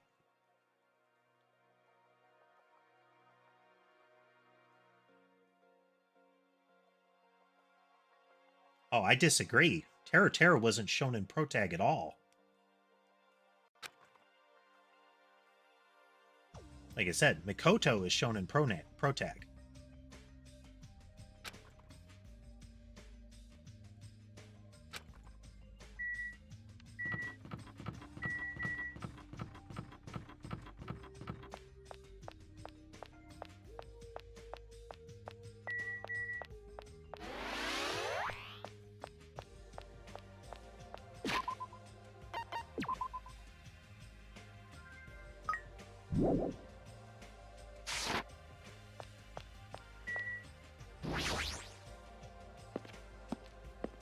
That's the thing, Casemate, is we only get to Shonen Protag at the very end. The rest of his behavior during it doesn't line up with that. And we have to take that into its whole. Is even if we had known his backstory up until then, that it was I need to... And additionally, just because you are a protag in a shonen anime doesn't mean you're the shonen protag trope. But the pure pervy lecher behavior that he had was the only behavior we had to work with. He could have become that.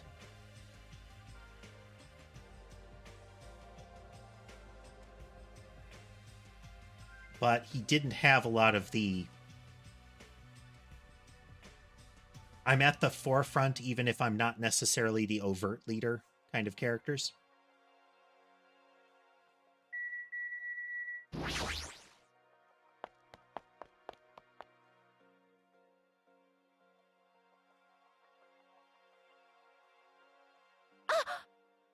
Nice timing. We have been waiting for anybody to come by at a time like this. I've been waiting for anybody to come by at a time like this. Waiting? Hey. I was thinking about delivering this.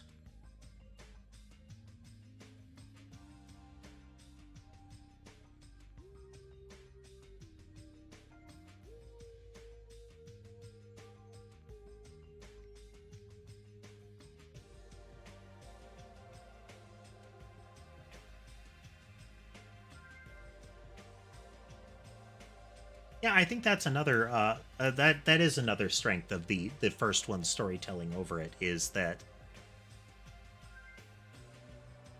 there is a greater feeling of a unit. We have a lot of characters that are sort of drawn by strings. Yeah.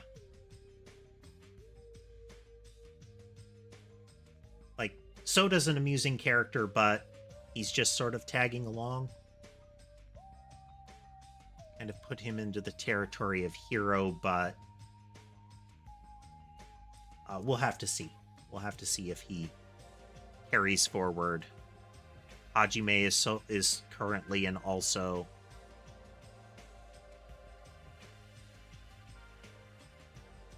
Yeah, we'll have to see. I mean, we are very early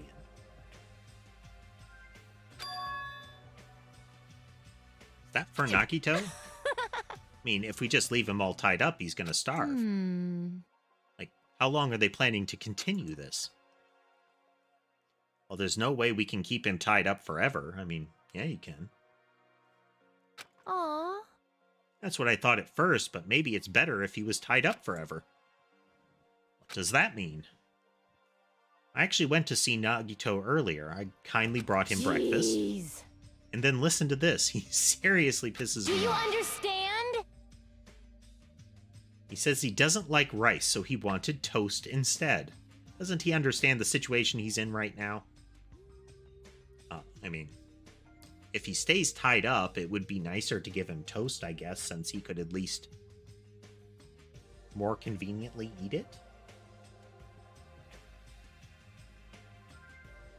Even the toast is going to be difficult if he's restrained.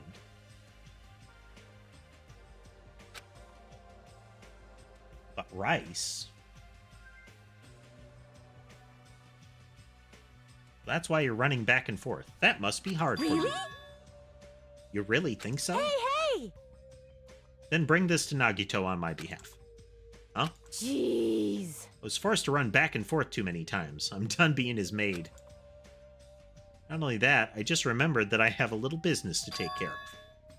Business? Thank you. Thank you. Away she goes. Mihiro pushed the tray into my hands and ran away before I could object.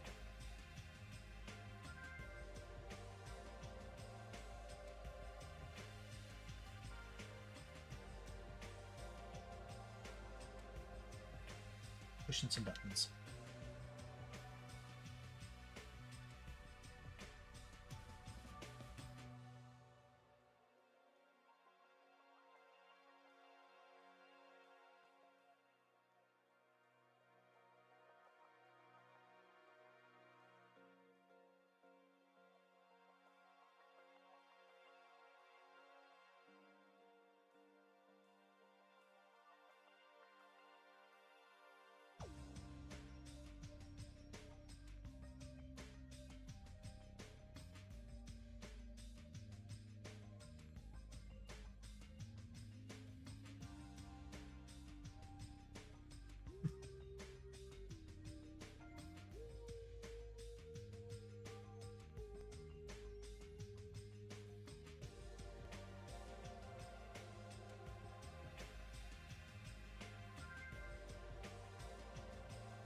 It's always something.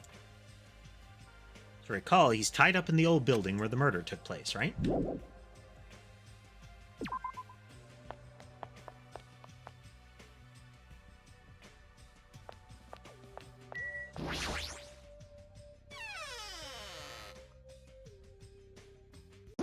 can't! So, building is being renovated. You can't go inside.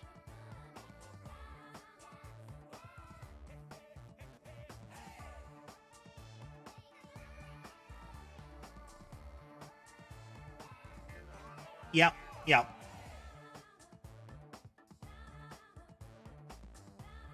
We'll have to see how they play it out. But since we're only seeing the game from Hajime's perspective, if we don't get a lot of the, we have to be able to see the character development. I think I would put it that way. If the character development happens outside of Hajime's line of sight, then it didn't happen, you know?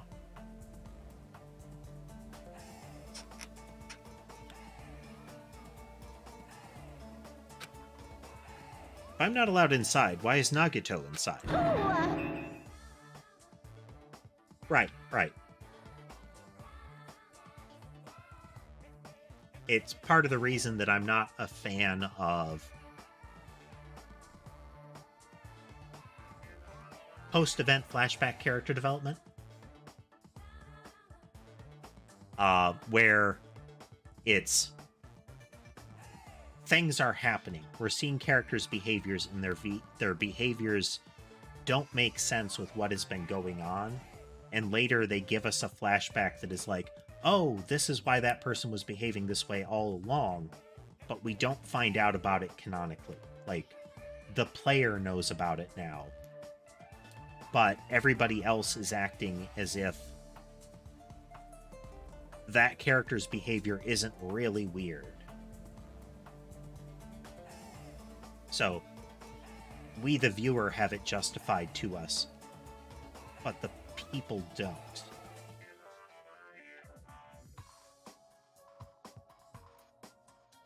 Hey there, Okami. It's going well. It's been a pretty heavy discussion stream this time.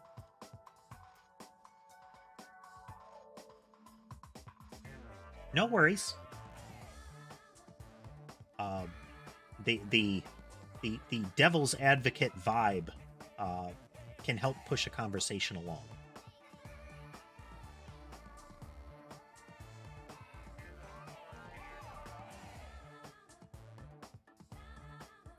Hey there, Samson. How's the, have you finally adjusted to the new time zone, Okami? You know about it too, Hajime? As Nekomaru and Kazuichi earnestly told me that Monomi's the only one we can rely on.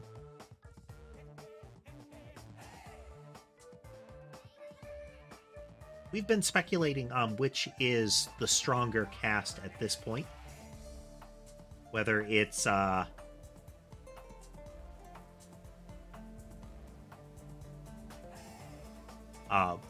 it's Danganronpa 1 or 2.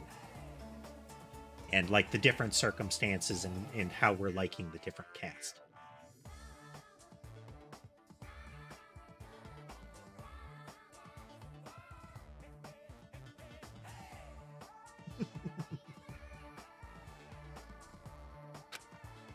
And it's true that Nagito needs to reflect on his actions.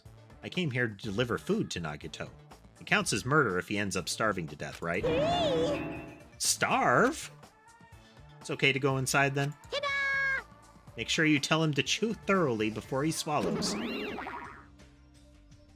Question. So, if they tie him up, but they provide him with food, like, maybe they put him in the bathroom, and they provide him with plenty of food and water, but then he refuses to eat and drink sufficiently, or he does something to get himself sick, or, you know? If he dies then, is it murder, or was it suicide?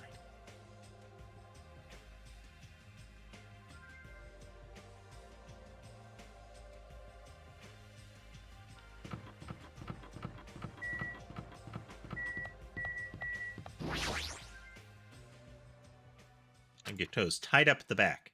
Instinctively, I gulped back my dried saliva.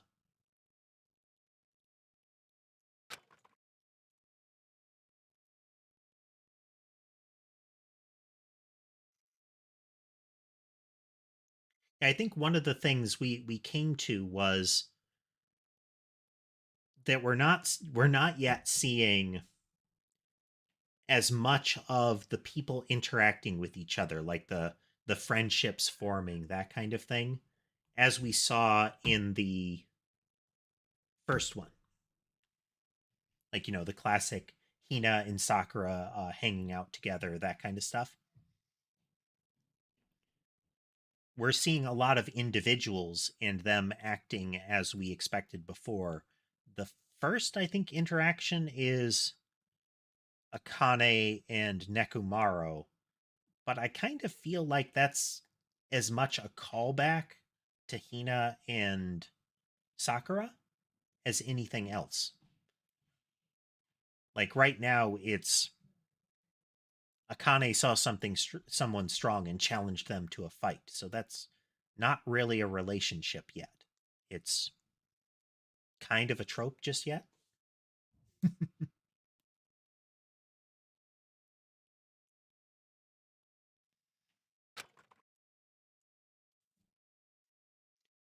So maybe if later we start to see some relationships develop, we'll come to like this cast more.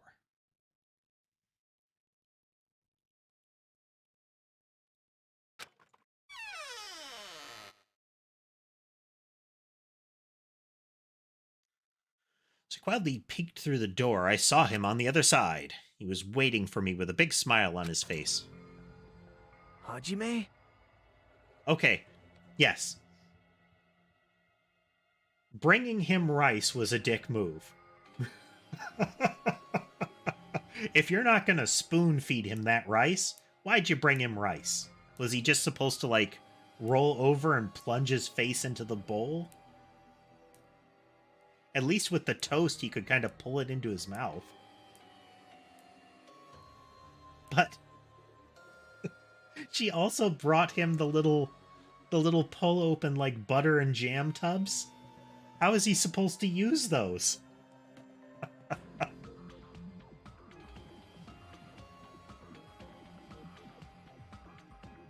That is true. But unless Hyoko has an amazing character arc, I don't care about her.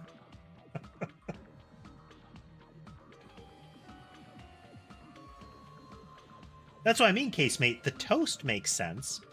He could do that whole, you know, slowly consume it by sucking it into his mouth through one corner. But A bowl of rice? And those little packets? Is he just going to consume the packets as a whole?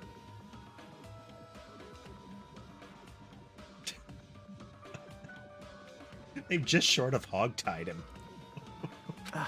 Could it be? Did you take time out of your busy day to bring some food to little old me? Wow, I'm so happy. I really liked Kill Bill. That was a fun series. As you can see, I can't exactly greet you with my full hospitality, but feel free to relax. Both from the, like, Kung Fu movie presentation, but also, just the individual scenes were fun, too. Come on, camera. You can do it. Well, while we wait for that, let's switch over.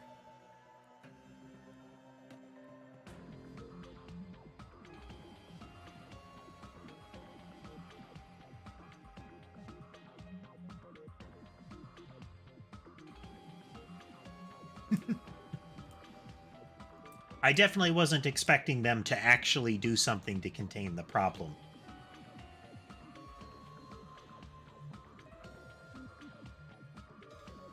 Man, camera one is gone haywire. That hasn't happened in a bit. How about...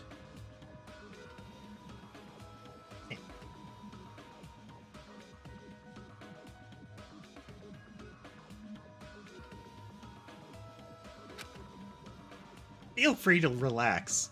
Pull up a chair, let's chat, he said, chained up on the floor.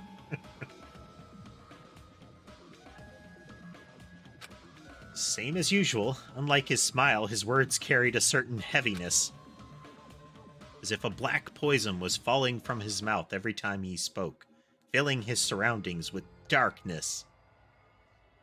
Yeah, I mean, Hajime's definitely not as friendly as Makoto was.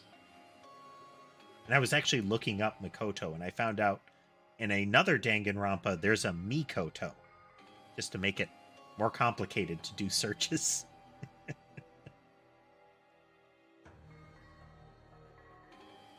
But Hajime still has that overblown inner monologue.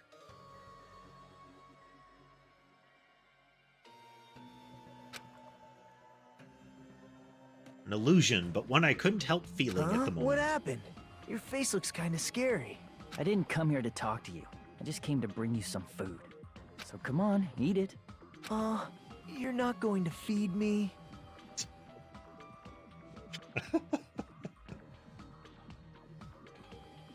Were this a different type of game, we could be going in a completely different direction from this scene. What do you mean? Well, I can't eat it on my own. You know, since my hands are all tied up. Actually, I was really embarrassed to ask a girl to feed me. So I'm glad you're the one who came.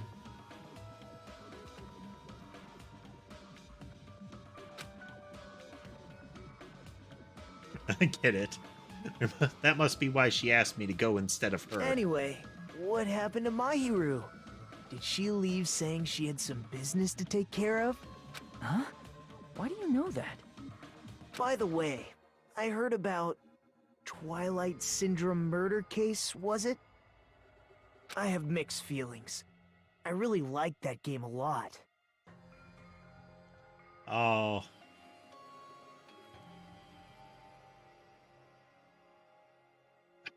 I keep saying it, but I love what Nagito's character represents. Like, what they have done by including him in the cast right now. Even though the fact that they've come back and talked to him is important. Because for his character to mean anything, they need to keep reminding us of his presence. Ideally, visually show us his presence.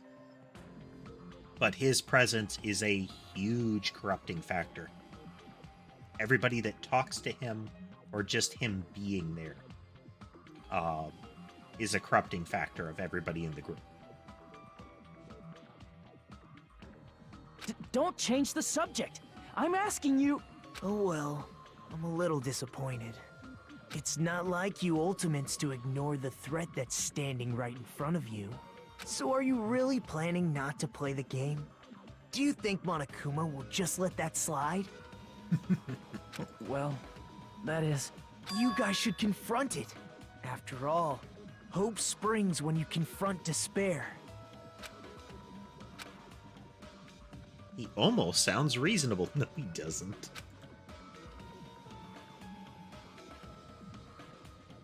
Contextually, he doesn't. Taken in a vacuum, that's pretty reasonable. But in the context of him saying his goal is to perpetuate the murder game, to create some sort of hope-based poison pot, what he just said is sinister. Not reasonable.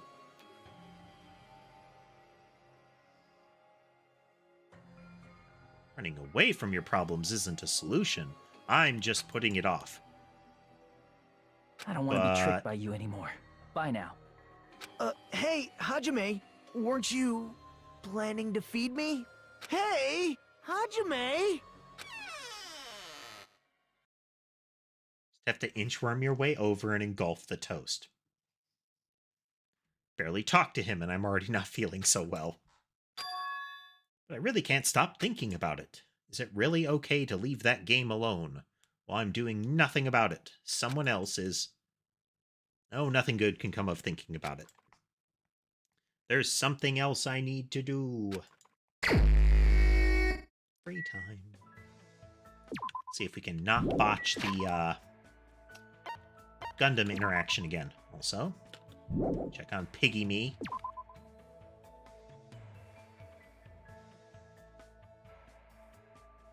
Hey there, Parks. Welcome to the stream. We're playing Danganronpa 2, if that's not apparent. This is our horrible Tamagotchi, which is apparently a thing in this game. Have some hardtack, Piggy.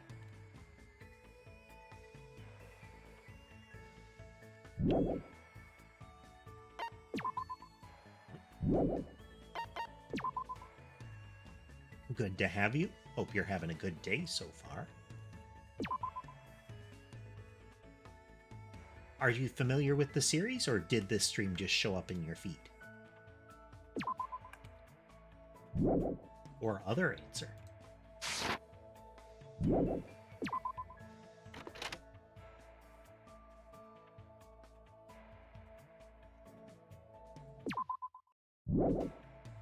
Not that button, this button, then this button.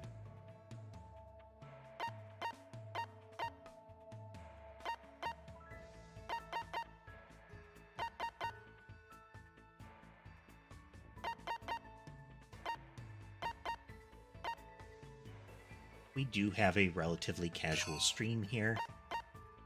If you want to chat, feel free to do so. If you don't want to, that's fine as well. Lurking is okay. Over here.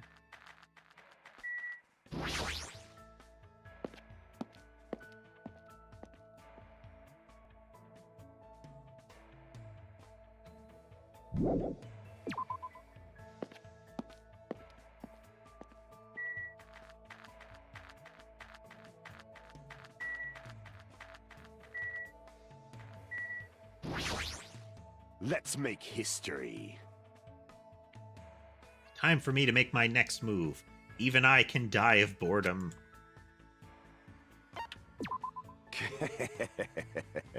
Going to entertain me? I spent time with Gundam today, quizzing each other about animals.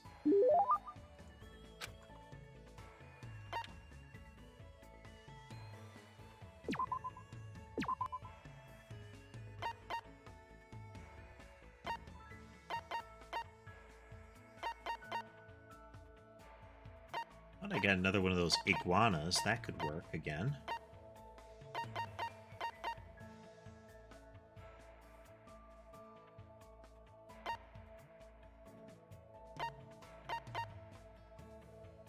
Good to hear, Parks.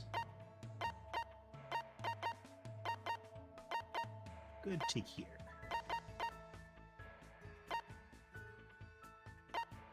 Like that, but we don't have another.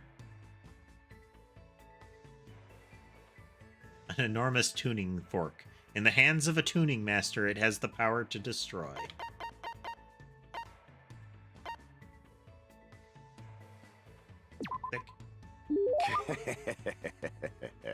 Let me tell you this.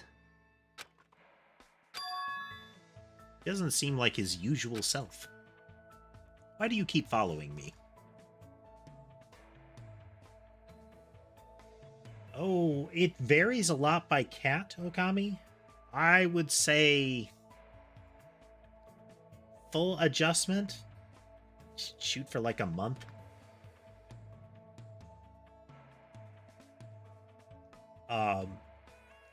Like, it was at least several weeks before Mason was getting really comfy. Sherbet took even longer. Similar with Sammy.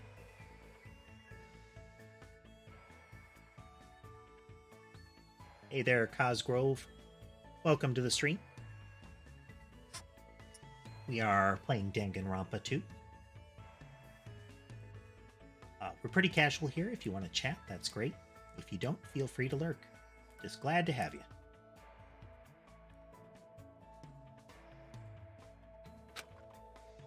In truth, there's no way I'd ever associate with someone like you. Impossible! But still, why do you continue to hound me? Does this mean my absolute mental defenses are wearing off? I don't know what you think this is, but we're friends who are working together to escape. What? He seized up all of a sudden. I won't let you!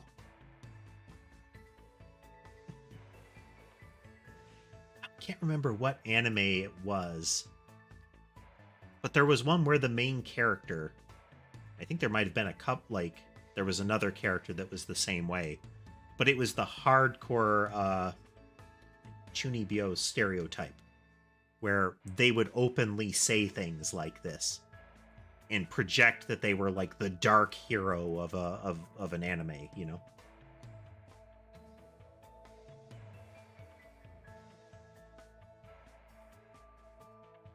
Yeah, the trick is to make sure that they both that all of the cats involved have plenty of private space, that they aren't forced to interact with the others.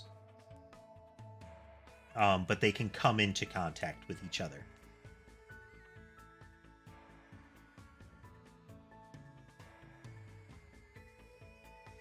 Settle down, my wicked arm. You a Kotodama user? You wish to manipulate me with false words and cheap tricks, don't you? I'm not trying to manipulate you at all. In fact, you're the one who said I'm just a mere human with no special abilities whatsoever. Ha! My canonical consistency is slipping. You wouldn't understand. I'm in isolation for a reason. There'll never be a day when you understand why I became who I am. I'll destroy you! The offspring of an angel and a devil, a cursed being, shunned and rejected by everything in this world. So I presume his father was a problem? He didn't seem to refer to his mother that negatively. Though there was a that woman, so maybe it is the mother?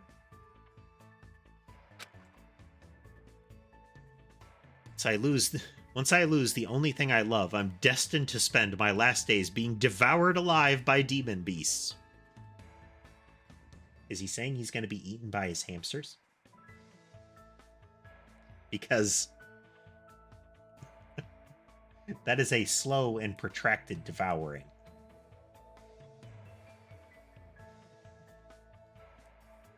Like, it would be one of those things that somebody might present as a torture, but it would take a while before I think the torture kicked in. You know, eventually it would probably be horrible.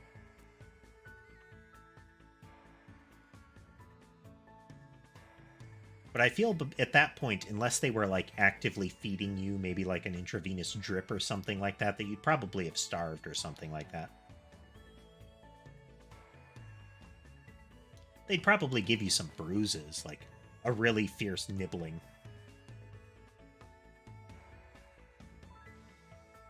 Maybe they could catch a vein, but then, you know, I don't think you'd survive it. Like, I don't think you'd survive long enough for it to be considered, you know, being devoured.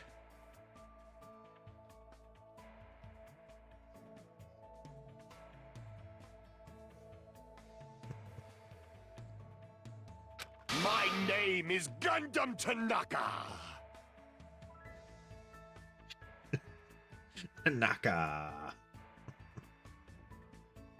Truly I am mankind's natural foe, evil incarnate, a walking cataclysm, a shapeless insanity, a crawling chaos.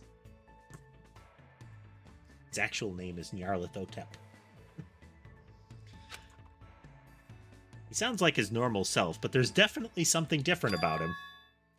Might be a kernel of truth hidden in the words he just spoke.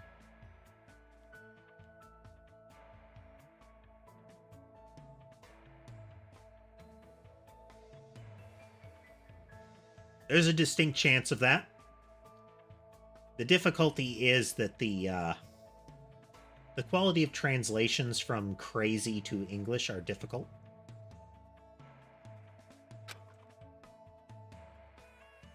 Definitely believe that you're my friend. If I didn't think that, I wouldn't be able to go on. That's it. That's the only reason. As long as you're my friend, I have no desire to take anything away from you or try to force you to change.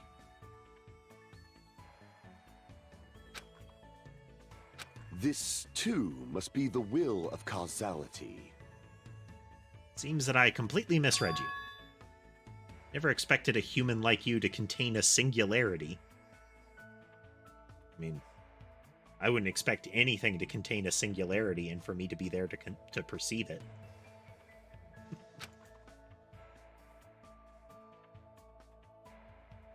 Have I been promoted from a mere human?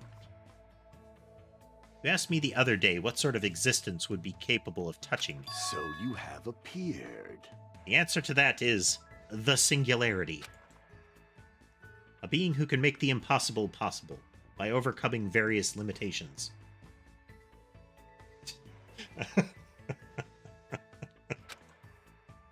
Am I really that amazing? You fiend. Don't get ahead of yourself. A simple creature like you does not have that much power. I have not unleashed even However, half of my power yet.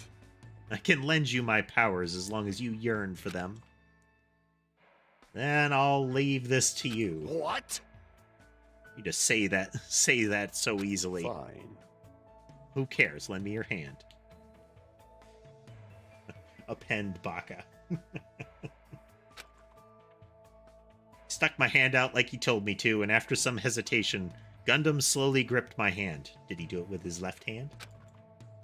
His hand felt like a normal apparently not. Felt like a normal person's hand, and I definitely didn't wither away and die. With this, the contract is complete. I will not allow you to die without my permission.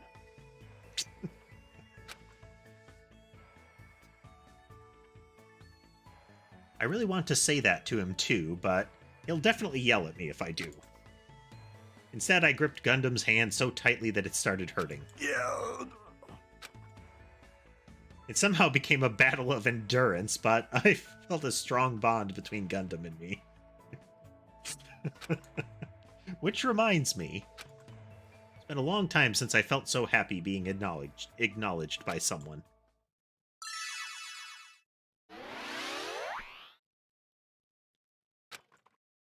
Just unlock the skill, Infinity Unlimited Flame. Give yourself a pat on the back, you've earned it.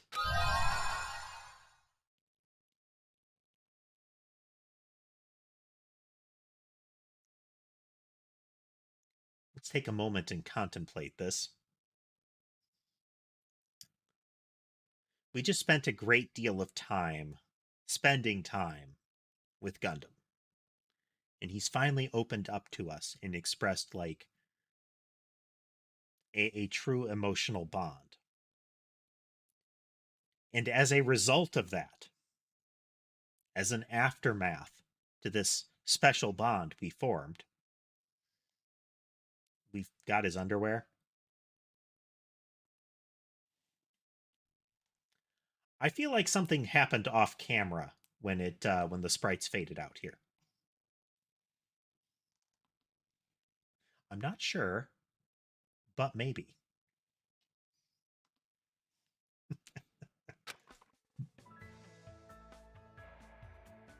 Gundam spent all day teaching me... Once again. Gundam spent all day teaching me to use that ability. By the time I returned to my room, I was exhausted. I don't have to try to innuendo this that hard.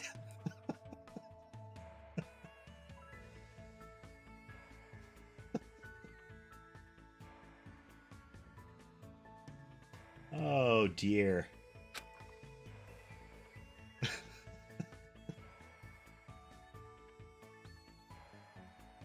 It's still light outside. There's still plenty of time left.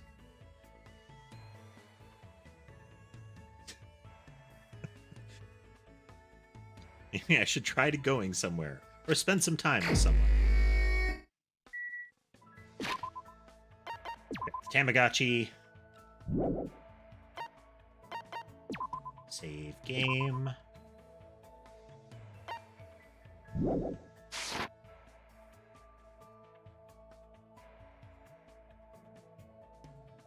He's remarkably genuine, and I like that spending time with him has been revealing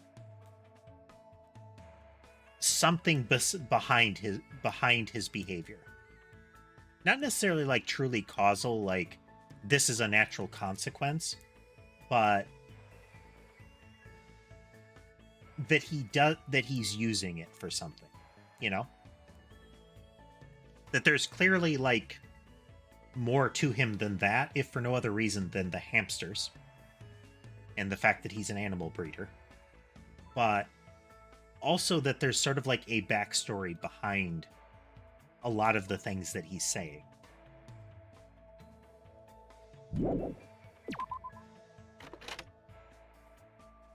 Like there's lore here, and we've been given enough of a taste of it.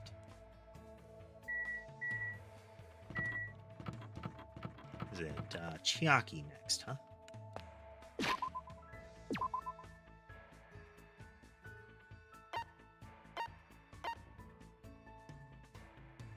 Guess it makes sense that she would be by the hotel arcade machine. Arcade cabinet. That was one of those weird flat ones. The kind that you would sometimes see playing things like Pac-Man and the like. Anybody ever hear of the original name of Pac-Man? Like what it was originally going to be? Well? Whenever I'm playing games, I get a strong urge to eat whatever food appears in the game. So I guess I want to eat donuts right now. Let's go. Wonder if the supermarket has any donuts. Alright, I should go check. We found donuts and spent time eating them and talking to each other. So Pac-Man was originally going to be named Puck-Man, because he was kind of shaped like a hockey puck. I don't know if it was like an executive or marketing or something like that that intervened, but they were worried that kids might deface the cabinet, and they didn't want that defacing to result in any sort of unfortunate naming confusion. So they changed it to have an A.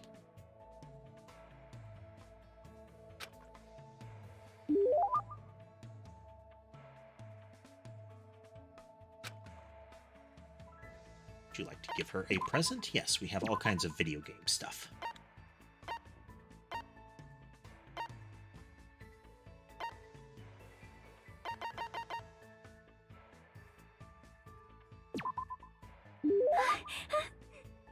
Isn't that a pretty rare item? Thanks. This seems a little... I feel like it might raise the flag. Staring off into space again, as usual. Sorry. I was getting a little sleep. While you were standing? Impressive. That when it comes down to it, that's a talent. Like learning to be able to sleep standing or just to almost immediately drop into sleep at will. You not been sleeping well? When I'm gaming, I tend to forget about sleeping. Sometimes I even forget to breathe. Ooh. That's not good. Plus, I keep having nightmares. I had a bad dream the other day, so I've been a little scared. Can I ask what kind of dream you had? Well, it was a dream about Trio the Punch. Huh? The statue at Jabberwock Island changed into a bald old man with a thin mustache. Probably because the game also takes place on a tropical island. The more I think about it, the more this situation feels like that bizarre action game. Speak to me, Internet.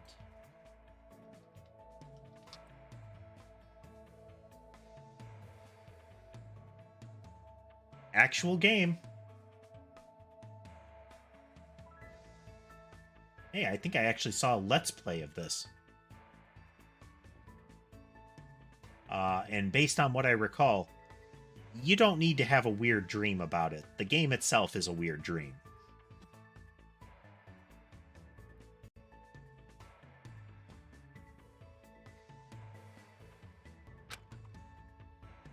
We might eventually end up turning into sheep.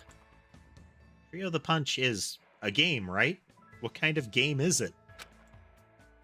More importantly, you must really enjoy games, huh, Chiaki? How should I put it? I like it, but gaming is my life. Or maybe life is just a game? But still. Either way, that's all the more reason why killings shouldn't be allowed. It's not a game if you're not having fun. It doesn't mean anything if you just focus on winning or losing. You're right. It doesn't mean games always have to have happy endings, but you should get something out of beating them. There might be weird games here and there, but there are ways of enjoying those too. That's why bizarre games are fun. You can beat them as long as you do your very best.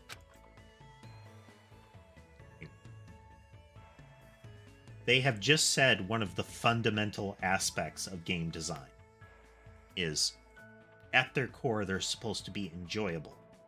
It doesn't mean that it's a happy game or that the ending is happy, but the act of playing it should be something that you can enjoy. And making sure that that is true is one of the fundamentals. Like, you should always be asking yourself, what is enjoyable about this part? Why is this here?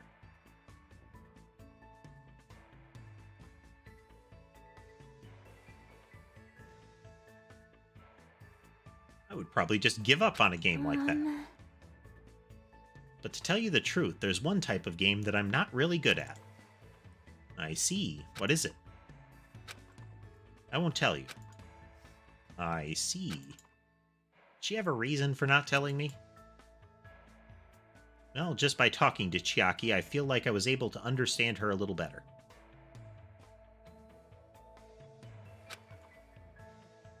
So I guess that's good enough for now.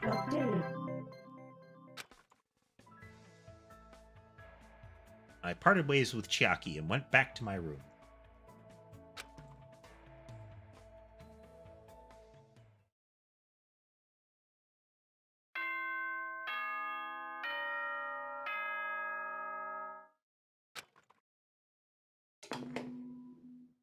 Ahem! Hope's Peak Academy School Trip Executive Committee has an announcement to make. I still love how that is so absurd, and it's also one of those things that they would absolutely backronym it. Or I'm sorry, it could also just be a tortured acronym. Like it would be called the Haste or something like that. So it would be an acronym of the H in Hope, the A in Academy, the S in School, the T in Trip, the E in Executive, and they would just remove the capitalization of P and C and call that the acronym. And they would think they were super clever for doing it. It is now 10 p.m. Please return to your rooms and relax. Now then, sweet It's dreams. nighttime. Go to sleep. On any other night, I'd probably just go to sleep. But I can't stop thinking about that game. It's not like I believe what Nagito said. It's just not a good idea to leave it alone. Yeah, that's right. That is a proper justification. Twilight Syndrome murder case, huh? I should give it a try. Just a little. Just to see how it is.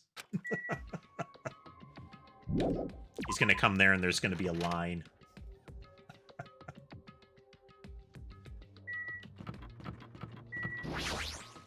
Huh? Where are you going at this hour? The Monokuma announcement was just made. Well, you know, what about you? What are you doing? Hey. I was about to go back to my cottage. Anyway, what about you? What do you mean, you know? I felt a little hungry, so I was going to get a snack from either the restaurant or the supermarket. I see. So, I'll be going now. See you later. I am to be trusted. Hajime. Huh? Yep. Good night. I'll see you tomorrow. I feel like she totally saw through me. Oh, but you were so convincing.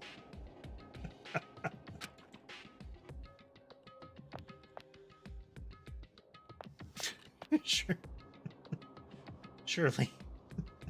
Surely your ruse was without fail. Tamagotchi. Wonder.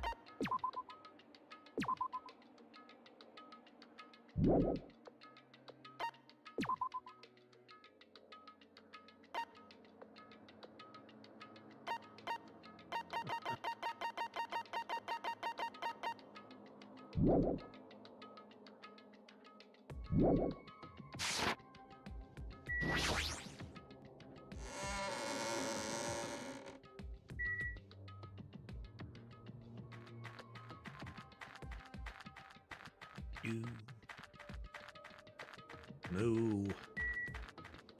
Interesting that there are 2 cows from outside, but there was only the 1 cow. Like, they called out that there were no cows at the farm when we arrived there.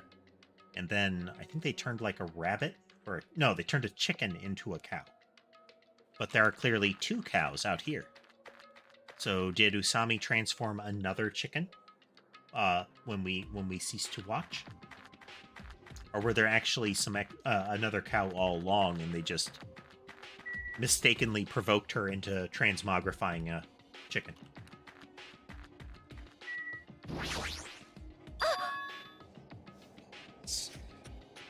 A whole bunch of people now trying to explain to others why they're out at night. Hiro, what are you doing here? Yeah, about that. I was thinking about taking a picture of the ocean at night. Ocean at night? Isn't it dangerous? Be careful. Thank you. Yeah, sure thing, bye. Seemed pretty agreeable. Usually she'll say something like, mind your own business.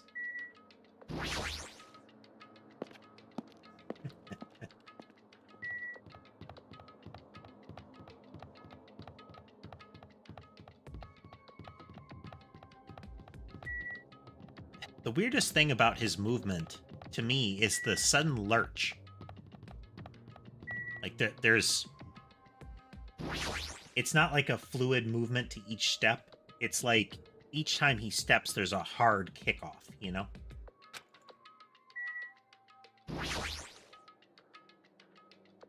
Oh, no, that's right. It's at the park.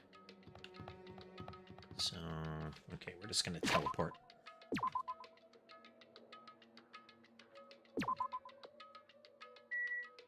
Don't want to end up going around the entire island accidentally.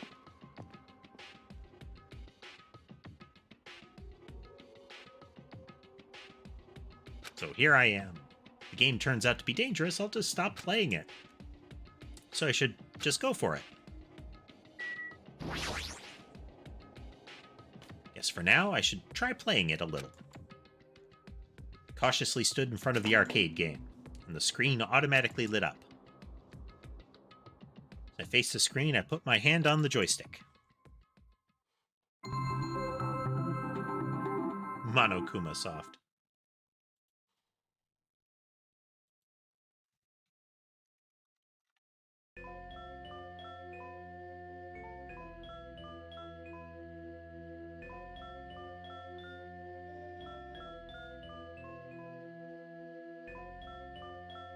Game has a strange, old-fashioned vibe to it. Oh. Yeah. The publisher of Twilight Syndrome... Let's see. Yeah. The publisher of Twilight Syndrome was Spike. Spike later merged with Chunsoft, and Spike Chunsoft is the company behind Danganronpa. Interesting. In that, crazy trivia sense. I wonder if the person who's controlling Monokuma is actually pretty old. Oh well, I should try to start it up. Start if I press the Enter key, right? Now let's begin Twilight Syndrome murder case. Please press the Enter key with your own hands. Second day. Earl A. It's already late. I'm gonna be late for our meeting. Everyone's waiting. I've gotta hurry and go. If I'm late, everyone's gonna hate me. They're waiting in classroom 1A.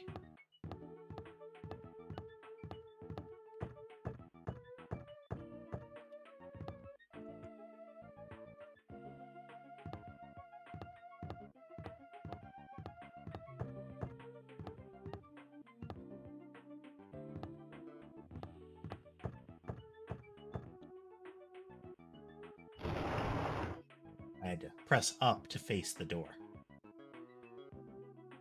The across the desk camera working? Oh, I think so. Come on. Possibly. Could be a game in a game. You're finally here. You're so late. What were you doing? I'm sorry. If you're angry, I'm sorry. Don't be mad. We're not angry. Just hurry up and get over here. Okay. I should go talk to Girl B for now.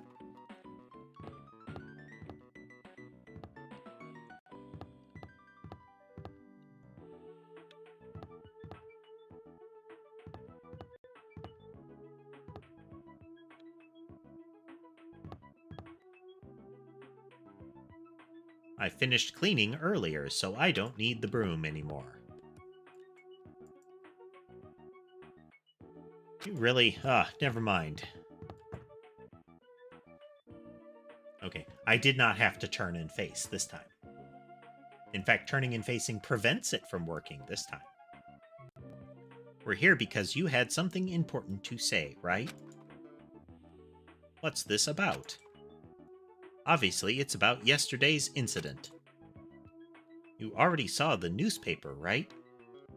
And I am saying this all stilted on purpose. I feel like it's appropriate. Yeah? What newspaper? God. God, you're such a slowpoke. It's in today's evening newspaper. God, you know? Spelled in such a way to not be blasphemous, but, still effectively the same. This one, here you go. Just read it. Which game is that, casemate? Around 6 a.m., a janitor from XX Academy came to work and discovered the body of a female high school student in the music room on the second floor.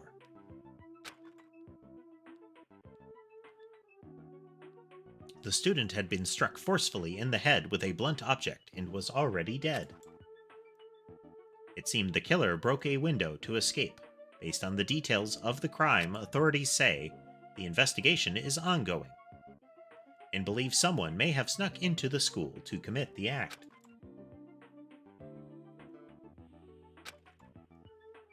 I was a little surprised. I never expected it would make the newspaper. It says, someone may have snuck into the school, so they might be thinking that a pervert did it.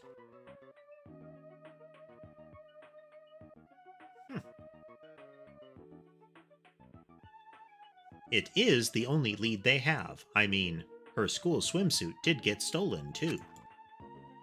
That Sneaking into a school to steal a swimsuit, killing a nearby girl, and escaping out the window. We're all in danger too, scream. But is this really okay? We were the first ones to discover the body, and we kept it secret. It would have been the same no matter who found the body first. Don't worry about it. It's not like we have anything to hide anyway.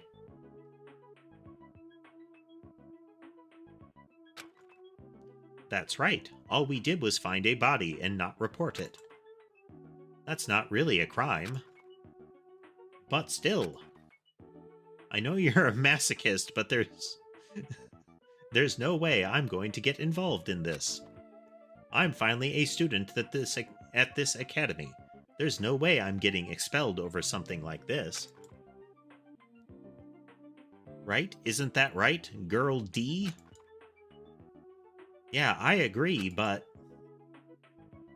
this does have that vibe that Monokuma did just throw this thing together, given that all of the names are like placeholder names. What's up? You don't seem so sure. I actually have something to discuss with you guys. I wonder what's going on. What does she want to talk about? Walk, walk, walk, click. To be honest, I ended up taking several photos of her yesterday. Are you talking about her body? I thought we might get questioned by the police, so I thought I should take them just in case. Where are those photos now? I have them right here. I don't want to look at them. We're definitely gonna get cursed. Cursed? Stupid, curses aren't even real. You seriously need to throw away those photos. Give them to me.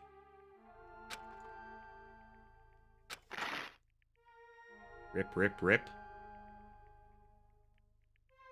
This is bad. If you rip it like that, the curse. I just said curses don't exist. It's better to just rip these photos to shreds and throw them into the incinerator. Girl D, if you have any digital copies, you need to erase those too. Okay. Hey, Girl E, what happened? Why do you sound so desperate? Never mind.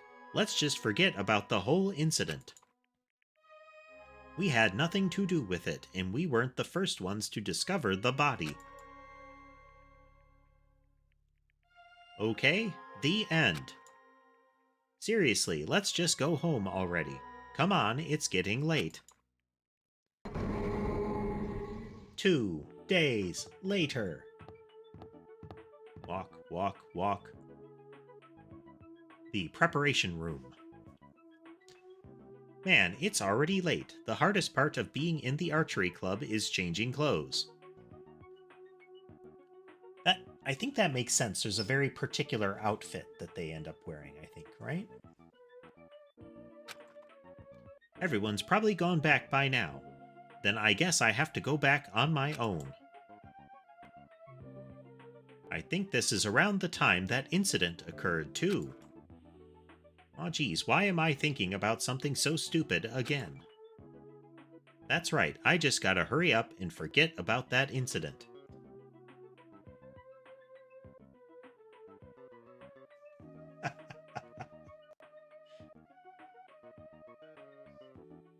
Or like those horrible commercials on YouTube now where they're talking about like a high school student created a air conditioning solution that the air conditioning industry is desperate for you not to find out about.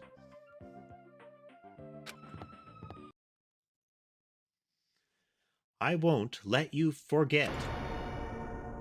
Huh? I won't let you forget.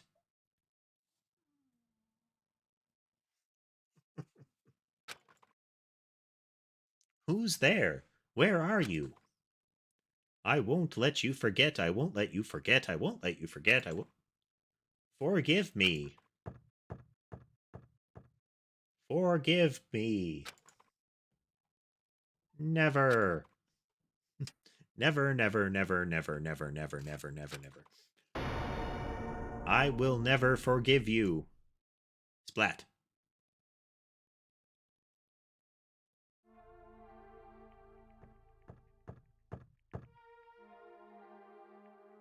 Ah, Girl A. This is going on way longer than I thought it would. What happened? Did something happen? This is bad. This is really bad. Grunt. Her head is split open like that one time. It's probably the curse. Okay. I get that they're fixed animations. I do. And that's part of like the gag of this whole thing. But, you know, the polygon overlap. It's the curse. It's all the curse's fault. Because of the curse, Girl E. What happened to Girl E? Take a look in there. Classroom 1B.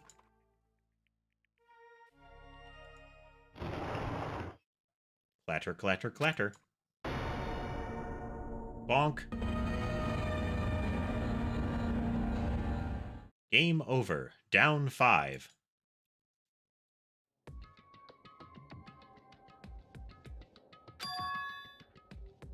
This is the end?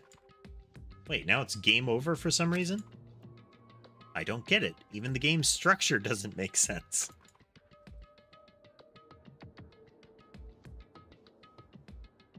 It started with the second day all of a sudden and then jumped to the fourth day afterward. Why were the first and third days skipped? And what's with this down 5 message on the game over screen? I guess this would imply that there is a particular person that would understand what was going on with that. Down 5? Who's down by 5? The heck is this? I don't get this at all. How would this be the motive? Is this what it's like to play a crappy game? For now, it's a waste of time to just stay here, so I should go back to my cottage and think about it. I went back to my cottage feeling hazy and disoriented. And as I tried to think about why I felt so strange, I fell asleep without realizing it. Monokuma Theater. Hey, Life isn't just about moving forward. When confronted by an important question, it's good to stop moving and take your time thinking about it. For example, my stomach hasn't felt well all morning, so I ran to the restroom as soon as I got off the train. But right when I was about to enter, an important question stood before me. Life is like that every now and then. Suddenly, an important question gets in your way. The important question that stood before me was the gentleman sign on the restroom door. As I resisted the overwhelming urge to poop, I thought about it desperately. Am I really a gentleman? That is a fun one. Do I have class? Am I honest? Am I faithful? No, why am I even hesitating? Of course I'm a gentleman. A regular person wouldn't last 5 minutes resisting this urge to poop, but a gentleman most certainly would. Filled with pride, I ran into the restroom meant for gentlemen, and what awaited me was another important question. The important question that stood before me was the Western style and Japanese style signs on each door. I was definitely born in Japan, but haven't I forgotten what makes clean, beautiful Japan so good? Do I have enough confidence in myself to take a Japanese...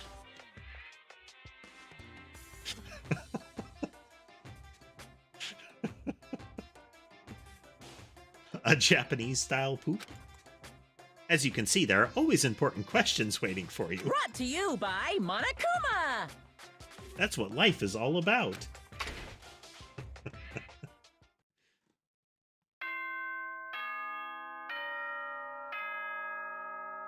Is this a hint that Nekomaru is involved in the next killing? Ahem! Hope's Peak Academy Important School. announcement. Good morning, It's morning. as well, Get then. up. Let's... Morning, huh? In the end, that game is still a mystery. I don't even know why it would be a motive.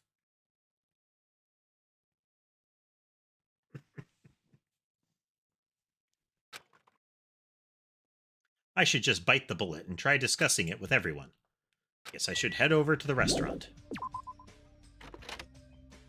Need to know cast severe suspicion on myself by telling them that I lied to some people and snuck off in the middle of the night to play the game that we were all going to avoid playing.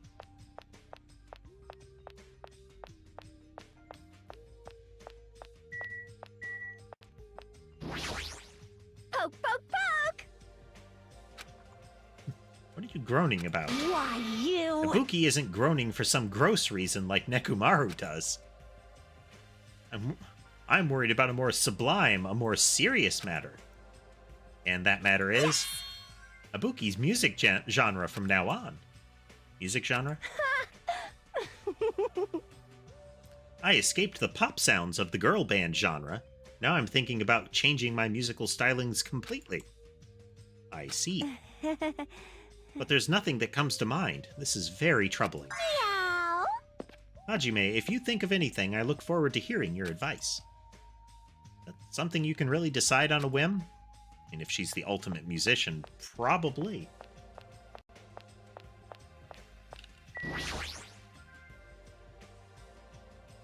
Been playing too much Genshin. I keep trying to sprint with right-click. Hi, Mikan. Morning. It's such a nice day today. I'm so glad it's sunny. I mean, if it wasn't sunny, it'd be a waste. A waste? It's nothing. I was only mumbling to myself just now. So I'll excuse myself. Waste? What? Something going on?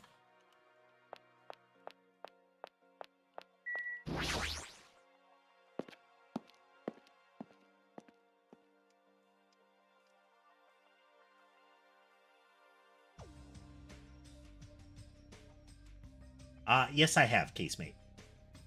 It is one of my cooldown games.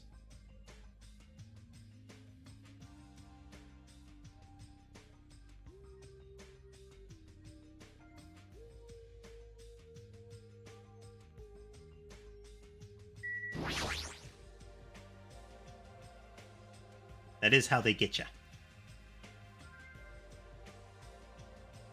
But I am still not spending money. Like all gacha games, they do hang the temptation in front of you. But so far, the game has been 100% playable without it.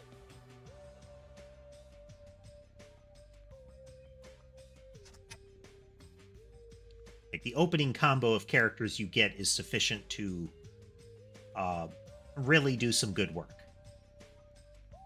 Hey. Good morning. So rare for you to reply so quickly in the morning. Yep. I just finished playing a game right now. Hey. More importantly, I was just wondering, is someone bringing food to Nagito? Pretty much, Casemate. I know there's some content that is very meta-oriented in that one, so we'll see.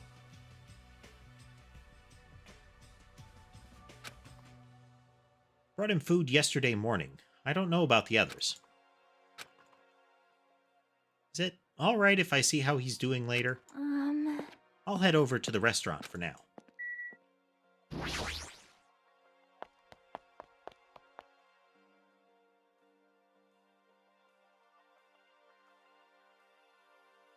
Good day. Yeah, good morning. After greeting everyone, I put some food on my plate and sat myself at a table near the window.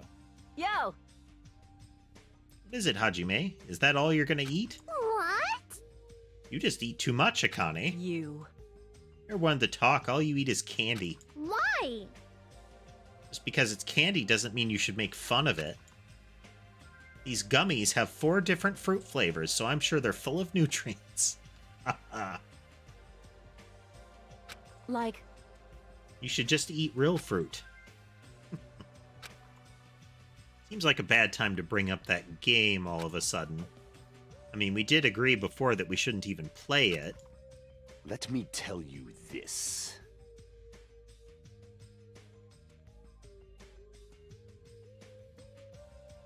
I wonder if it was Mahiro related. Because one of the core aspects of it was taking pictures of something, and she is the photographer. Is Mahiro missing? After Gundam said that, I looked around the restaurant, and sure enough, there was no sign of Mahiro. Might be Mahiru. At least one of them did say that, but how the voice actors say something in games is not always reliable.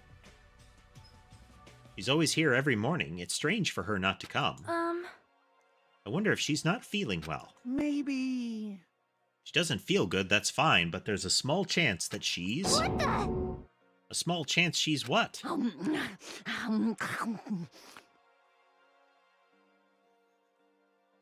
I saw Mahiru. She's outside the hotel. Oh, I see. Jeez. Say such a spooky thing. Let's go. As punishment, how about you run around in a circle 3 times, say woof, and jump off a cliff? I like how that starts childish and ends homicidal. I don't want to die like that. hey, hey! But what was Mahiro doing outside the hotel? Yo!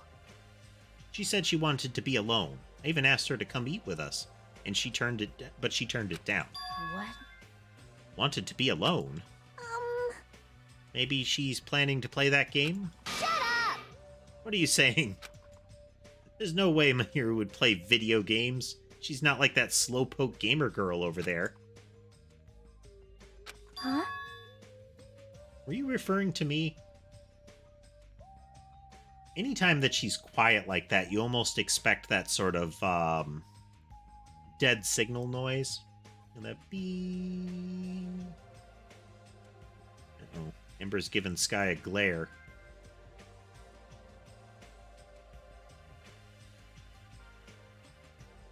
You can't really see it from this angle, but, she's close to done with him.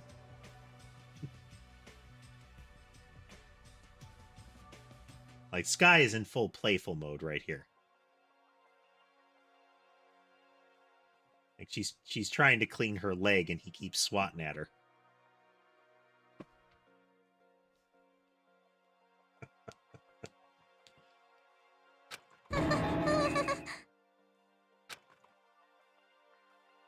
It's like it's going to be impossible to start talking about the game. And while I was lost in thought, someone quietly sat down across from me at the table. Yo! Hey, Hajime, got a second? What is it? Kazuichi leaned forward out of his seat, glanced quickly around the room, and, very inconspicuously, whispered to me. Yeah. Today, 2:30 p.m., come to the supermarket. But don't tell anyone else about it. Huh? I'll tell you the details later. Everyone else can see us right now. It's bad. What does he mean, it's bad? You fiend. What are you lowly creatures discussing amongst yourselves? Well... Nothing. It's got nothing to do with you, so just relax and go away. Nothing? Or something. You think I was worried about you fiends? You make me laugh. Laugh, I say. You've elevated arrogance to an art form. Shiver! What sort of supreme ruler feels concerns for the ants who are destined to be crushed? My name is Gundam Tanaka! I am the forbidden ruler who makes even the god of darkness flee in terror. Fall, my tears. All I desire is silence and indifference. Silence and indifference. Oh, wow. Like, that last one is kind of sad in the context of him bringing out his hamsters this way. I never took him for the lonely type. For now.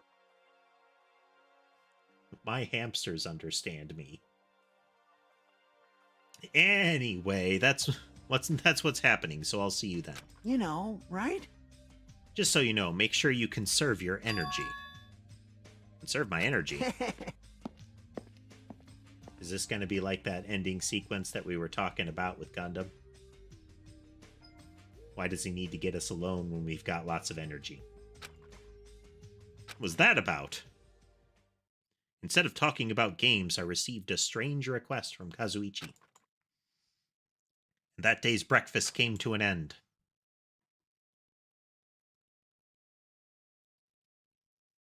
Kazuichi told me to go to the supermarket, 2:30.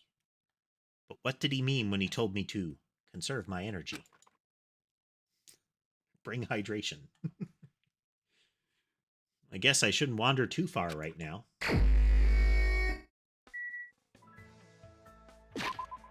Save.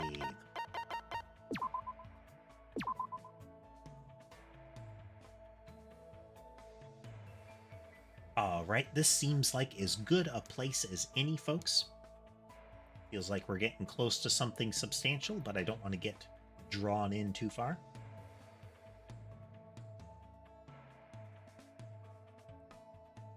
I think we have been very productive today. Making lots of headway.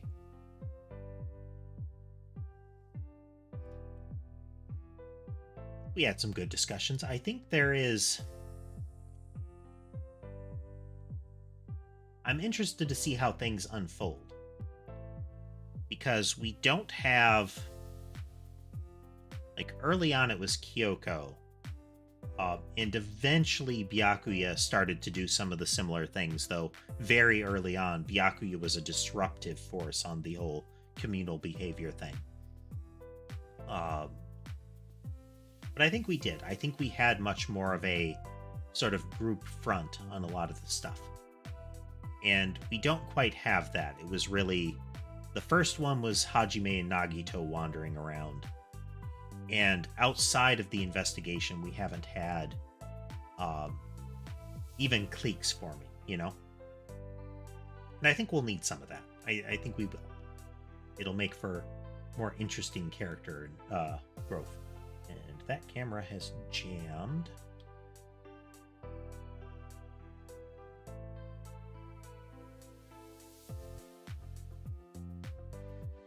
Might have to just make a button to do this to all of them.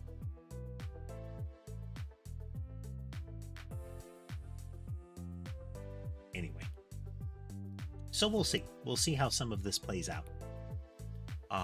Let's see. Tomorrow we're gonna try to play Mato Anomalies. I don't know how that one's gonna go. Earlier in the day, I probably will poke it a little bit and make sure that it is, that it can be played. Worst case, I will come up with something else to play during that time. But otherwise, it does seem like that it's at least mystery-oriented, if not another detective-style game. Or at least themed detective-y. We'll see.